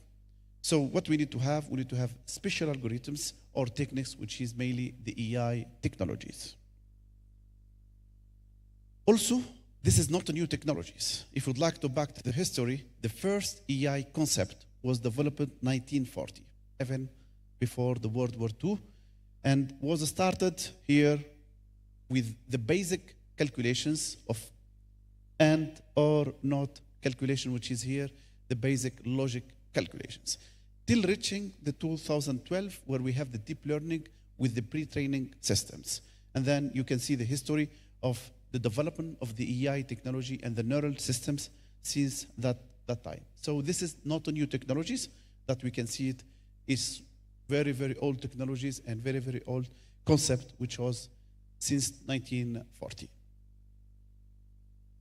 If you ask many people that they are not working in technologies, what is AI for them? They will tell you ChatGPT. For them, only AI can be represented in that. ChatGPT is one of the examples, DeepSeek, Grok, many others, let's say, narrative AI tools that we can use it. And we can see here as an example how we can use AI technology, for example, to do the journal entry of accounting for a company, where you can ask questions and help to provide you with an answer. So this is one of the examples how to use AI technology. Another one, which is here, I took another example, which is coming from Claude, which is here. Claude, as you can see, is one of the tools could help you to develop source code or to develop an application. If you back 5 or 3 years ago to develop, let's say, web store, I need to have at least 1 week. Right now, maximum 2-3 hours. And this is one of the examples, which is code generator tools, which is here Claude. Also, we see another applications of AI technologies, which is in the cars. And we can see here, this is an example from Tesla cars, where you can see that from Tesla, we can recognize the signals of the road. The cars, they can take decisions, they can check, they can go from point A to point B without any human interventions, and this is thanks to the AI technology. Other examples, as you can see, this is which we call the chatbots. So from chatbots, if I would like to get any supports before I need to contact the call center, right now you don't need that. Just you need to have chatbots, which is a virtual assistant, which can help you, for example, in this case, to book flights. So you don't need even to call call centers or to go through the internet to make your research. So the chatbots will learn from your experience, previous experience, and will provide customized data or information based in your needs and also in the previous experience. And also it can also adapt based on the budget that you have on that. Here, another example in the health sectors, where we have AI technologies which can be used here to detect, for this example, which is the breast cancer, where sometimes we need between 1 week to 2 to 3 months to determine if the patients have a cancer or not. Right now, with the AI technology, just a few minutes. Just we need to enter the results from the X-ray systems, and then we can determine the results. Also another systems, which is here, video surveillance or face recognition systems. And we took this as an example, which is one of the countries where they are using a systems to track people's inside the airports for security reasons. So what we have a system which can, from your check-in, it can learn about your name, and then it can follow you inside the whole airport or the whole city. And this is another applications of AI technology which can help to increase the physical securities in the countries. And this is, we have a lot of examples. So the question here, how we can build these systems? How we can build systems that can help to do face recognitions. But we'll go to this later on. So first, what we need to do, we need to go through this process, which is here the life cycle of AI applications. So first, we need to define our business objectives. We need to define what is the goal of these applications, what we need from, what is the objective or the business objective would like to achieve using this AI technology. As soon as we did that, we need to go through the data gathering. And for me, this is the most important steps. As soon as you have a huge data, you have a data from where you can learn and make your algorithm to learn from it, then we can have a successful implementation of AI model. As soon as we finish with data gathering, we move to data preparations. So data preparations, mainly, we need to have the data that can be readable by the system, and the system can understand this data. Then we need to build our model. Based on this model, we need to define which technology or which algorithm would like to use. Deep learning, neural network, or K-means, or multi-agent system, etc., which model that would like to use. Then we need to do model evaluations with a small number of data set. As soon as it's successful, then we move to model deployment. We try to apply if you'd like to see what is this model, so this is an example of neural network systems. This is simple neural networks where we can have in the green, as you can see, this is which we called the entry layer. In the red, we have the hidden layers, and the yellow, it's the output layers. So the system, this is how the system is making the calculations to make a decision. So the data, it should be entered from here, like for example, a picture, to recognize what is inside the picture. So the system will be entered from the green, then the calculation will be made in the red one, then the final one, which is the yellow, it is the decision of the system. What is the decision that we'll have? So try right now to build an example using this model. So imagine that we have a system where we'd like to make an AI technology or AI tools that can help to recognize all of these people. Okay? So from this system, we try to build an AI, let's say, model on that. So instead of doing a system that can learn for all these people, I will try to make it for 2 peoples only. And from this example, I can see that we have 2 guests here. If you remember, you know them. So we have here Albert Einstein and Thomas Edison. So we'd like to have a system which can make difference between 2 people, Thomas Edison or Albert Einstein. To build that, what we need to start, we need first, as I mentioned, we need to start by data gathering and learning database. So we need to introduce to the systems data from which he can learn the system. So to learn, we should provide them with a set of pictures from Albert Einstein, different pictures, and the same things for Thomas Edison. And the system from that will start learning and determining the difference between these two peoples. So, of course, 4 pictures are not enough. I think we need at least 100 pictures per face. Or we need to video recording. This is why sometimes when you configure your iPhone or Samsung, it'll ask you to turn the phones. This is to make a lot of pictures from you. So we have this model as a sample data, 4 pictures for each person. So what we need to do, then we need to do data processing or data preparations. So from pictures, which is here, gray picture, we converted to make it more easy and simple. We converted to black and white, and then we converted to a matrix with 0 and 1.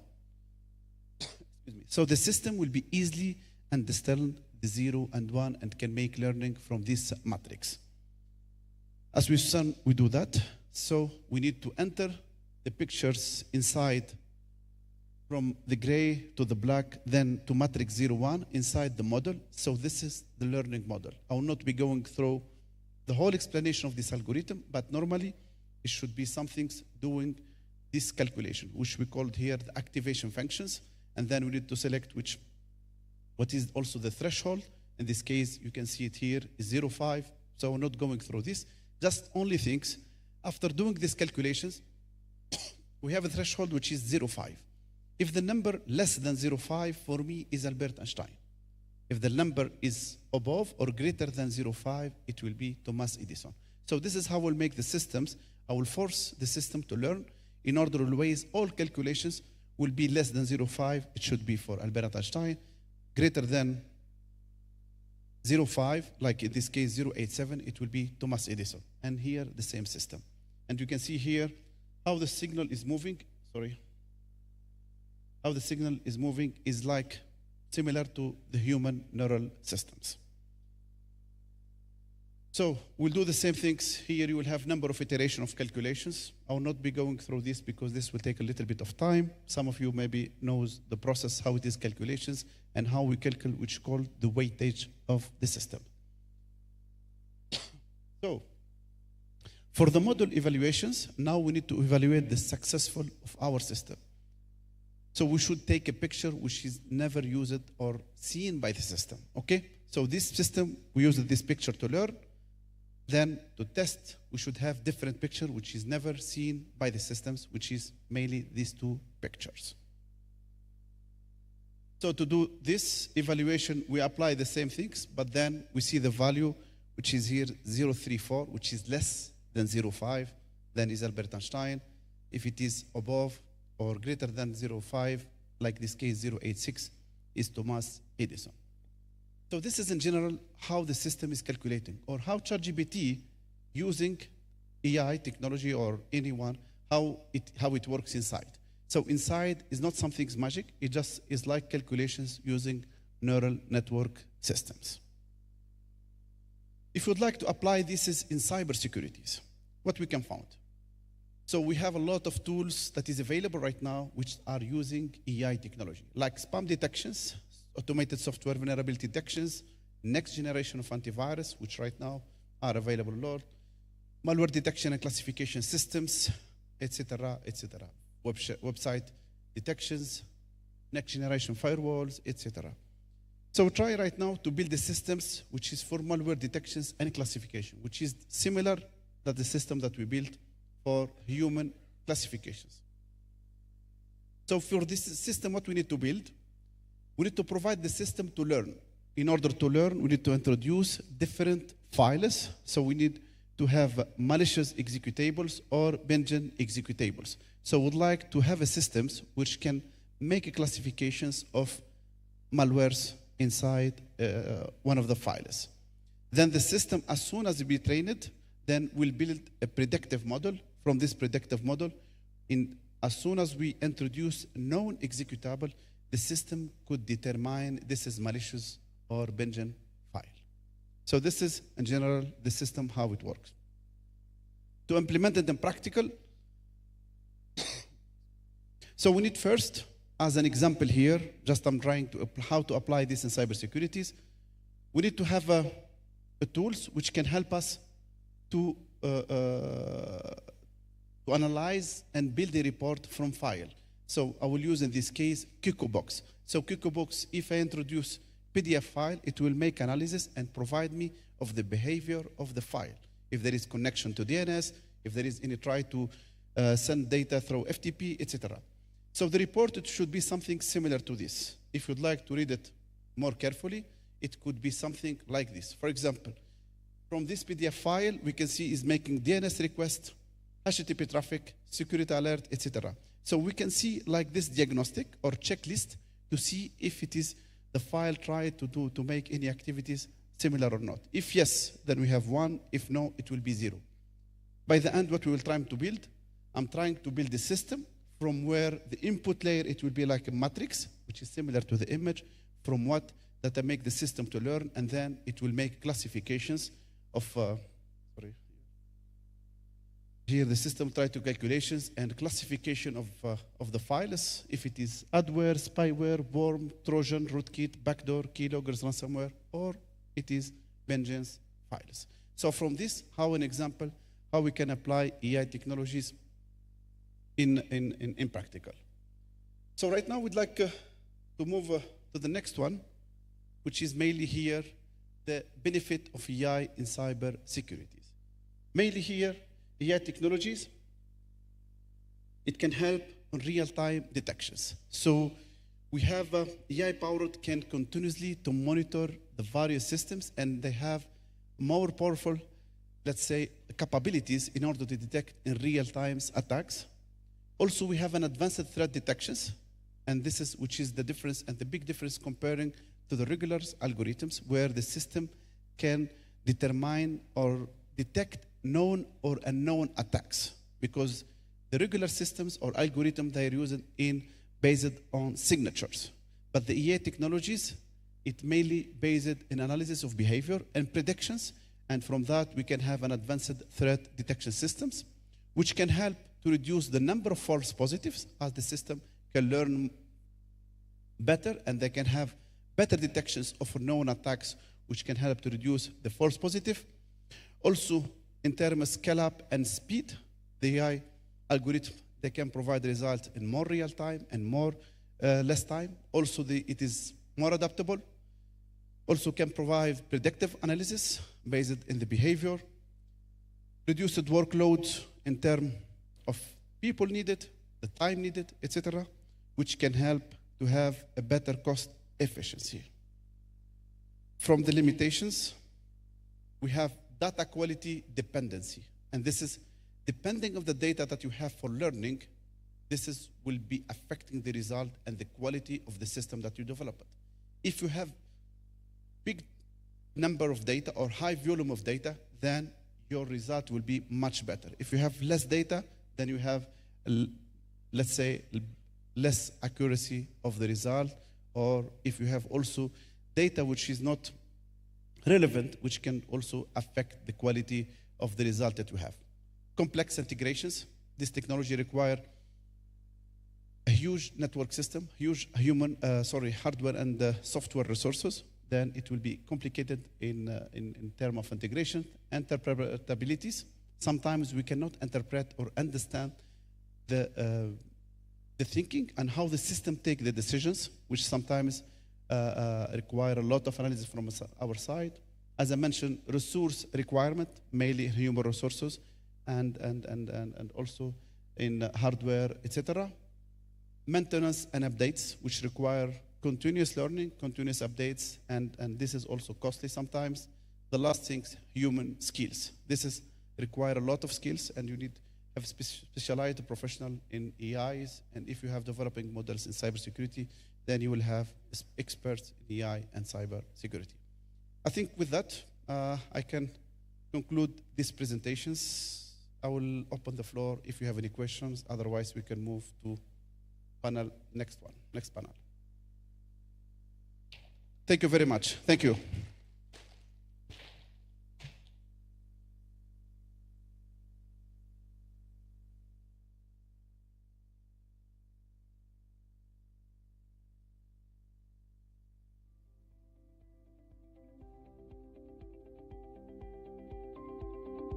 Thank you, Mr. Marwan bin Rashid, for your thoughtful presentation. I hope everyone is feeling good about gaining knowledge and insights about those valuable experiences and sharing lessons. So, before we start the second panel, I would like to kindly remind you again that on the back of your badges, you will find the QR code. By scanning it, you may directly submit your questions to the panelists. Well, until the setup is a bit done, I hope everyone's having a good time. If everyone's learning something, raise your hands. Yay! So people are raising your hands. So, good. Let's move on to the second panel session. The discussion of the topic is the role of partnerships and donor cooperation in advancing sustainable cybersecurity capacity building. So, I would like to kindly invite our moderator, Mr. Batarhoyuk Naransocht, to the stage, the Director of Cybersecurity and Technology Division, Executive Office of National Security Council of Mongolia. I would like to kindly introduce our speakers, beginning with Ms. Anat Levin, the Senior Digital Specialist and Cybersecurity Lead for Asia, World Bank. Mr. Kevin Claudinelli, Information Management Officer at Interpol.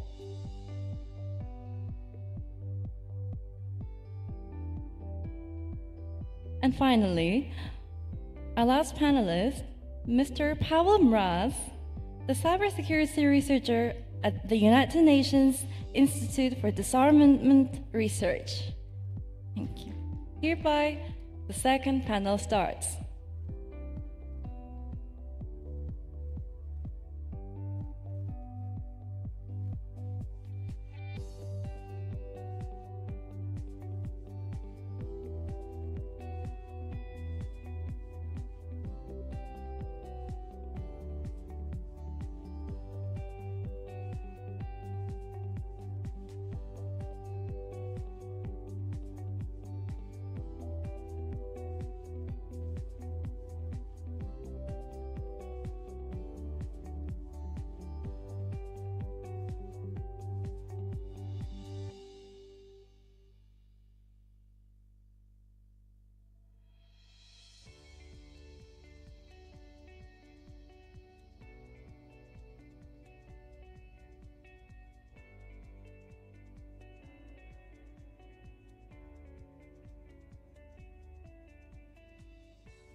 Hello.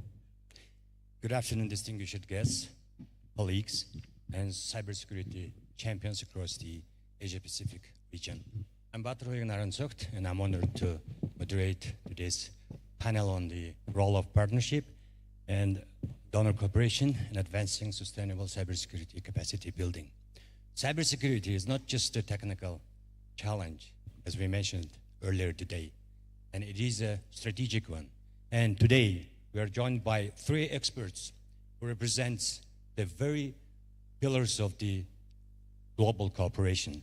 Ms. Anna Levin, Senior Digital Specialist and Cybersecurity Lead for Asia at World Bank, brings insights into how development financing and policy support can drive long-term cyber resilience.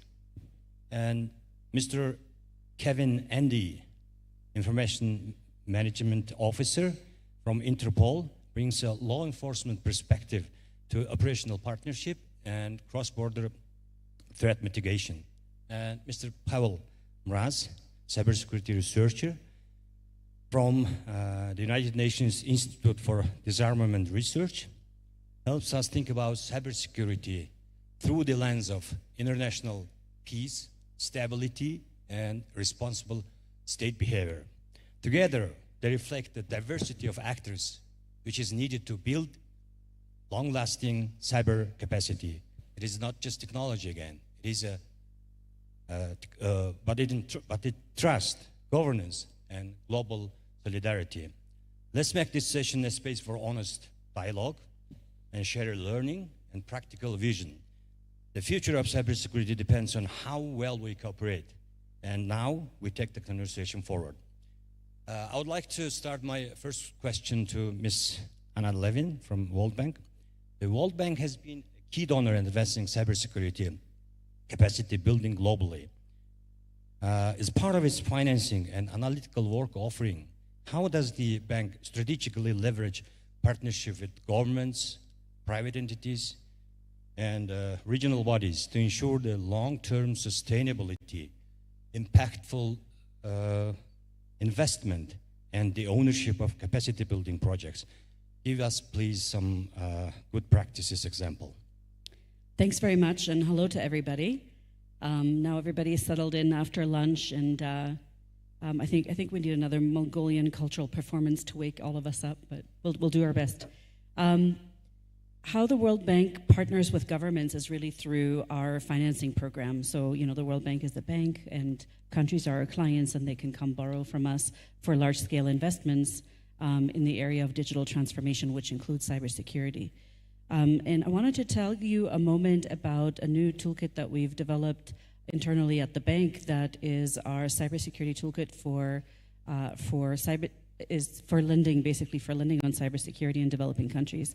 We've come up with 5 work streams and 23 different activities for which the bank is happy to provide financing in cybersecurity. And so the first work stream is all about governance and institutions, legal and regulatory. So if a country needs to have a new law for cybersecurity or a new regulation for cybercrime, or if the country needs to set up a national strategy or a policy, or if there is a cybersecurity authority that needs to be set up, that's the kind of activities, those are the kind of activities that we're financing in developing countries. In some cases, the cybersecurity authority is not set up yet at all, and countries want to set it up from scratch. In others, it's about building capacity for that institution. So that's kind of the first pillar. The second pillar is everything related to risk management and critical infrastructure protection. So in some countries, we still need to define what the critical infrastructure is. Others have the definitions, but they need to do risk assessments and audits. And the risk assessments could be national, sectoral, they could be specific to entities. And essentially, whatever gaps are identified through those audits or those assessments, you know, there is the possibility to finance the closing of those gaps. We also have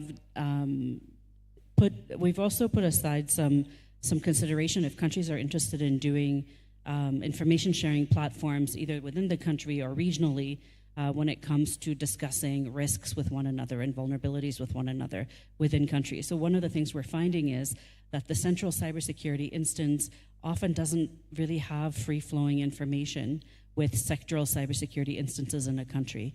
And we see this all the time, that people in the financial sector talk to one another, but they don't really talk to the people in the government sector, or they don't talk to anyone in the energy sector doing cybersecurity. So information sharing platforms is a really important thing.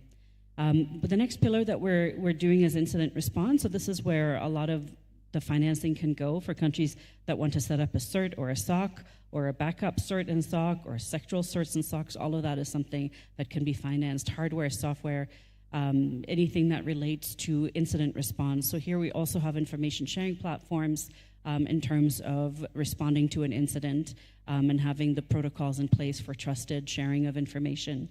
And then the next one is skills development and public awareness campaigns. Even in the morning of today, I've had conversations with 3 countries, all of whom are interested in public awareness campaigns, and they're trying to figure out how to do that. So that's something that we, I was telling them about it, but it's something that we can finance and we can support you with.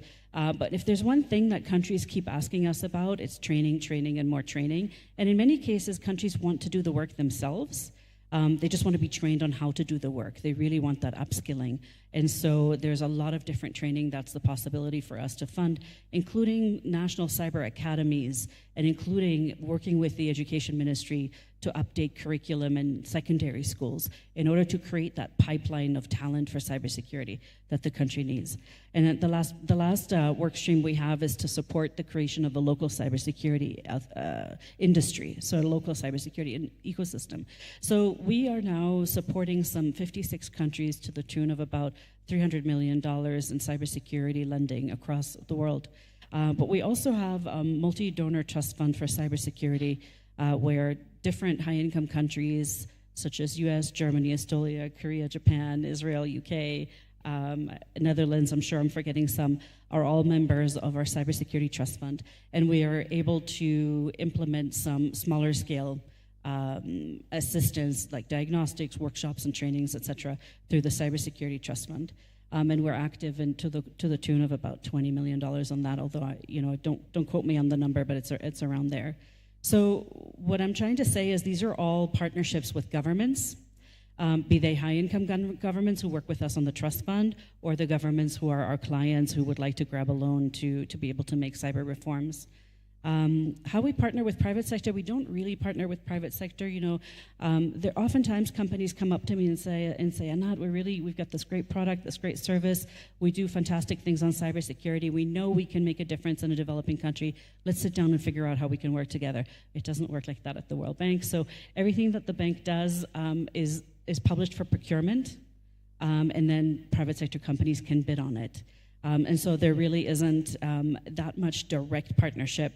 The moment that money changes hands, it becomes a contract, so it becomes procurement. But what we have seen of late is that, especially in the skills development area, so in the area of teaching cybersecurity skills to developing country trainees, a lot of NGOs and different governments have bilateral relationships with private sector companies that can provide the content for the training. Because one of the things that you need to think about when you establish a cyber academy or a cybersecurity skills development program is your content becomes stale very quickly. We just had a great presentation by Marwan on AI. That's the new topic that you just constantly need to keep your content up to date. And so academies work with private sector and they often get free content from private sector companies, big and small, in order to keep their skills development active. We've really observed 2 instances of public-private partnerships when it comes to cybersecurity. There's, compared with other sectors, we don't really have as many examples, but there are 2. One of them is in the incident response area, and it's the country in Africa called Togo, where they have a PPP for the national cert. Very interesting case. I encourage all of you guys who are interested in this to research it, and feel free to talk to me about it, and I can connect you also. But what happened is there's sort of a tripartite public-private partnership between the government, the CERT, and the bank that's funding the work that needs to be done under the CERT in Togo. And I think a lot of it has to do with personal trusted relationships, but there's certainly much to learn from that model. In other countries, such as Jordan and Dubai, we see public-private partnerships when it comes to cybersecurity academies, where a private sector company will come in, set up the academy, and there is both a cost and a profit-sharing arrangement between the government and the private sector. So those are some examples that we see. When it comes to sustainability, and this is my last point, it's really a challenge because cybersecurity costs the same whether you're a small country, a low-income country, or whether you're a high-income country. If you want to get a subscription to something, or you want to buy a certain product that will help you do incident response or help you do risk assessments, it's often the same amount or close to it. So one of the things that we see is there's a lack of affordability for developing countries of cybersecurity products and services. And we really call on private sector companies in the cybersecurity sector to try to come up with no frills or low frills versions of their products. So not something that's marketed towards the US or Australia and Canada and Western Europe, but something that's marketed for low-income countries and doesn't have all of the bells and whistles, but it's something that's affordable to them. What we do in terms of sustainability at the bank is, we usually come in and we do capital investments, capital expenditures for 5 years, and when the World Bank project closes and that, spigot is turned off, we really need the country to pick up and continue the OPEX and continue to maintain whatever systems and assets have been purchased into the project. And so it's a really big element of what we think about when we partner with countries. And the countries really need to raise the awareness of their own Ministry of Finance that cybersecurity expenditures are a thing that's going to stay. It's not temporary, and it's only going to increase over time. And ministries of finance need to make the budget available in order to continue onwards with making the assets and the investments sustainable. Thank you. Thank you very much. You have done so many activities covering almost all of the aspects of cybersecurity. Thank you very much. And my next question addresses to Mr. Kevin from Interpol. In the Asia Pacific, we continue to see the fast evolving cybercrime threats that often cross borders and exploit regional vulnerabilities.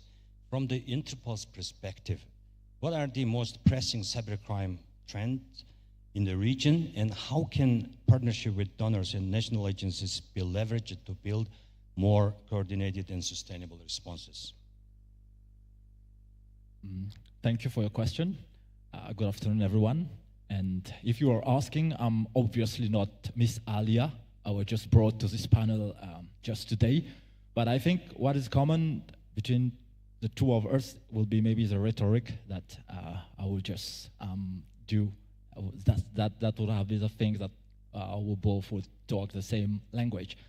So specifically, if I come to the question in the Asia Pacific, we continue to face the traditional threats we know well, phishing, the online scams, business email compromise, ransomware attacks on critical services. What is different now is these are being amplified by artificial intelligence, including more generative AI, which is making cyber fraud schemes more convincing, more scalable, and ultimately more harmful to communities, business, and essential services. There will be some headline finding that will be further elaborated in the forthcoming Interpol Asia Pacific Cyber Threat Assessment Reports. It's a report that is being curated right now. I don't know the specific dates, but it will come. Just watch for it. It will be later this year. That report will provide a broader picture of the underlying dynamics driving these threats, and we will be setting out some recommendations for how we can respond collectively to these threats. On the second part of your question, how partnership can be leveraged. I think the key lesson is that no country, organization, or even big tech company can do this alone, because we need a sustainable responses require an international ecosystem approach. This is what we try to do at Interpol, to bring this ecosystem approach where all the partners get together, and then we work together, we learn from each other, and we provide a sustainable response. We need the counterparts, we need donors, private partners, and we work side by side. By the way we do it, so for us is more by connecting intelligence and a lot of preparedness and operations we build a response that are not only coordinated, but also we want it to be sustainable. So when we bring member countries to be part of operation, it's not only to take part, but also to learn the way and that they can leverage on what they learn and redo the things that they've learned. A recent example that we had in this region, you can read about it, was the Operation Secure, which mobilizes kind of international cooperation that I'm just talking. So we were able to dismantle info-steal infrastructure, and the outcome was the removal of thousands of malicious domains and IPs. We've been able to arrest offenders and provide protection of hundreds of thousands of victims. So I hope that I've provided you with a response. Thank you. Thank you very much. In terms of cyber crime, the partnership, I mean, international partnership is a key factor, as it, shares information and also shares knowledge, especially against the new AI threats. Okay, I'm going to turn to Mr. Paul Mraz from UNIDIR. Responsible state behavior is increasingly tied to cybersecurity stability. How can donor cooperation and partnership reinforce the adoption of cyber norms at the national and regional level? And what strategic role does UNIDIR see for multilateral platforms in translating these norms and into practice? Could you please share a concrete example of UNIDIR's work in the Asia-Pacific region that illustrates this in action? Batar, thank you so much for the question, and thank you to the government of Mongolia and the ITU for inviting UNIDIR to participate. UNIDIR, the UN Institute for Disarmament Research, we're a voluntarily funded organization, and we help member states, UN member states, map security challenges related to new technologies, cybersecurity, AI, quantum computing. On your question, let me take it in three parts. The first part was on the question of the UN framework for responsible state behavior in cyberspace, and how do we translate the beautifully written UN framework into practice on a national and regional level. And then your second question was about the role of regional multilateral platforms, and then the third question on example of UNIDIR work. I would like to begin by asking the audience to give us a show of hand of who many in the audience are actually familiar with the UN framework of responsible state behavior. To whom does this sound familiar? Please raise your hands. Okay, despite the light, I am seeing approximately 1, 2, 3, 4, 5 raised hands, which I think already illustrates the challenge number one.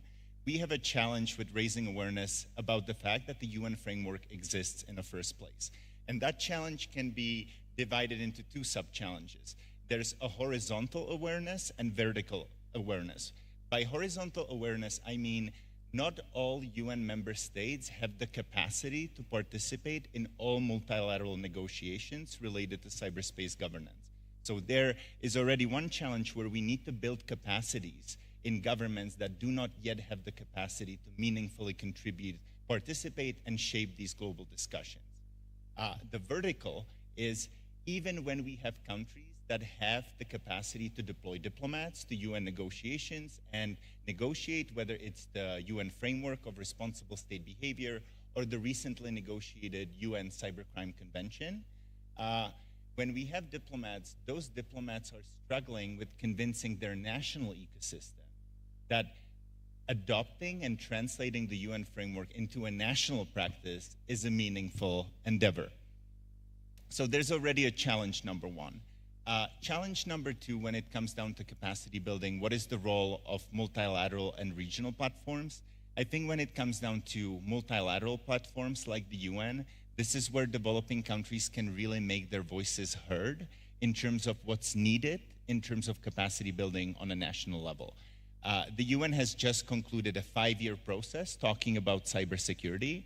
It has decided to establish a new UN permanent body on cybersecurity, which I think demonstrates the seriousness with which UN member states approach this issue. It will be called a global mechanism on cybersecurity, but part of the discussions will be on capacity building, and this is where donors and donor member states and private sector companies, I imagine, hope to hear from developing countries of what's needed specifically. On a regional level, I think regional organizations can really be the guardians and custodians of translating the international commitments in regional and local practice.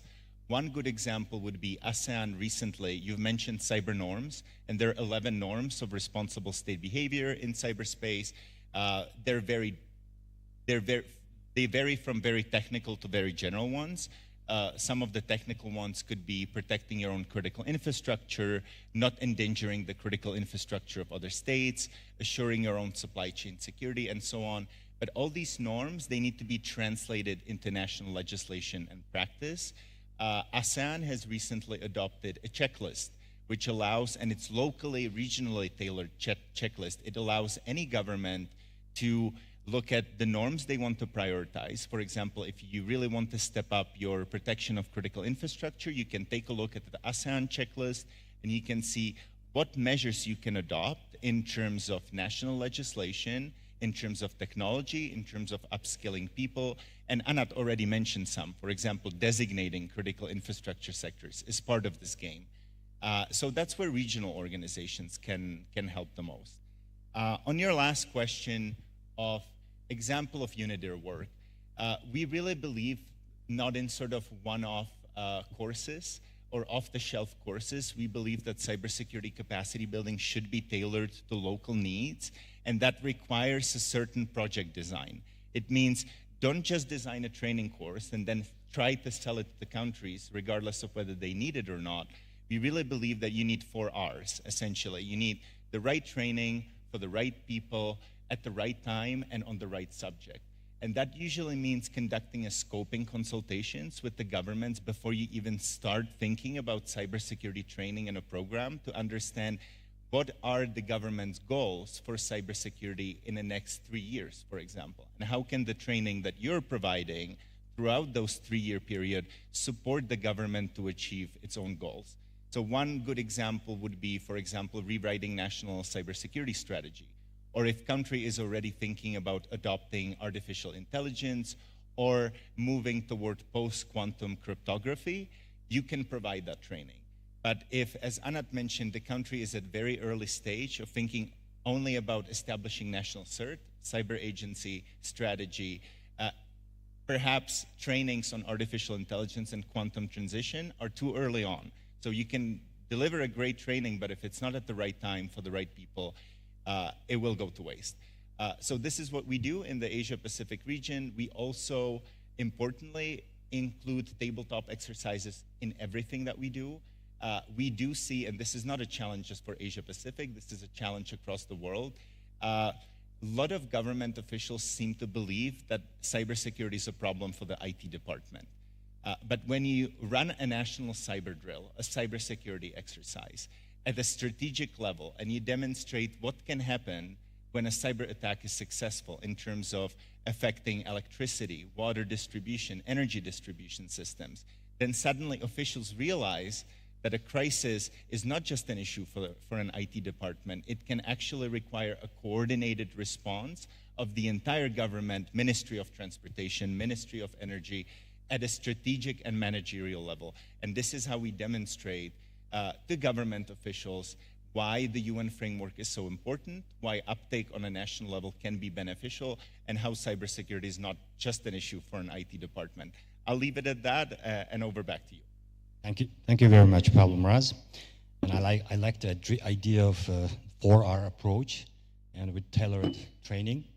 So before I'm moving to second round questions, I would like to engage audience for a poll question. Can you show the question screen?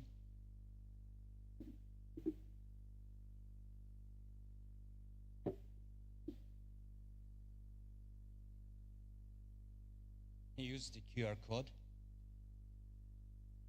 And the question is, in your view, what is the most critical factor in building sustainable cybersecurity capacity? A, technical infrastructure, B, policy and legal framework, C, human capacity and skills, the international partnership and donor cooperation? Okay, please answer the question. And we'll reveal the poll result at the end of the panel. Okay, now I'm going to move to second round. And I have to note that our time is shrinked from 1 hour, 20 hours to 60 minutes. So, Miss Anna Levin from World Bank, again, question to you.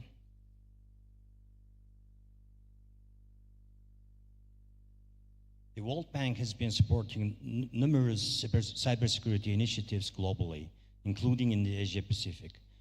From your perspective, what are some interesting good practices and new initiatives going forward that can effectively engage partners, including private sector partners, in cybersecurity capacity building?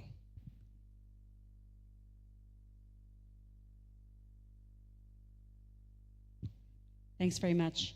I'm glad, Pavel, that you set up my what I want to talk about next so beautifully. So thanks very much.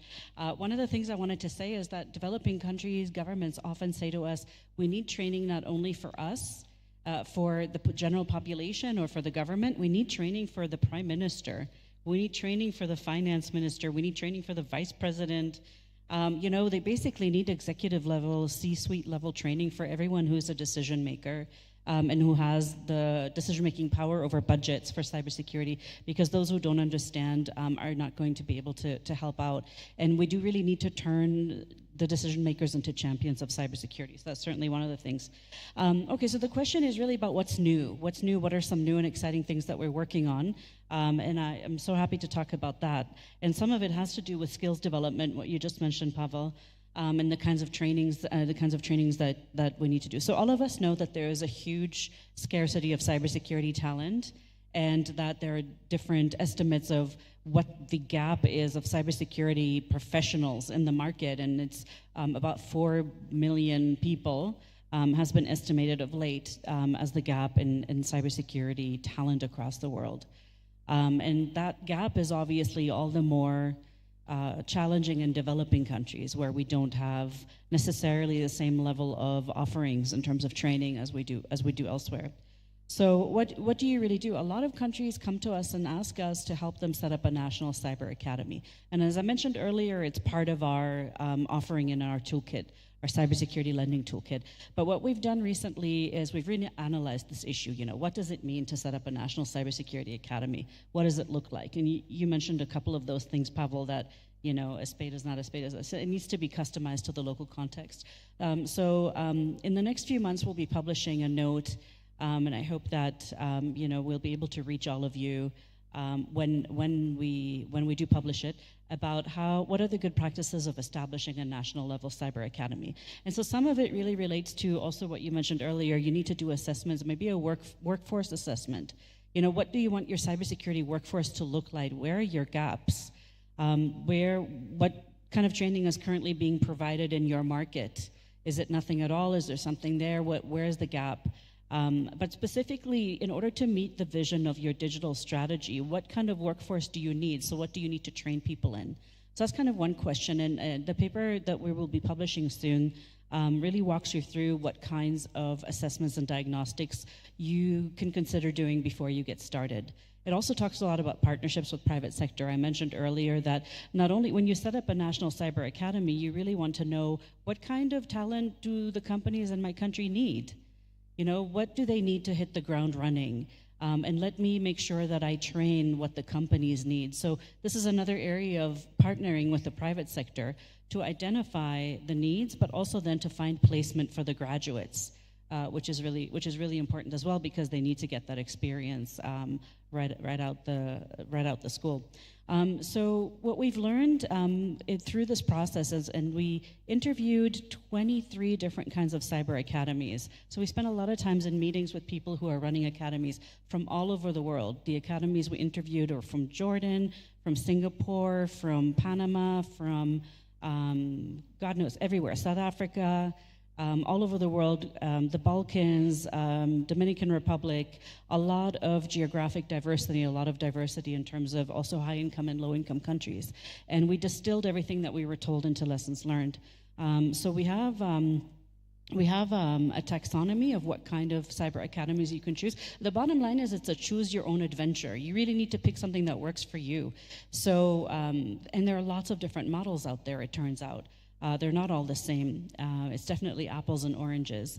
And the point is that you choose whether it's national or sectoral or a regional cyber academy. You choose your students. What's your student profile? Are you targeting mid-career professionals? If so, how are these people going to continue paying their bills while they're coming in to train with you?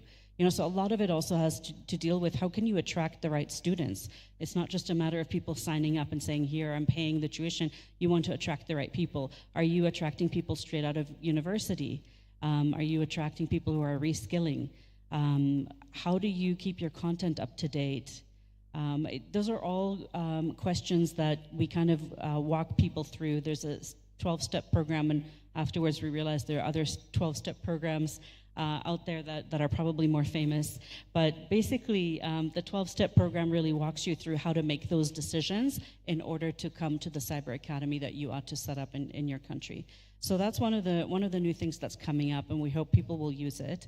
One of the other things that has to do with skills development is because the scarcity gap is so big, we really need to support women and girls to become cybersecurity professionals. And that's the case in every region in the world. And there's some regions where this gap is smaller and some where it's larger, but by and large, we can't afford not to have women work in cybersecurity. From an economic perspective, we simply cannot afford women not being leading in a large percentage of professionals in cybersecurity. And as I look around the room, we do have some sisters here today, but there really ought to be a lot more.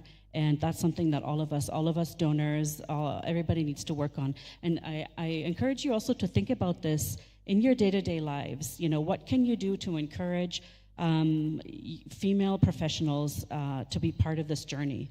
So sometimes it's about bringing somebody along to a conference who maybe is not quite there yet, is not quite ready yet, but how else is she going to learn other than through exposure and implementation experience? And the point is that we need these professionals, we need many of them to be women, and there are lots of fantastic cybersecurity skills development programs out there that are specifically geared for women and girls, and that are doing fantastic work. And I think the experiences are not only scalable, but they're also replicable to other countries. And it turns out that Africa is doing really well in this area. So there are two examples coming out of Africa that are really top-notch. One of them is an example coming out of a commercial bank in South Africa called Absa Bank. And the IT department at Absa Bank had the same problem that everybody else does. They couldn't find the talent. They couldn't find the cybersecurity talent that they needed in order to keep the banking system safe. So they decided to start their own school for cybersecurity and train the people who are coming to their school in what it would require to hit the ground running to be one of their cybersecurity analysts. And in the first 2 years, they ended up hiring 99% of the people who graduated from the school. But get this, they were all women. So it has been a fantastically successful experience, and now they've branched out into cybersecurity training for blind people, so for visually impaired. And it's an incredible experience and an incredible example because it turns out that cybersecurity analysts who are blind detect intrusions differently. That's been there. You asked me to talk about new innovative things. This is stuff that you don't really see everywhere. It turns out that when you can't see what's, obviously they have screens that are, have accommodations for their disabilities, but they detect different kinds of vulnerabilities the way that others don't. And it's also wildly successful, and they ended up hiring most of those people also. So that's one great example. Out of Nigeria, we have the CyberSafe Foundation, and they have a Cyber Girls Fellowship program, which has been educating young African women in cybersecurity and making a huge difference. They started out being able to have like 400 spots. They got 3,000 applications. And one of the things that came out of our report is that the cyber academies are very specific about whom they accept into the academy. So it's not just, hey, I'm going to pay my registration fee, I'm in. There's really a selection process because they want to select for commitment and for perseverance. And what happens is a very, very thorough selection process for the Cyber Girls Fellowship. And the girls who are in are really committed. And, we have examples from a young African woman being a waitress and then becoming a cybersecurity analyst, increasing her salary by 400+% and being able to support her mother. This particular program, I highly encourage you to look into it if this is the kind of thing you're thinking about implementing, and I'm happy to connect you or talk to you more about it. It's been wildly successful, and it has brought a lot of female analysts into the industry. Some of the other interesting things that we're doing is, in one African country, we're supporting cybersecurity audits for dozens of ministries. And the goal is to get all of those ministries to pass ISO 27001 certification. So they were bundled into different typologies of ministries. So all of the ministries in the legal or law sector, all the agencies, legal and law, all the agencies in the health sector, and it was essentially procured out to cybersecurity companies to help the ministries reach the certification. If all goes well, the government will go from 0 ministries certified in ISO 27001 to some 15. So we hope that that's something that will happen.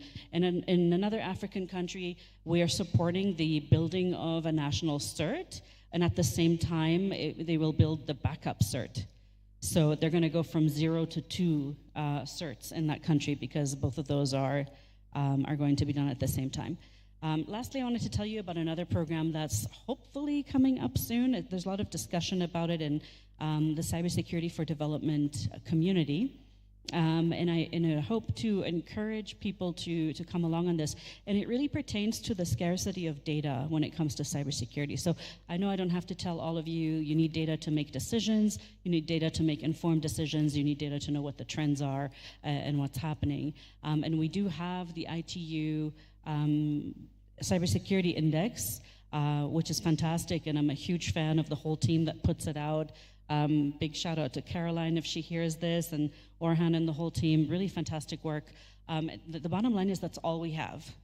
We really don't have an indicator of the number of incidents that's in any way comparable across countries or across regions. We don't know what the loss is of cybercrime in a country in terms of monetary value or percentage of GDP. There's just a lot that we don't know about threats, a lot that we don't know about vulnerabilities. There's a lot we don't know about harm. The number one the number one indicator everyone seems to want to know is what's the number of incidents. And even if we look at that, let's say countries do collect data on incidents, they're not doing it with a methodology that's harmonized or comparable to other countries. So we don't have a harmonized definition for incidents, and nobody collects it in the same way. So long story short, I think in the future, there is a space for a cybersecurity statistical capacity building training for countries to identify what are your priority indicators, how can we harmonize, come to some consensus about what the definitions are. What are those indicators that, let's say, are our top 10 indicators? What are their definitions? Can we come up with a harmonized collection methodology? Do we agree that we make some of this available as a global public good? Or do we agree at least that, we collect it in this way so that we can have data-driven investment decisions in cybersecurity and data-driven knowledge about results? Thank you. Thank you. Thank you, Anna, for sharing good practices. My second question to Ms. Kevin, Interpol. In the Asia-Pacific region, Interpol's initiatives are central to fostering cross-border collaboration among law enforcement agencies through the threat intelligence sharing, operational coordination, and joint investigations. Could you highlight specific practices that have strengthened cooperation between CSIRTs and law enforcement in the region? As a comparative point, what lessons might the Asia-Pacific draw from recent high-impact operations like Serengeti 2.0 in Africa, where Interpol coordinated across 18 countries to dismantle cyber fraud networks, disrupt over 11,000 malicious infrastructure nodes, and recover nearly 97 million US dollars. Yeah, thank you for this question. Indeed, Interpol approach is both regional and as well global. So regional because of the specific realities of each part of the world. So we tend to understand that if we're present in a region and then we focus on this region, we have people who work in the region, it's easier to create the right network and it's easier to combat the problem that we're seeing. And global is to ensure a broader reach and also a consistency. This is the approach that we do, so regional and global as well. So although our primary focus is policing and law enforcement, our greatest strength lies in our network of 196 member countries that we have, and then through the communication that we're able to do through the I-24/7 channel of communication that these 196 member countries can communicate through the national central bureaus. This enables us to connect national agencies and coordinate across borders in real time. So in Asia Pacific, cooperation between CSIRTs and law enforcement is reinforced through various initiatives. So we have the expert working groups that keep going year after year. So the idea is to share knowledge and also to find a good practice and things that framework that are working that we will want to implement. And regional desk coordination. So as I was saying, our regional way of work. So in the region also we have the Asia Pacific regional desk who look at this. So this ensures that technical responders and investigators are not working in isolation, but are aligned from the outset when incident occur. They all knows what is happening. The best example of this framework, you mentioned it, is actually Operation Serengeti 2.0 in Africa. So the background of Operation Serengeti 2.0, it comes from another regional desk, which is the regional desk for cybercrime in Africa. So it is a funded project that's been working in Africa. And this model has two-phase approach. So one is a capacity building part, and then followed by coordinated enforcement, the second one. So once we want to do an operation, it's all work in a operational plan phase, where one of the part is to have this capacity building with the people who will be participating in this operation, and then we go and do the operation with all the different partners from law enforcement, private sectors. And it's also good that I mentioned that at Interpol we have a framework specifically for the Cybercrime Directorate called the Gateway Partners. It's just an agreement that we have with the private sectors, technical companies, which allow us to get intelligence. So using this intelligence, we put it like in an actionable intelligence that we use in this operation. That's why we were able to achieve remarkable results. You mentioned some of them, and also over 1,000 arrests in the region of Africa. So it is a model that is also being adopted in the Asia Pacific through the ASPJOC. So ASPJOC is a Interpol Asia and South Pacific joint operation. Same model that the cybercrime desk in Africa. So they work more or less the same way. And the example I mentioned earlier, Operation Secure, reflects same methodology. So combining preparation, capacity building, and then doing the enforcement side. Yeah, thank you. just for the curiosity, how long did it take the capacity building phase before the operation? So there are quite some good preparation that is ongoing before any operation. First, I say there is a phase that is called the operation plan. So the operation plan has mention of how the operation will go, and then there is arrangement with member countries who will be participating in this operation. One, we know which country will participate. We know also what a problem we're going to tackle.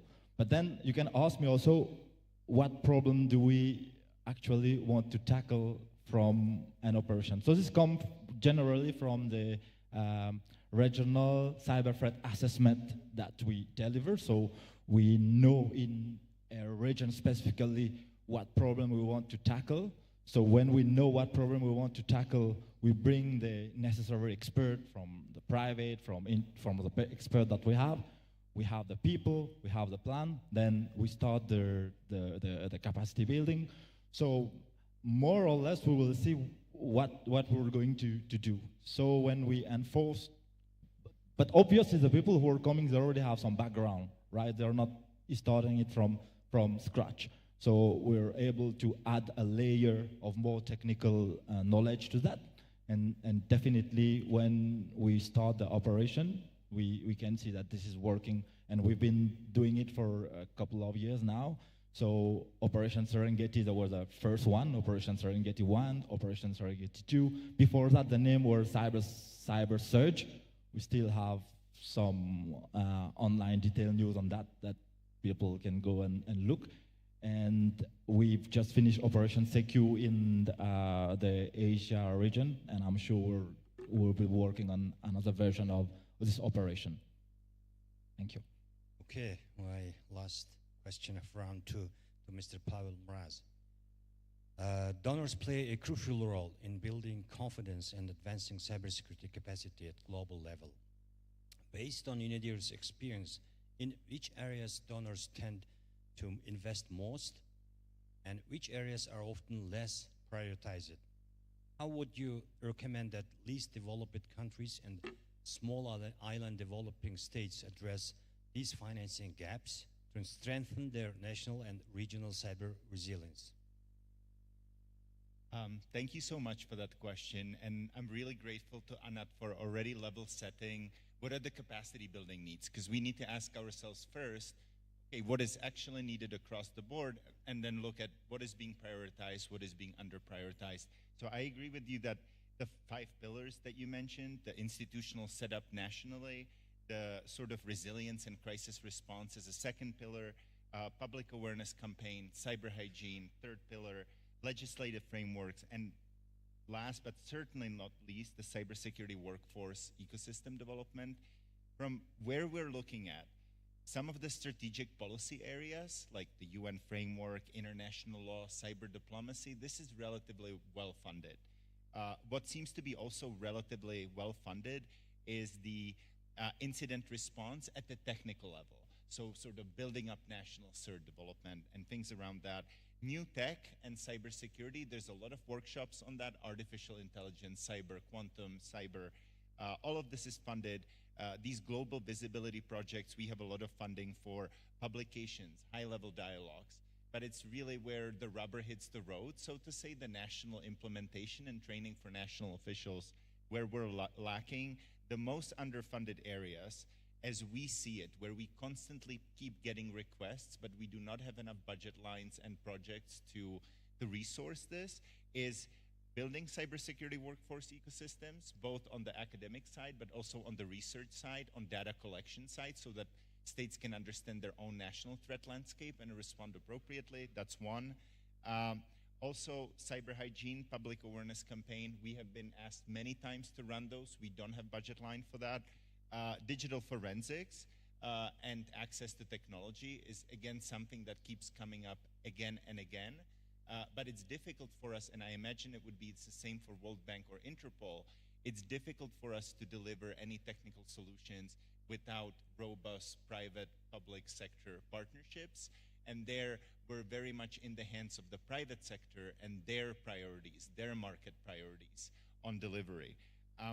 I think on each of those, let me just pause on each. So out of the well-funded ones, we're well-funding certain things, but perhaps we're overfunding certain things. The one type of project in cybersecurity capacity building that, in my opinion, is currently overfunded is the initial national assessment.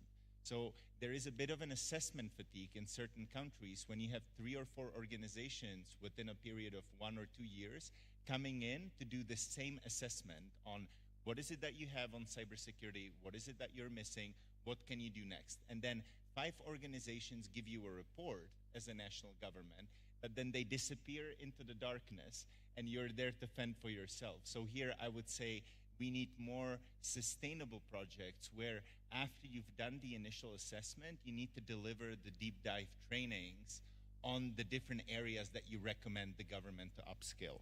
So that's number one. On number two, there's some well-funded initiatives, but there perhaps the project design is not ideal. And here, cyber diplomacy could be one. We keep, as UN Institute, we keep training diplomats in cyber diplomacy over and over again. We keep bringing them to Geneva, to Bangkok, to New York for trainings. But of course, the institutional turnover with diplomats is huge. So you train one official from one country who becomes very skilled in cyber diplomacy. In 2 years, that person rotates out of the headquarters to a mission. That set of institutional knowledge is lost to the government. And here the solution is we need more train the trainers initiative. Anat, you've mentioned national cyber academies. I think we need to also institutionalize cyber diplomacy trainings in diplomatic academies in different countries so that countries can then train their own diplomats to participate in cyber tech diplomacy negotiations, represent their own interests sustainably. So this is currently missing. The last thing I wanted to say, the cyber workforce ecosystem, just big plus one on what Anat mentioned. There's a huge problem even when government allocates resources for new CERT or new cyber agency and the agency starts hiring, there simply aren't enough people who fit the profile that is needed for the cyber agency because the profile is not technical. It's not a cybersecurity technical expert. It's somebody who can draft a legislation, policy framework, but understands the technical aspects of cyber.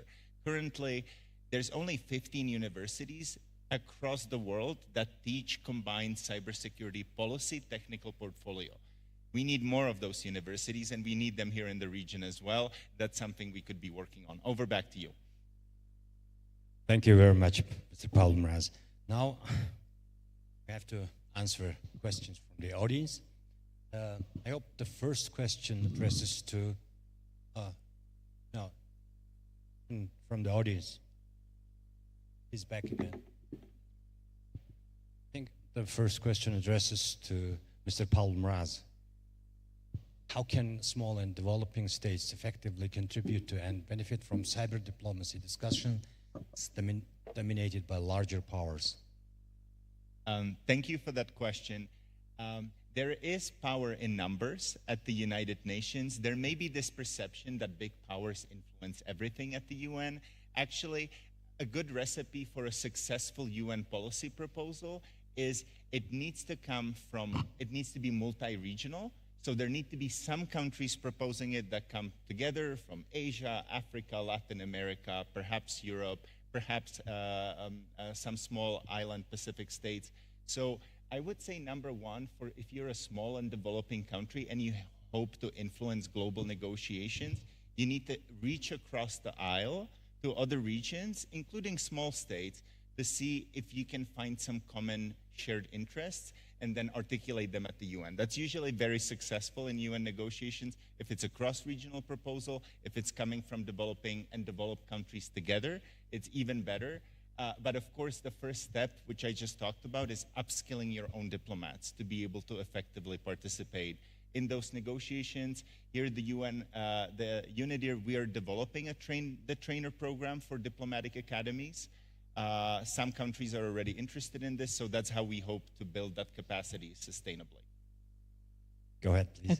A quick addition to this, and I recognize that on panels, it's much better if there is sort of drama, but at least there's vehement agreement, especially between a lot of the things you've said. It drives me a little bit nuts when diplomats who've been trained in cybersecurity and have become really active in cybersecurity end up becoming, for their next job, the agricultural attaché in some country.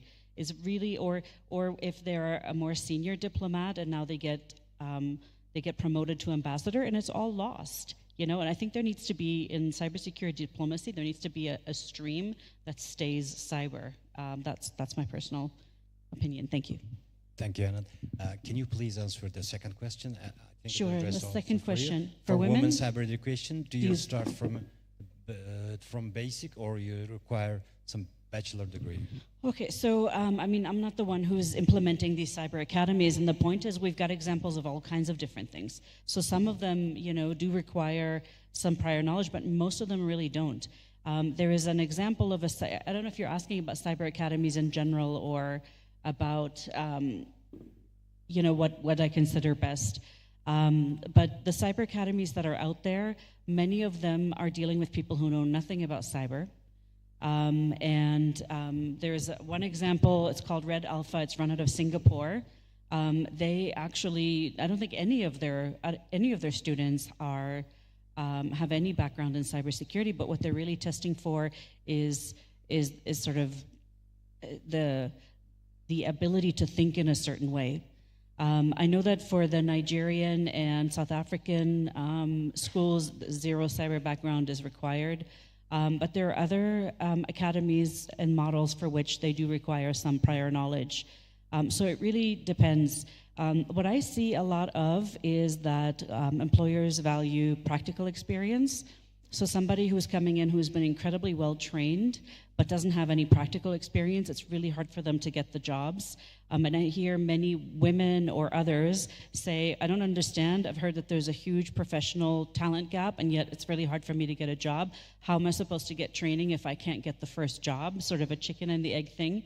And the bottom line is that when the cyber academies really ought to include a lot of practical training, simulations and drills and practical training.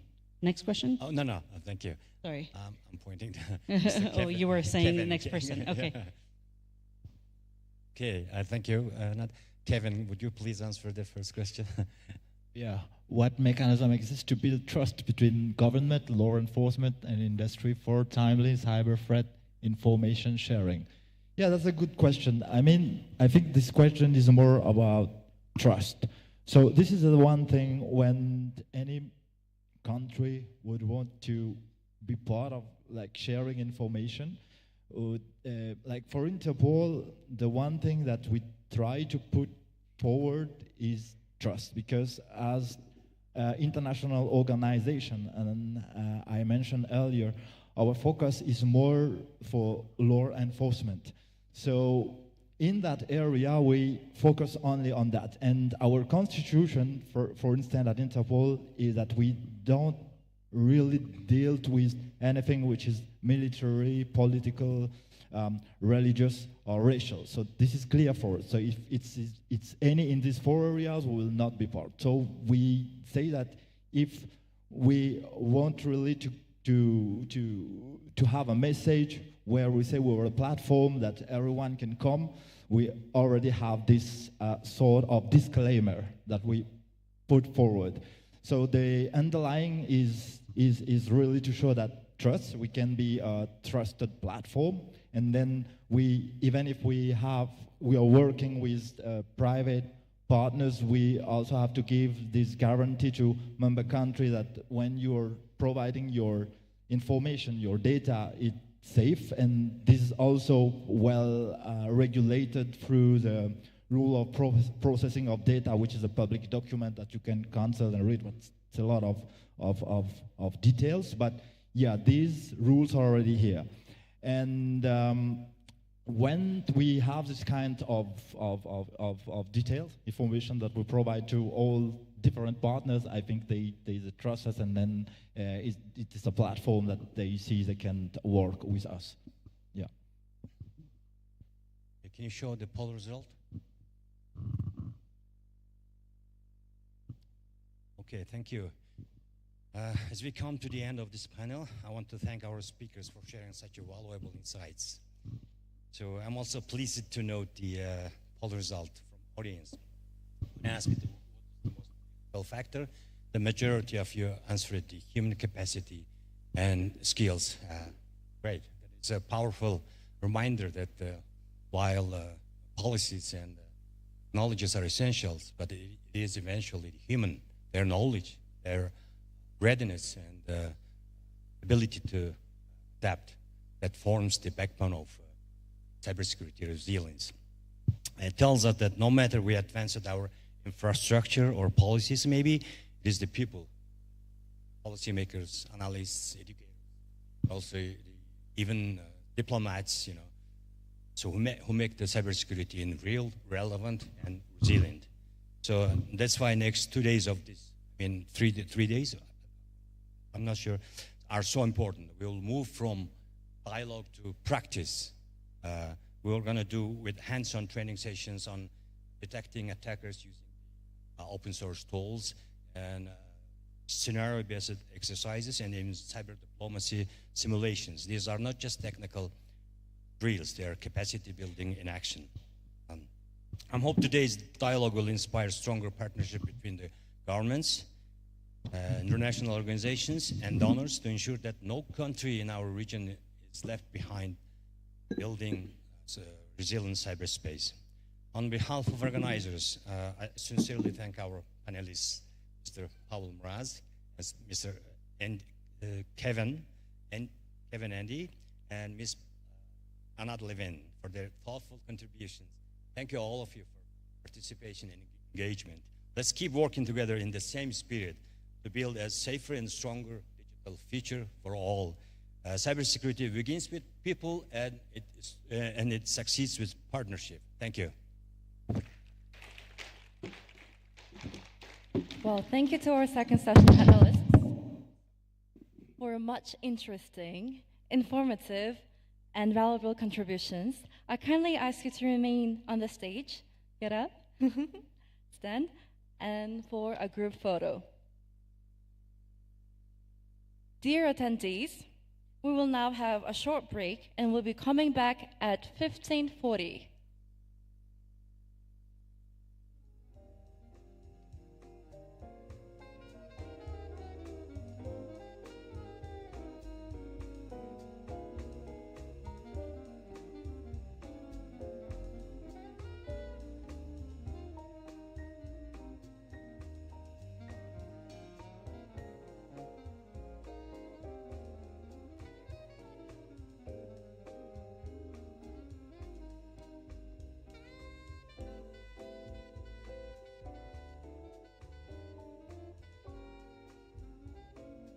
Цахим хөгжил, инновац, харилцаа холбооны яам, олон улсын цахилгаан холбооны байгууллагатай хамтран Аз номхон далайн бүс нутгийн кибер аюулгүй байдлын мэрэгжилтнүүдийн кибер сургууль 2025 арга хэмжээг 2025 оны 9 сарын 2-оос 5-ны өдрүүдэд зохион байгуулж байна.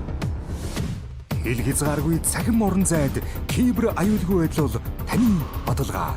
Бид хамтдаа цахим аюулгүй ирээдүйг бүтээж чадна. Кибер сургууль 2025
On to the next, I would like to introduce and invite our speakers for the panel session. Please, Mr. Purupat Yarampil, the Director of National CSIRT Mongolia, come to the stage. Thank you. Next, Ms. Roha Kiran Basukala, the Deputy Director of Technology Research and Development Section of Nepal Telecommunications Authority, please welcome to the stage.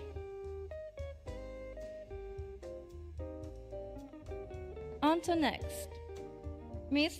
Shana Jang, the Senior Engineer of Operational Department of National Computer Network Emergency Response Technical Team Coordination Center of China.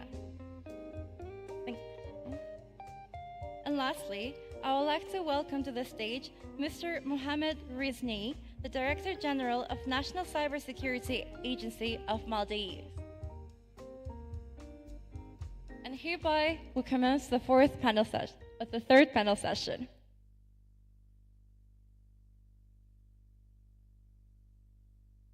Test. Okay, so I know it's been a long day. I know that this panel session is right after the last coffee break, so I know that we're all a little tired, but hopefully you've been a little bit rejuvenated with caffeine. And so thank you very much for sticking with us as we enter the final segment of this Day 1 conference. As mentioned by the MC, my name is Calvin Chan. I'm the cybersecurity focal point for the ITU regional office for Asia and the Pacific based in Bangkok.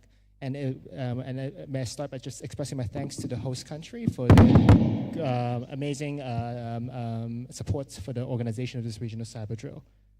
As we move to the final panel today, what we'll really focus on is to drill down a bit on national cyber crisis management plans, especially as it relates to national cybersecurity agencies, CERTs, and government regulators. And so we want the speakers here to share good practices and lessons learned in coordinating national cyber response efforts, especially in protecting critical information infrastructure and ensuring whole of government preparedness.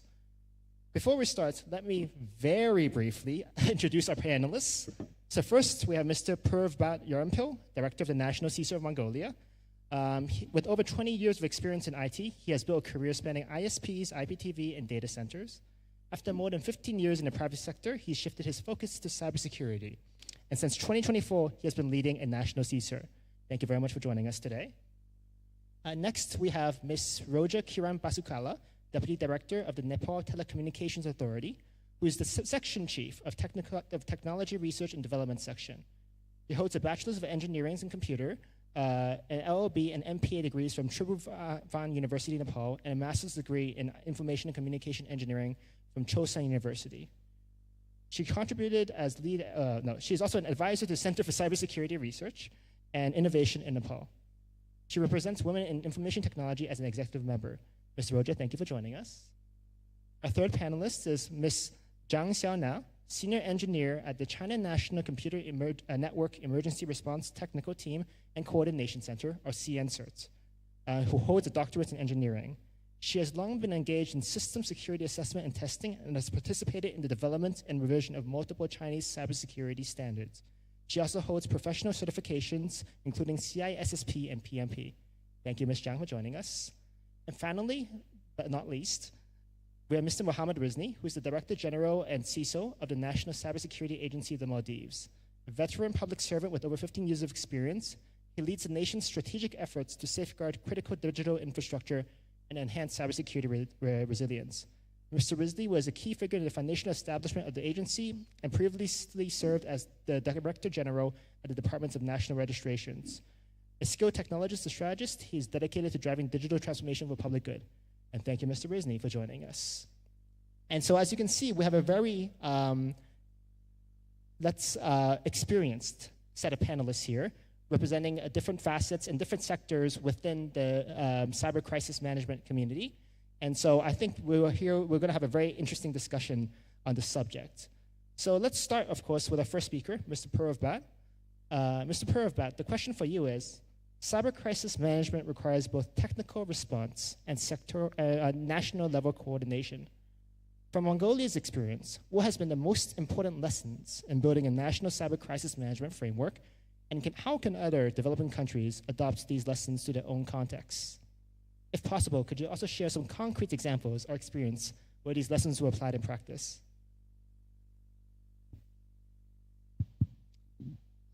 Hello, everyone. First of all, thank you for inviting me to this important discussion. National cyber crisis management is one that increasingly critical for any nations of all sizes. So, in Mongolians' experience, I think I hope it will help. It will be valuable, and hopefully, it will, in some cases, maybe perhaps surprisingly for the other developing countries. In Mongolia, we have a very good in building the cyber crisis management. In most common cases, they will just temptation to just jump to straight to the technology. But of course, the technical response is crucial. But however, in Mongolia's experience, first we have created a legal framework, legal and policy foundation, cybersecurity law, and national cybersecurity strategy have defined the roles and the responsibilities of all the key players. So, knowing their own roles and responsibilities, that makes everyone knows their role during the crisis. So even before that kind of incident or crisis occurs, they know their roles. So that's very helpful. So in my opinion, how can the other developing countries learn the lessons from our cases? First and foremost, they need to build a legal framework, draft some kind of cybersecurity law or national strategy. Most important thing is it should be aligned their existing their countries existing national security or crisis management structures. If not, creating something out of thin air is very hard. So it should be much easier if you connect with the current existing structures. Second, you need to designate a clear single authority body. In Mongolian case, it's Mongolian Cybersecurity Council. So this creating the one authority body is non-negotiable, because if not, by creating it, it will prevent too many chickens in the cook. Too many cooks in the kitchen scenario. So I think it's everyone understand that. Third is by the law or something, it should be defined the country's most important assets and infrastructures. So every country that have limited resources should be forced to define what their most vital assets. Of course, if your country have unlimited resources for the cybersecurity, you can skip this part, And finally, you need to partner. Your country should be partner with some international organizations such as ITU or FORCE or regional sorts. For example, Asia Pacific sort. They will provide you invaluable supports for you, the expertise you don't have internally, or network for the information sharing, etc. So you need to cooperate with cooperate with other international agents, international organizations. It will be your force multiplier. It will be very helpful. And the last, for example, I think. How to say, whenever some kind of cybersecurity attack or incident happens, corresponding, in Mongolia's case, corresponding technical team, for example, CERT, is forced to respond. They will activate their own instant response plan and try to mitigate the threat, limit the damage. However, in some cases, the threat escalates, you know. So if in case of single incident affects multiple critical infrastructures or critical sectors or multiple critical infrastructures, it will become no longer a technical problem. It will become a national crisis. So by having a single coordinating organization body such as the Cybersecurity Council, the Cybersecurity Council will be convened immediately and assesses that incident's national impact and make decision that that regular technical team cannot, such as such as activating a national crisis plan and calling out all predefined cybersecurity professionals to work together and mitigate the issue. That's the one thing, one ultimate goal of making this legal framework, that Mongolia has working so hard to establish. Thank you. Thank you very much for the response and for really elaborating on the role of the legal framework and the importance of having a national cybersecurity authority when responding to cyber crises and incidents. Before we move on to the next question, I want to remind the audience that there is a QR code on the back of your badge. Please scan that QR code to enter any questions you may have for the panelists on the stage, and we'll go through them in a short while later. Let's welcome our second speaker now, Ms. Roja. So, Ms. Roja, my question to you is, as a member of Nepal's telecom regulator, what is NTA's role in bringing the telecom sector into national cyber crisis management planning? And what are some key takeaways that you could share for other countries? Thank you, Kelvin, for the question. Basically, for the national cyber crisis management in the telecommunications sector, what we have done is in 2020, we formulated cybersecurity bylaw.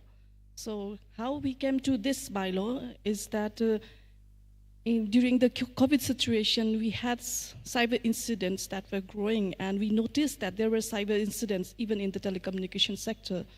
So we couldn't just look. We went through the incidents and came to know that there needs some sort of regulation so that we can ensure that our operators will be prepared for the cybersecurity aspects, and that necessitated even during the COVID situation, we consulted with our stakeholders in closed group discussion and came up with the Cybersecurity Bylaw 2020. And it has made provisions for the general cybersecurity standards and best practices. So, and also it includes the provisions for the data security, critical infrastructure security, application security, cloud security, capacity building, security operations center, and requirement of incident response team. So these sort of provisions have mandated our operators in the telecommunication industry to follow the provisions in the Cybersecurity Bylaw 2020.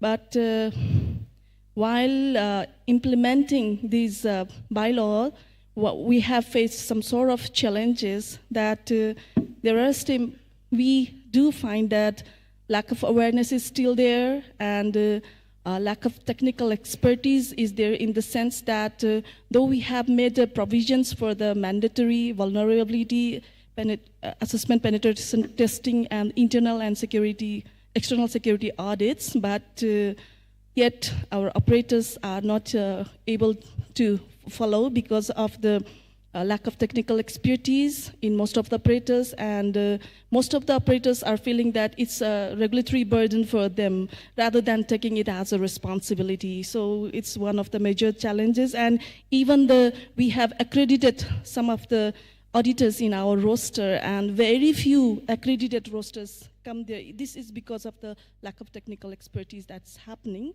and lots of capacity building needs to be done. And if you look into the cybersecurity index, as per the GCI index, we still need to improve for the international cooperation, technical measures, and human capacity development. So shortly, I can say this. Thank you. No, thank you very much for sharing that information, especially as it pertains to, let's say, some of the sectoral challenges that you're facing from the telco side. And I think it's great to know that you're also consulting the GCI as you go through this journey together. Let's move on to our third speaker, Ms. Xiaona Jiang. Ms. Jiang, the question is, China has extensive experience in national coordination during cybersecurity incidents. Could you share some of the good practices that CNCERT/CC has developed to ensure effective crisis response at a national level, particularly in coordinating among multiple cross-border stakeholders during a major cyber incident? Okay, thank you very much for the question. CNCERT has set up a 24/7 reporting mechanism to accept cybersecurity incidents. Both domestic and international users can report incidents to CNCERT through the following channels: website, email, hotline, and fax. After verifying the actual happening of an incident with sufficient evidence, it will promptly respond where the mechanism is established with domestic and international ISPs, domain name registrars, and cybersecurity vendors. Relying on close cooperation, CNCERT coordinates and handles over 100,000 cybersecurity incidents each year. Through effective cooperation with certain organizations and other institutions in other countries, it has successfully addressed cross-border cybersecurity incidents, such as phishing websites, malicious programs, malicious probing and scanning, denial of service attacks, vulnerabilities, and information leaks. Among these, there are many typical notable cases. For example, in responding to large-scale cyber incidents, CNCERT received a complaint from a Chinese internet company that one of its domain name has been under DDoS attack in large traffic for 2 months. Its corresponding business was affected, and the attack type was mainly memcache reflection. CNCERT verified and sorted out the reflection source IPs of 22 countries and regions, and coordinated with related certs, Chinese operators, and cloud service providers for disposal. In addition, CNCERT released the anniversary on the reflective DDoS attacks using memcached servers, providing users with suggestions for disposal. And in the field of critical infrastructure protection, CNCERT received a report from a bank in China who were experiencing inaccessibility of its website via an overseas browser. CNCERT coordinated related components for handling and facilitated in its efforts in developing a whitelist mechanism with the domain names of multiple Chinese banks being added to ensure users' access. And in terms of cross-border incident handling, CNCERT found that the webpage of an international organization was defaced by the hacker group Anonymous, and relevant evidence was posted on the Reddit forum. CNCERT immediately contacted that organization, and this incident was properly handled in the same day, with further impact and loss being prevented. Thank you. Thank you very much, Ms. Jiang, for elaborating on the Chinese experience when it comes to national coordination during these type of incidents. Finally, to round out our first round of questions, let's welcome our fourth speaker again, Mr. Rizney. So, Mr. Rizney, as a newly established agency, how has the Maldives NCSA defined its role in leading national cyber crisis management? And what lessons can other countries with newly formed agencies learn from your experience in clarifying mandates and building trust across governments? Before answering your question, I would like to thank Mongolian government to hosting this event and ITU for supporting Maldives.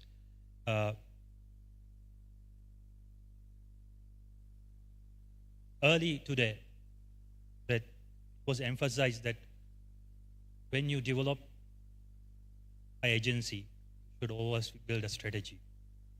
Luckily, we have already a study built on indexing, and I'm happy to say that we are not on top, but right on the bottom of the list. So we have a lot of work to do, and we have a lot of climbing to do. So our strategy is to develop the national cert on collaboration. For that, when we even have the abbreviation NCSA, we came with a solution to build the abbreviations like nature, collaboration, secure, and adapt. So the whole idea is to nurture our culture, citizens and government officers. So we found out that cybersecurity is always focused on infrastructures, technologies, but the weakest link of the security is the human factor. We like to address that issue first. So we created a learning platform. The learning platform is designed by, not us. We reach out to our local community, IT industry people. They helped us. So with their trust and the feedback from the community, we are moving forward. So to get their support, we shared our strategy on the internet and open for the comment so that they would be able to provide the necessary feedbacks to us, and we improve on that. And due to that, the learning platform we created has major 4 type of trainings. And we are leveraging the technologies, AI, in this application. So one of the things that we want to include is Essential 8.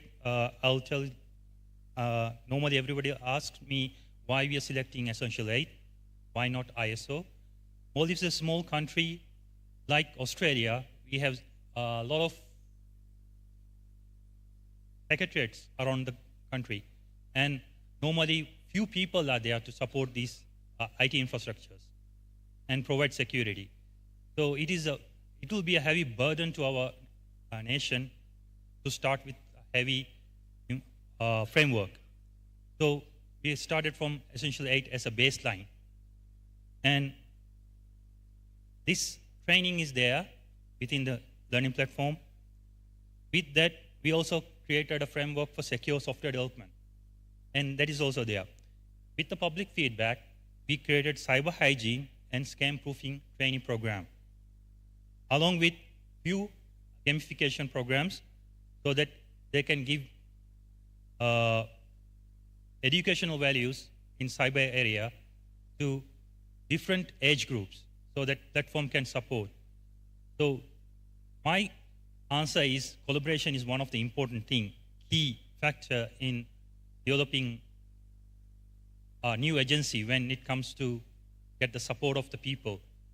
So if you have the support of the people, you have the ability to move forward much faster than relying on government infrastructure itself. Thank you. Thank you very much. And I think some of the experiences you shared would, I think, be of interest to participants here, especially those from countries in similar situations, especially small island developing states who may face similar resource constraints and a need to scale up, let's say, and not adopt from the top down in terms of the maturity of standards. Okay, so before we get to the next round of questions, I'm just going to check. And the reason why I have my computer here is so that I can refresh and see the questions as they come in and from the participants here. So, okay, so I see there's a few questions that have come in now. There's a lot of questions that have come in now, so good luck to everybody here. Okay, so the first question is about a general question to the group. In a cyber crisis affecting critical infrastructure, what mechanisms are most effective for ensuring coordination between government, private sector, and international partners? This is a question to the floor. You can decide who wants to be the first one to take it before I point at someone to take it.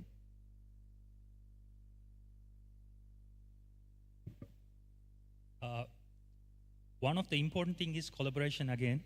I have to say this because the collaboration opens doors which are closed if you're not trying to talk to anyone else. One of the things that we learn is collaboration. I'm telling with the experience. We visited Dubai this year and met His Excellency Kuwaiti. And we asked advice from him. And what went wrong when they were starting and what they did right to overcome that. So first thing they said is when you share information, rather than asking for get information, is much more better approach when it comes to get the collaboration as a team. Because in cyberspace, we cannot work alone. And we'll be blind if we are trying to work alone. And we cannot protect what we cannot see. I believe the collaboration is the key here, because for a CERT to operate, it needs to communicate with multiple agencies and multiple CERTs in national level. Thank you.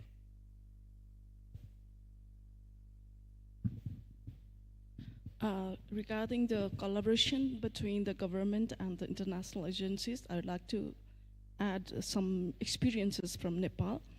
Back in 2015, when Nepal had just formulated the broadband policy and ICT policy in Nepal, at that point of time, we requested ITU for some sort of technical assistance in terms of cybersecurity, and we were confused from where to start. So we started from this cybersecurity assessment in case of Nepal with technical assistance from ITU. And with that assessment from ITU, what we figured out that there are lots of issues that needs to be done in case of Nepal.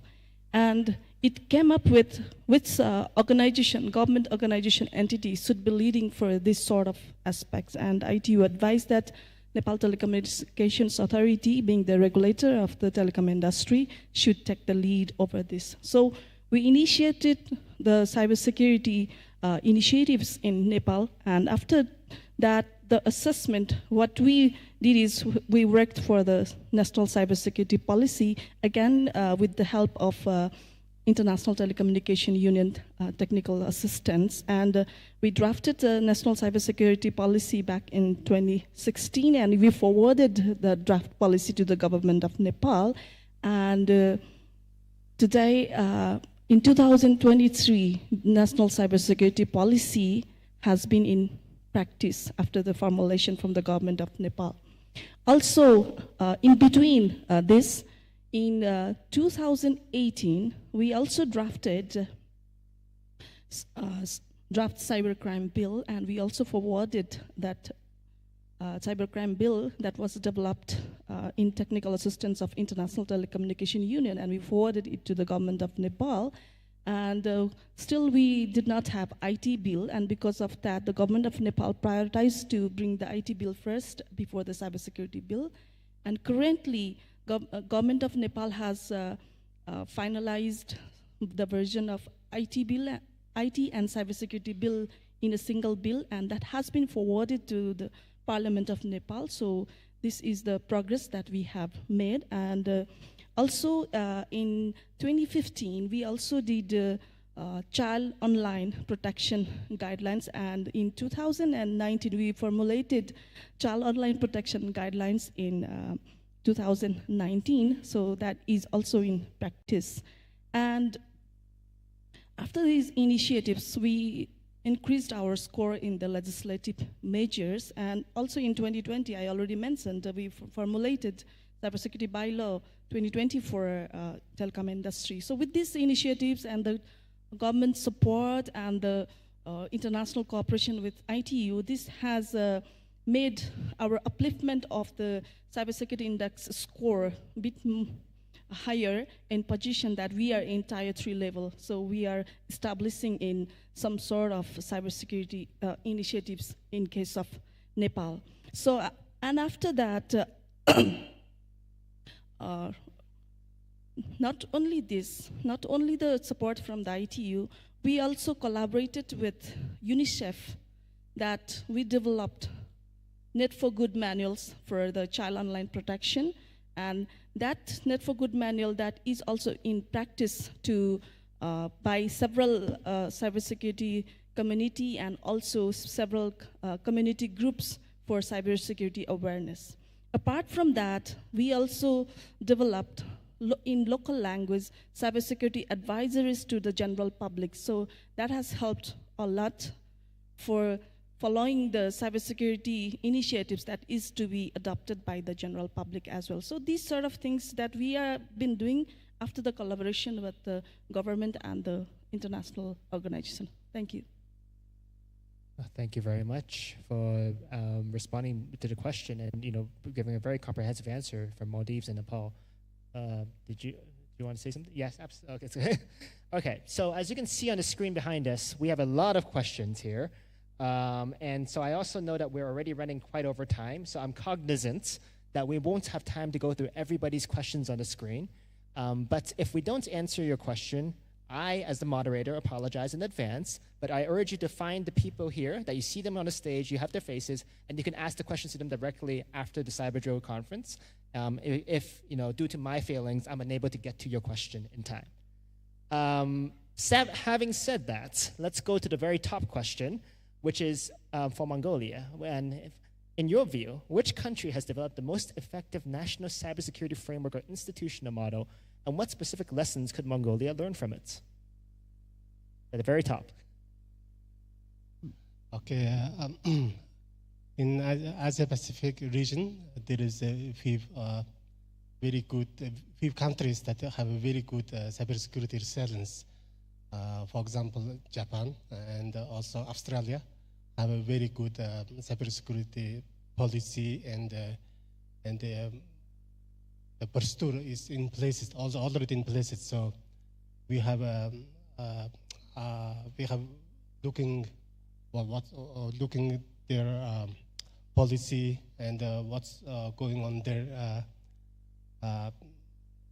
If there is any changes in their cybersecurity infrastructure, structures to respond to cybersecurity, we are very keen to looking at if there is any changes. We research why it's changed and what the lessons we need to learn. Some kind of keep looking at. No, thank you. And actually, the reason why I asked you that question as well is, of course, beyond the countries that you mentioned.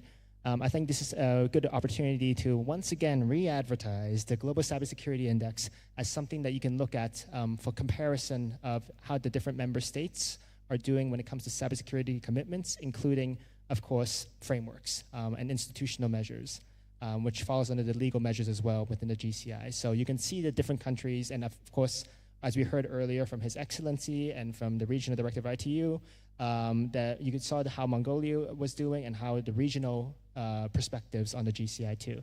So these are all areas of points of comparison as well.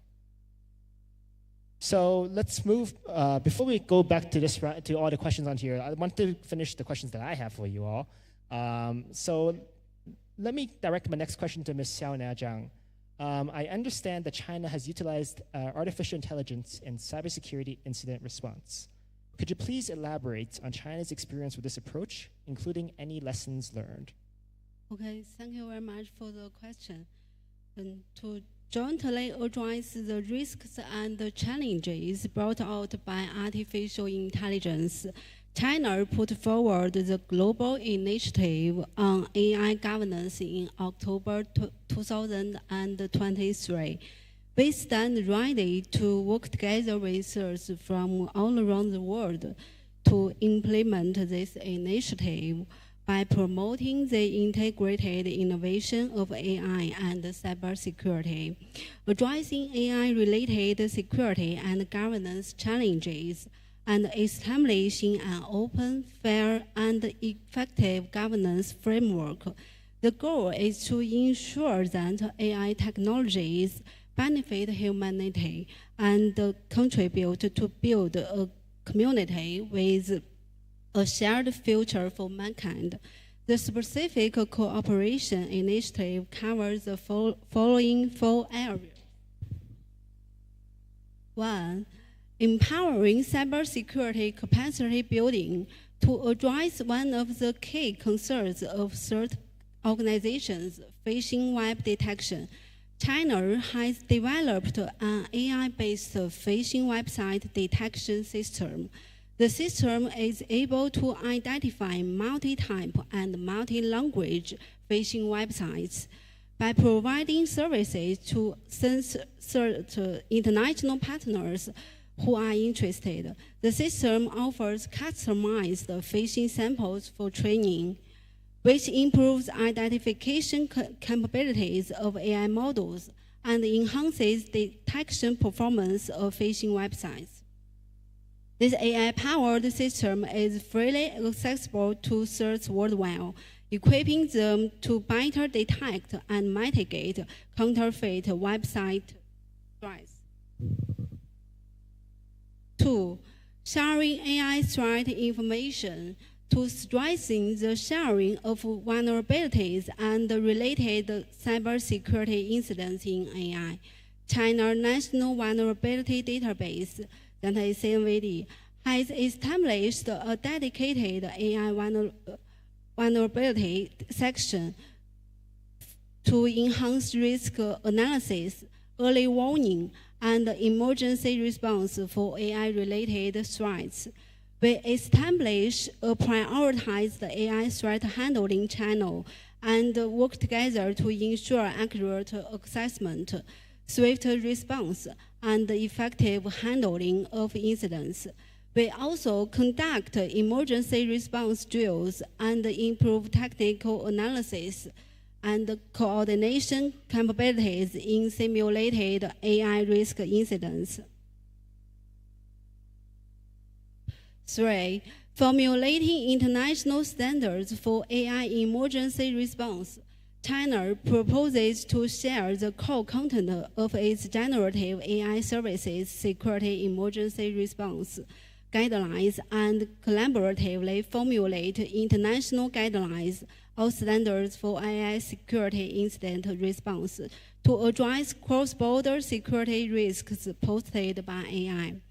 We share experiences in AI threat analysis and incident response, explore effective countermeasures and security technologies, and jointly improve cybersecurity emergency response levels. Last but not least, raising AI security awareness, we conduct educational training on AI threat governance for developing countries and share insights into the development and the challenges of AI, so as to empower developing countries to cultivate high-level talents in AI security emergency response. We carry out joint AI security publicity and education to raise public awareness and knowledge. Thank you. Thank you very much for elaborating on how China has been using artificial intelligence, especially at the operational level when it comes to cyber response. And so now I want to also focus the remaining time that I have, which I know is very little because we're already quite over time, on operational response and operational aspects for cybersecurity crisis. So first, I'd like to direct my question towards Ms. Roja.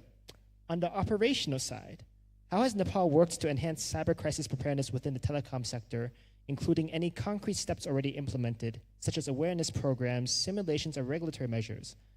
And more importantly, what lessons might be useful for other least developed countries facing similar challenges? Thank you, Calvin, for the question. So, for the national crisis management, so I already mentioned the steps that we took. We started from the National Cybersecurity Assessment, then we worked on the National Cybersecurity Policy, then we worked on the Child Online Protection, and after that we worked on the Cybercrime Bill enactment. So these are the activities.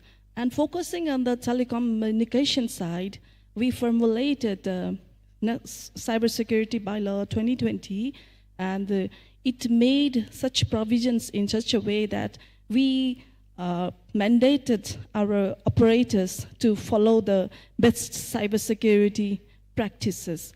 And regarding the telecom infrastructure, which has critical infrastructure, we have the set provisions for the following the best practices in maintaining the critical infrastructure to ensure the cybersecurity. Apart from that, we made provisions for the cloud security, data security, application security, the need of Security Operations Center, and the need of cybersecurity incident response team.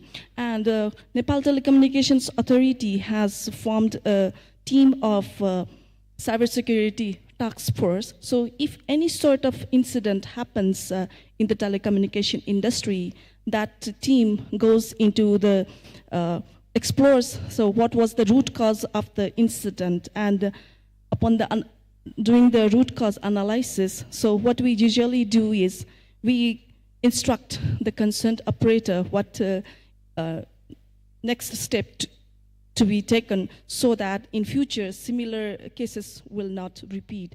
And not only to the concerned operator, we want other operators to learn from that experience as well. So we instruct other operators to get the lesson learned from that incident. So these are the initiatives that we have been doing to ensure the national cyber crisis management. And apart from that, Nepal Telecommunications Authority has been a part of National Information Technology Emergency Response Team. So there whenever there is some sort of national crisis, a cyber crisis or something like that regarding the cybersecurity aspects of the national concern, we discuss with all the government agencies, concerned government agencies are the members of that National Cybersecurity Incident Response Team. So we discuss there and we explore the initiatives to be taken by the government of Nepal or any government agency. So that's the thing that we have been doing. And recently, government of Nepal has also formed a National Cybersecurity Center since back in 2023, and it is totally focusing on the cybersecurity aspect of national perspectives. And the regulator, Nepal Telecommunications Authority, so we are focusing on the telecommunication side for the cybersecurity aspect. Thank you. Thank you very much, Ms. Roja, for the elaborate response on that. And I think maybe if you could, if I could, dig it a bit deeper here. If there's any, let's say, one key lesson that you want all the LDCs in the room and all the LODCs in the room here to take away from your experience so far, what would that be? Well, thank you, Calvin, for reminding that. So for the countries who, especially the LDC countries, so they can get the lesson that at least make a basic framework that helps the licensees or the operators or the public, some sort of standards that we can do. We can take the references from the best cybersecurity practices and standards. So that's the one thing. And the next thing is we need to accredit some sort of auditors that only the certified ones will be there so that the external audits they can do. That means once you accredit some sort of auditors, you can mandate the operators to ensure the external security audits. And for the internal security audits, the operators can do on their own, and we can also provision the operators to do the VAPT tests periodically, possibly in every 3 months, and internal audits possibly in 6 months, and external audits through accredited auditors once a year. So besides that, so let's follow the best cybersecurity standards, and let's adopt into the national policy or regulation or something like that. So this should be the key takeaway. And if you have any difficulties, I hope we can take assistance from the international organizations like ITU or something like that. So with these sort of initiatives, even the LDCs can improve their position in terms of GCI. Like we improved our position up to 16 position in the GCI index in the past with these sort of initiatives. Thank you. Thank you very much for indulging my follow-up question. Okay, so my next question is for Mr. Rizney. So I think you talked a bit about this already, but I wanted to ask you more about, to maybe dive down a little into how the Maldives is developing and implementing national level cyber crisis management plans, including any concrete steps taken or planned to strengthen preparedness for major cyber incidents, and which approaches or experiences from other countries are you planning to emulate? Thank you. As you know, we are just 1-year-old organization. And first thing we did is to draft 2 bills, actually, National Cybersecurity Bill and the Personal Data Protection Bill. And we opened those 2 bills for public comments for twice, and now it's on the way to the Parliament. And because of the collaboration effort that we put into this, public is actually helping us. So one platform was learning, the other platform is GRC platform. And one thing we notice when we design policies, nobody actually cares to read it. And it is very hard to technically follow those regulations. So instead, we use this GRC platform so that when any organization enrolls into the platform itself, it will give you an assessment to do your personal assessment yourself for the organization. And when you've done your assessments, it's give you a score based on your answers. And to claim that, we actually ask them to do an audit, third-party audit. So the idea is to develop cybersecurity industry in Maldives. And the GRC platform also has the another function which called licensing function, auditors and MSSPs. So when you actually apply for scoring, you get third-party audit. So if an organization wants to run an audit, they can request through the application itself the registered auditors. So it is easier. And the GRC platform also perform another function. It's designed that all the enroll agencies can register their own assets by themselves.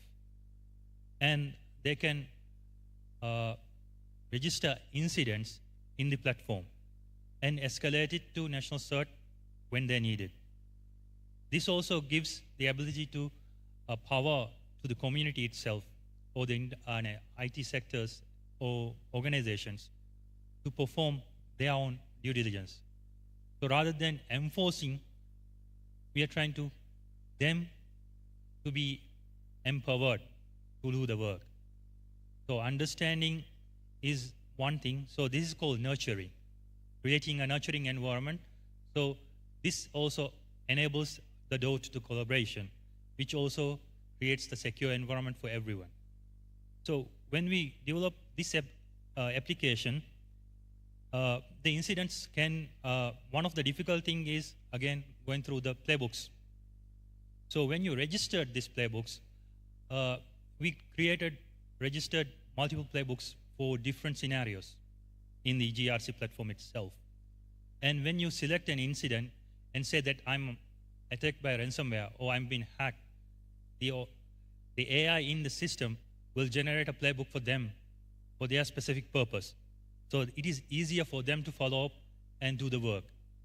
I hope that answers my question. And the last thing to say that we are actually trying to enable our national SOC as well as MV Cert by the end of this year. I hope that certified my answers. Thank you. Yes, you satisfactorily answered all questions. And thank you very much for elaborating on that. I think it's great to know about the playbooks that you've been generating through AI and as well as the platform that you have on this subject. Finally, I'd like to direct my last question to Mr. Purvba. Since the establishment of the National CSIRT, what mechanisms have you put in place to test and validate Mongolia's cyber crisis management plans, including through exercises, incident risk simulations, or real-world events? Could you share some examples of how these efforts have strengthened coordination with other public and private stakeholders? Okay, thank you. The most important thing in the exercise, so twice a year, Mongolian sorts, there is a multiple sorts, and some of the critical information infrastructure organizations together the exercises, some CTFs and some tabletop exercises, also some simulations. Making the exercises like building trust between the organizations, between the sorts, and making them making some familiarity between for the processes in case of the cyber crisis happens. So, for the example, last year we have faced a real world case that is testing our crisis framework. First, the National CSIRT, our organization, identified one incident identified that it's affecting multiple critical information infrastructures. So once we have assessed defined the scope of that incident, we notified the Cybersecurity Council, and the Cybersecurity Council assessed its national impact and confirmed our initial report, and activated national level cyber crisis plan, cyber crisis response plan, and calling out all the other cybersecurity professionals and all the other sorts to work together. And National CSIRT is leading on the technical on the ground, and the operation was successful. We have made the response plan done, but we have faced some difficulties because it was our first time. And for example, on the day-to-day operation, our meeting room and also our working space was enough. But when collect all the professionals and specialists coming from all the sides, it was not enough. So some kind of also, so for example, we need to setting up the networks. That work was also took some time. This kind of little things we need to overcome during the on the fly. So it was a challenge because in case of national level crisis, the time is essence. So doing some solution is it takes time, and it was one of the most difficult things. So once, but as I mentioned before, that operation was successful, and we have learned some lessons from it to next time in case of some kind of incident, make sure that kind of little things will be already solved. Thank you. Thank you very much, and it's great to hear and for your candor to share some of, let's say, the growing pains of a cybersecurity agency as you go through some live incidents that may be happening and how you sort out, let's say, the teething issues. So thank you very much for that. Okay, so I understand that I am out of time. And so unfortunately, there were more questions on the screen, but we were unable to get to them. So like I said, as the moderator, I apologize for my failure to address all of your questions to the panelists here. But please do find them after this panel. I'm sure they'd be happy to talk to you more on your questions. And in the meantime, thank you very much to all of our esteemed panelists for taking the time to sit here and share the stage with me. And I hope that all the participants in the room can take some of the knowledge shared by them and some of the peer learning that can be highlighted as you go through the next 3 days of the Cyber Drill, including with the technical and management training tracks tomorrow, and then the scenario-based exercises on Thursday and Friday. And so I hope that all of this can help facilitate not just capacity development, but also collaboration and international cooperation as a result of the Cyber Drill. With that, thank you very much, and let me turn the floor back over to the MC.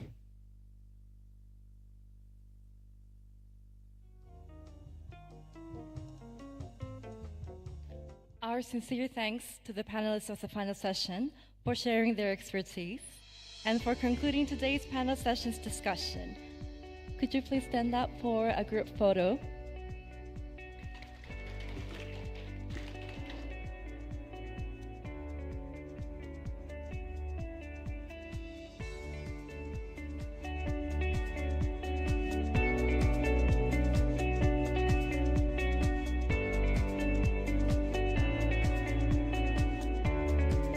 Thank you so much.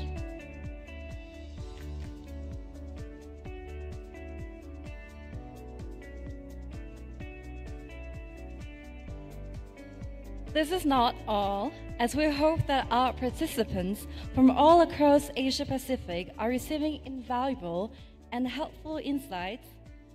I would like now to invite Mr. Jong-hyun Woo to the stage to present the president of Passwordless Alliance, to present his presentation on protecting accounts and data with ITU, X.1280, and X.1220.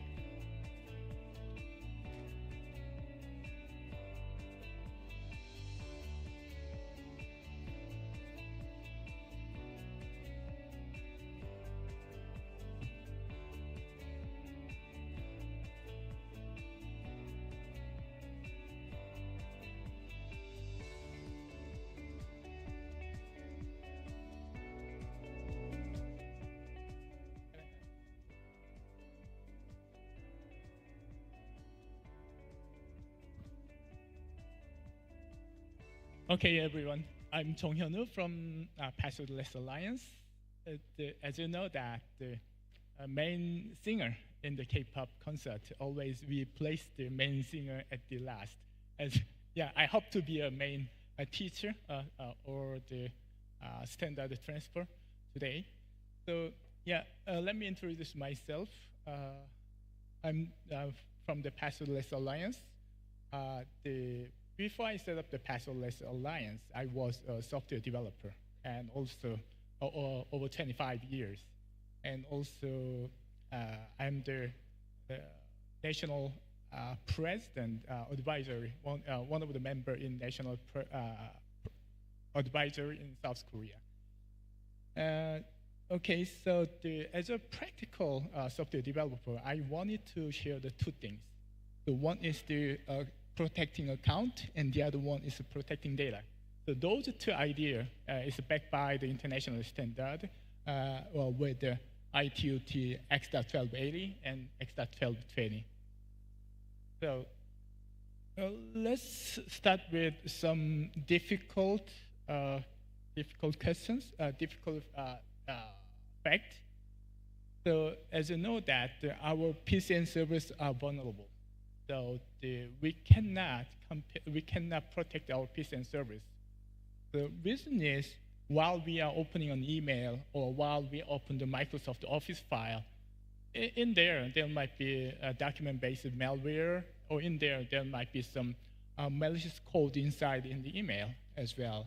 And not only for that, while we're browsing the internet by clicking the malicious link, but we don't know what exactly it was.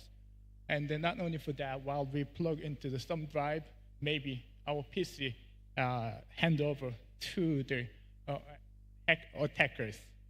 So by doing so, we naturally invite the hackers on our PC. And then once done that, the hacker can control our PCs. Not only for PCs, as you know that the hacker can directly attack to our server by using the vulnerability of the server software. So they can run the RCE, and then if they done that without the authentication, they can penetrate our server, and also they can make a foothold on their server control. And then if they make a backdoor inside, at the end, the attackers can control our server like the server admin does. That's the fact where we are facing with. It's a very uncomfortable situation, but we cannot prevent the attack on our PC and servers. That's the main. That's where we are, where we are faced with every day. So, but all the cyber attacks is starting with the account takeover and ended with the data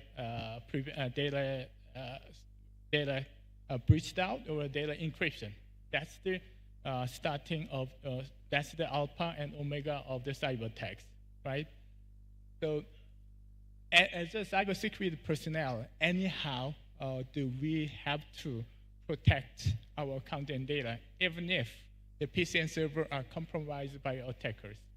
That's the what we have to solve. To answer that question, so let me provide two ITU standards.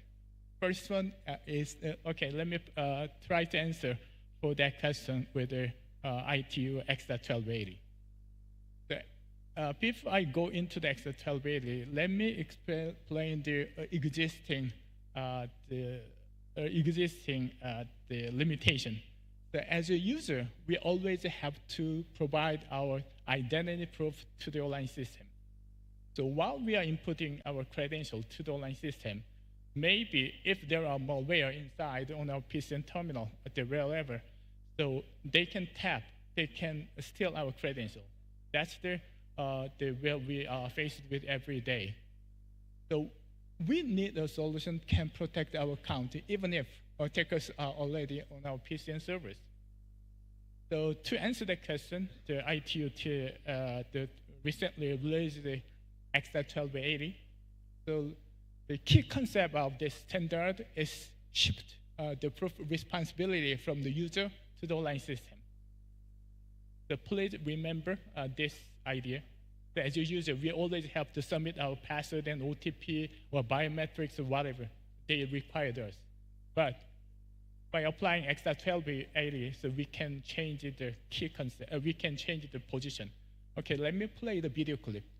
When you try to get into the online service, if I just type the ID only, if XR12 is applied on this system presents automatic code to the user, and then user can verify the code with your smartphone. So if two codes match by giving the biometrics, the user appropriate, user can get into the system. Whenever I show it to the audience, always what I got, the first question is, that's exactly the same like the OTP. But OTP asks user input the 6-digit code to the system. But what you saw is the online system presents 6 automatic code to the user and user appropriate. The direction is with the XR1280, we change the user position from the inputter to the approver. this technology works in the not only for the website, it works in the mobile app. Instead of typing the user password, with this technology, we can get rid of user password by making the app present the code. Not only for that, it works in the Windows and Linux. When you go to the office, instead of typing the 6-digit code, we make the Windows present the code, automatic code to the user, and the user approve it with their smartphone. As you notice that when the user approve it, it also verifies the user biometrics. Only the legitimate user can approve it. Some of in here, maybe the system engineer would be here. It can also work in the Linux system. In the CLI command line, if X.1280 is applied on, so the system admin does not need to input the credential information to the system. So by replacing the position from the inputter to the approver, we can be free from the password management burden. And not only for that, we can, not only for that, we can get rid of user password management burden, and also we can verify where we are connected with. Without knowing where we are connected with, we always input our credentials to the system. That was a big missing point up to now. So by placing the X.1280, so we can make sure where we are connected with. It's very easy to implement it. By adding the authentication server behind your existing application server, you can run the X.1280. So there are 5 benefits, but with the limitation of my speech time, let me explain the 2 main things. The first is this is the authentication technology cannot be phishable and vulnerable or man-in-the-middle attack. The reason is, instead of all kind of side of attack relying on user input, but as you can see that, it is output. If the online system presents automatic code to user, at that time, user can verify the code with their smartphone, and then if it is a match, by giving the biometrics, user credential goes back to the server. This is the mutual authentication technology. So far, whatever we use the authentication technology, that is designed for checking the user authenticity. So with only the X.1280, that is a mutual authentication. So some of in here maybe apply the server certificate. That is designed for checking the server authentication only. Or some of in here maybe deploy the OTP or FIDO or passkey. That is designed for checking the user authenticity only. But only the X.1280, that is the mutual authentication technology. And this technology have a strong benefit for that is the most cost-effective authentication, biometric authentication technology. The reason is traditional biometric authentication technology asks a user to install the biometric sensor on each user devices. Some of you in here already use a FIDO or passkey or any other traditional biometric technologies. But to run that, each devices have to have a biometric sensor. Of course, when we use a smartphone, we are using the biometric sensor on our smartphone, but at the desktop or the laptop, if there is no biometric sensor, we have to add in the USB-based biometric sensor on each devices. However, it needs a cost. But by placing X.1280 with just the biometric sensor on the user smartphone, we can assure that where our biometric goes, the biometric authentication is presented to. By comparing the 2 codes, one on the user device does not have a biometric sensor, we can verify where biometric authentication submitted to. That's the beauty of the X.1280. So with the sensor on the smartphone, we can get rid of the biometric sensors on each user devices. This is one of the user cases of the X.1280 at the ATM. So we assume that input the 4-digit code to the ATM, but if we applied X.1280, instead of inputting a 4-digit code to the system, we make the system present a 4-digit code, 6 automatic code to the user, and the user can verify that code on their smartphone. That means without biometric sensor on the ATM, we can leverage the biometric sensor on the user smartphone. With this, we can, by shifting the burden of proof from the user to the online system, we can make our system is strong and convenient and cost-effective than any other the authentication technology. This is already used in the #1 bank and #1 housing bank and commercial bank in Korea, including the national cybersecurity strategy institutions. So after they developed this innovative the mutual authentication technology, some of the experts who wrote the standard set up the Passwordless Alliance to provide this technology free of charge to all B2C online services. We set up this nonprofit organization in Swiss Geneva, and then if you go there, you can download the server package and software app to your B2C online services. Also, you can work for the G2C online services as well. So we wanted to get rid of the user password burden to all our peoples. Yeah, that's the first story, how we can protect the account from the cyber attack. And second thing is we have to protect the data. Even under the situation, the hackers compromised our PC and servers. So far we just relying on the network protection and endpoint protection. That's how we protect the cyber attack. But problem is if the attacker bypasses the two protection mechanism, they can encrypt the data inside of storage, and then they can steal the data. They can encrypt the data inside of storage, and then they can take it out the data from our storage. There is no protection mechanism inside our storage. So X.1220 try to solve that problem. The key idea is adding the inspection unit into the storage, so it is trying to protect the data. If the attackers compromised our PC and servers, instead of using the general storage, by placing the protection layer inside of the network storage, it protected our data. So the key methodology is it allow only pre-registered application access data in the storage protection server.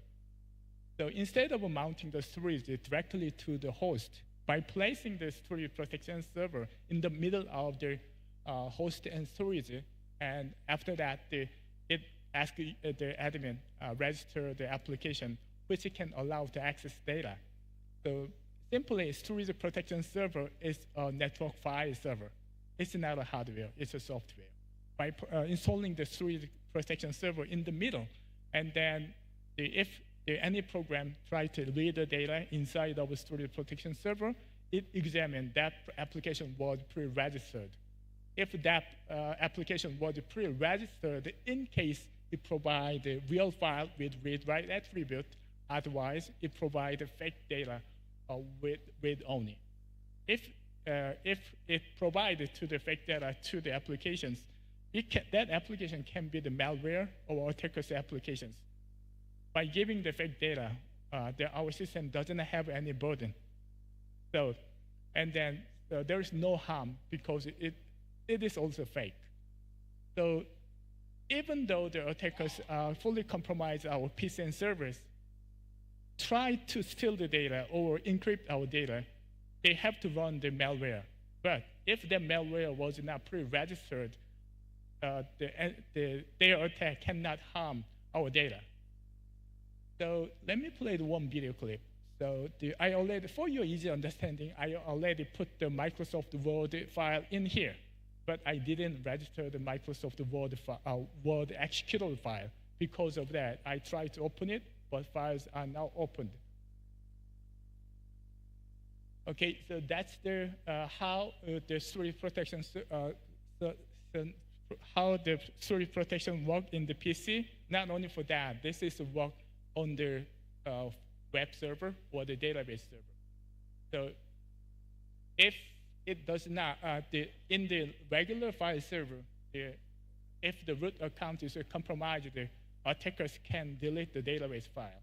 However, with the storage protection server connected with the web server or database server, that data cannot be encrypted or cannot be fished out. This is totally different with the backup. The backup, the storage protection focusing on the incident prevention, but backup is focusing on the data recovery. And not only for that, this storage protection tries to prevent the final up to the final data. So because the backup only can recover the data up to the point of the last backup data was created.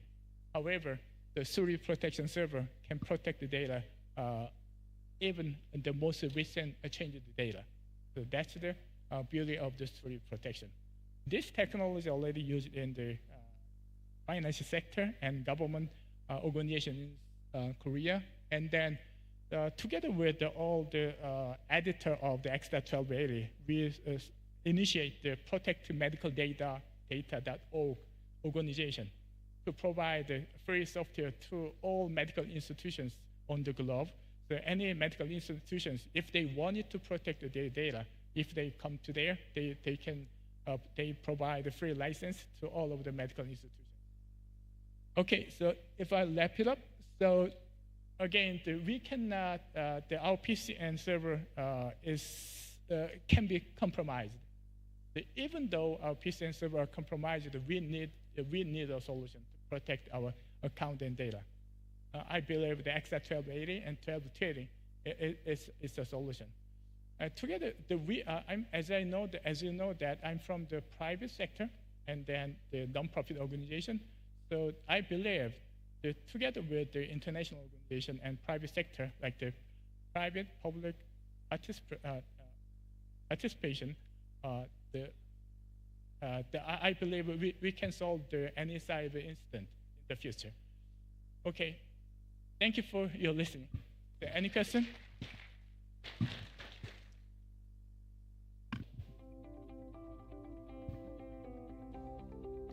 Thank you, Mr. Jung Hyun Woo, for your wonderful presentation and for your hopeful future cooperation. Эрхэм зочлуулагчдөө Аз намхан талаан бүсийн Кипр аюулгүй байдлын өнөөдрийн хуралдаа маань одол амжилттай хуваалцах тулгамдсан сорилтуудаа хамтдаа хилэлцэх цаашдын хамтын ажиллагааны гарцыг эрэлхийлэх онцгой талбар болж чадлаа. Өдрийн туршид олон улсын болоод бүс нутгийн нэр хүндтэй илтгэгчид, судлаачид, бодлого боловсруулагчид, мэрэгжилтнүүд өөрсдийн үнэтэй туршлага, санаачлах шийдлүүдийг бидэнтэй хуваалцсан нь үн цэнтэй ололт байсныг мөн онцлог хэлхэн зүйтэй юм а. Distinguished delegates, today's conference has provided a valuable platform to exchange achievements, address challenges, and identify pathways for regional cooperation. Throughout the day, leading international and regional experts shared their insights, solutions, and best practices, making this a meaningful and productive dialogue. Энэхүү өргөн үрээтэй хилцүүлгийн эцэст нийт яриа санаа санаачлагыг нэгтгэн дүгнэх, цаашдын хамтын ажиллагааны чиглэлийг тодорхойлох нь бидний хамтын үйл хэргийн дараагийн алхам юм а. Ингээд хуралдааныг хааж үг хэлнүү хэмээн Монгол Улсын Цахим хөгжлийн инновац харилцаа холбооны яамны Кипр аюулгүй байдлын газрын дарга Пүрв Нямыг энэхүү тайзнаа хүндэтгэн урьж байна. To formally close today's session, I'm honored to invite Mr. Puranyam Takdirden, the Director General of the Cybersecurity Policy Coordination Department, Minister of Digital Development, Innovation and Communications of Mongolia.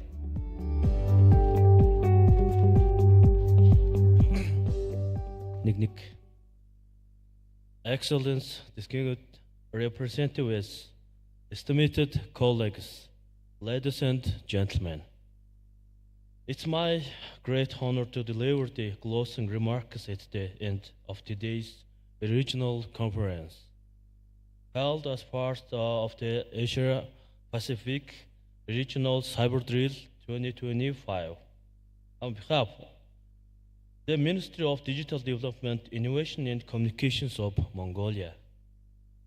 I extend my deepest appreciation to all of you who have joined us here in Ulaanbaatar, as well as those who have contributed virtually. Today has been a rich and productive dialogue from the opening ceremony, where we are honored to hear from our Prime Minister and distinguished leaders of ITU and United Nations. Through today's spotlight presentations and 3 engaging final seasons, we have witnessed how much can achieved when knowledge, perspectives and experiences are openly shared. We begin by reflecting on Mongolia, our cybersecurity journey, its in progress, its challenges, its lessons we continue to learn.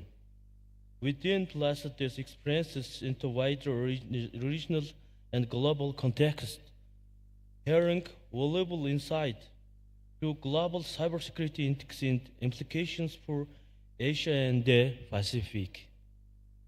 This reflection reminded us that while our countries may differ in size, capacity, and context, the threats we face cyberspace are interconnected, and the solutions we must also be connected. Several key messages have emerged from today's deliberations. First, that cybersecurity is no longer a technical issue alone. It's a matter of national security, economic stability, and public trust. Second, and whole of society and whole government approach is essential. We cannot succeed without a strong collaboration between governments, the private sector, academia, and civil society. And trade in national and international cooperation remains on the foundation upon which our reliance must be built. I would like to express our sincere gratitude in the International Telecommunication Union of their leadership, their continued commitment to advancing cybersecurity capacity building the Asia Pacific region.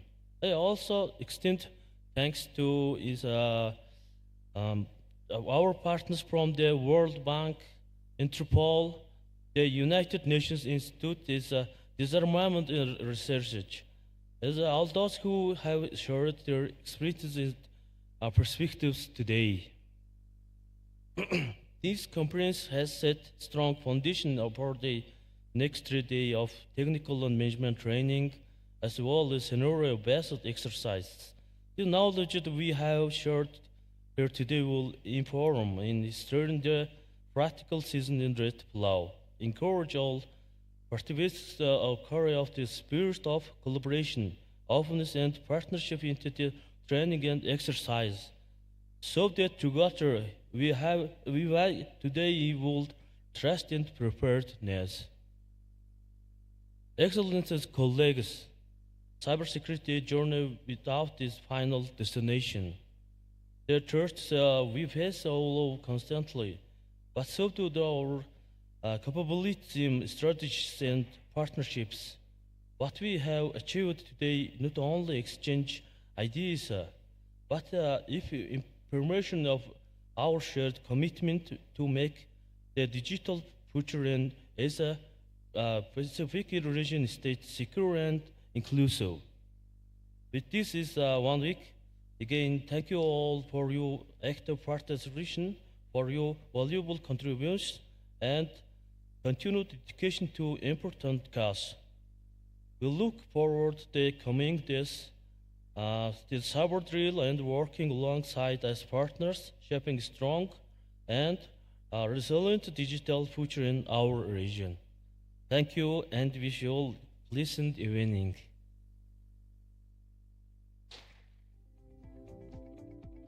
Монгол Улсын цахим хөгжлийн нууц харилцаа холбооны яамны Кипр аюулгүй байдлын газрын дарга Пүрэв Ням танд талархлаа илэрхийлье. Thank you, Mr. Purv Nyam. Аз номхон талаан бүсийн Кипр сургуульд 2025 олон улсын арга хэмжээ эхний өдрөө амжилттай зохион байгуулагдлаа. Кибер орчин бол хил хязгааргүй харин түүний аюулгүй байдлыг хамгаалах нь хамтын хүчээр л хэрэгжих боломжтой үйл хэрэг юм. Тиймээс өнөөдөр энд ярьсан санаачлаг, туршлага бүр илүү найдвартай, илүү аюулгүй дижитал ирээдүйг цогцлооход өндөр хувь нэмэр оруулна гэдэгт итгэлтэй байна. The opening day of the Asia Pacific Regional Cyber Drill 2025 has been successfully completed. As cyberspace knows no borders, its security can only be safeguarded through collective action. The initiatives and experiences shared today will play a vital role in building a safer and a more secure digital future. Аз намхан талын бүсийн кибер сургуульд 2025 олон улсын арга хэмжээ нь кибер аюулгүй байдлын хурлаар инхүү эхэлж маргаашнаас сургалт кибер сургуультууд 9-р сарын 5-ны өдрийг хүртэл зохион байгуулагдана. Та бүхний үнэт цаг идэвхтэй оролцоонд зохион байгуулагчдын нэрийн өмнөөс гүн талархлаа дэвшүүлье. The program will continue with training sessions and cyber exercise from tomorrow until 5th of September. On behalf of the organizers, we extend our deepest appreciation for your active participation and valuable contributions.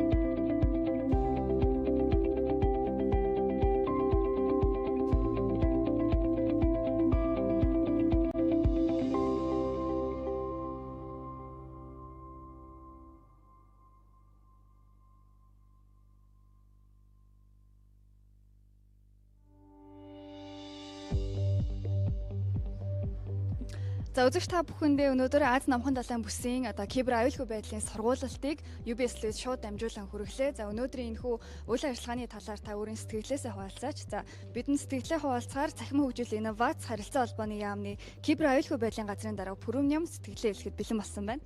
За та бүхэнд баярлалаа. Хамтран ажилласанд.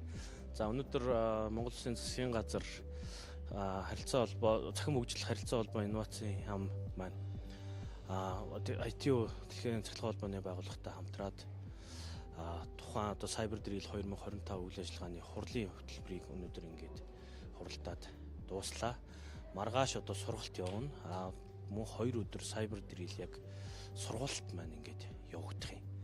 Тэгээд дэлхийн Азийн намхан талайн орны бүсийн 26 улсын 59 орчим мэргэжилтнүүд, 50 гаруй мэргэжилтнүүд олон улсын мэргэжилтнүүд ингээд 100 200 гаруй хүн ингээд чуулаад ингээд хуралдаа боллоо өнөөдөр. За кибер аюулгүй байдлын төлөө зүтгэдэг за эрдэмтэн шинжээчид за мөн олон улсын зочид төлөөлөгчид хүрэлцэн ирсэн. Тэгээд яг энэхүү бүс нут Монгол улс маань ер нь яг бүс нутгийн хэмжээнд кибер аюулгүй байдлаар хаана ер нь байна уу? Ямар хөө төвшөнд байгаа вэ? Тэг кибер аюулгүй байдлыг хамгаална гэдэг бол өөрөө яг бүс нутгийн болоод ерөөсөө олон улсын хамтын ажиллагааны үндсэн зүйл байдаг. Тухайн кибер халдлага зөрчил энэ үйл ажиллагаа бол хил хязгааргүй үйлдэгддэг ийм зүйл байгаа. За үүнийг сэргийлэхийн тулд хамгаалахын тулд энэ бүс нутгийн харилцааг сайжруулж ажиллах нь бол хамгийн чухал зүйл байгаа даа. Тэгэхээр өнөөдөр энэ цугласан эрдэмтэн мэргэд судлаач нар маань бүгдээрээ л яг тэр чиглэлд дараагийн энэ 5 жилд тийм ээ энэ кибер аюулгүй байдлын чиглэлээр энэ кибер орон зайг хэрхэн хамгаалах тал дээр яг чуулаад ингээд хуралдлаа. Маргаашаас яг нөгөө практик хичээлүүд маань сургуультууд маань ингээд эхлэх гэж байна. За өнөөдрийн энэхүү Аз намхан далайн бүс нутгийн хуралдаан маань за маш үр дүнтэй за олон улсын зочид төлөөлөгчид маань өөрсдийн туршлага, ололт амжилтыг хуваалцсан маш үр дүнтэй үйл ажиллагаа болж өндөрлөө. За цаашид Монгол улсын маань цахим кибер үйл ажиллагаа бол амжилттай за мөн аюул хосол багтайгаар сайхан үргэлжлэн гэдэгт итгэлтэй байна. Та бүхэнд ажлын амжилтыг хүсье. Баярлалаа та бүхэнд. За өнөөдрийн энэхүү үйл ажиллагааг UBS-лээс та бүхэнд шууд дамжуулан хүргэлээ. Анхаарал хандуулсанд баярлалаа үзэгчдээ. Цахим хөгжил, инновац, харилцаа холбооны яам, олон улсын цахилгаан холбооны байгууллагатай хамтран Аз номхон далайн бүс нутгийн кибер аюулгүй байдлын мэргэжилтнүүдийн кибер сургууль 2025 арга хэмжээг 2025 оны 9 сарын 2-оос 5-ны өдрүүдэд зохион байгуулж байна. Хэл хязгааргүй цахим орон зайд кибер аюулгүй байдал бол таны баталгаа. Бид хамтдаа цахим аюулгүй ирээдүйг бүтээж чадна. Кибер сургууль 2025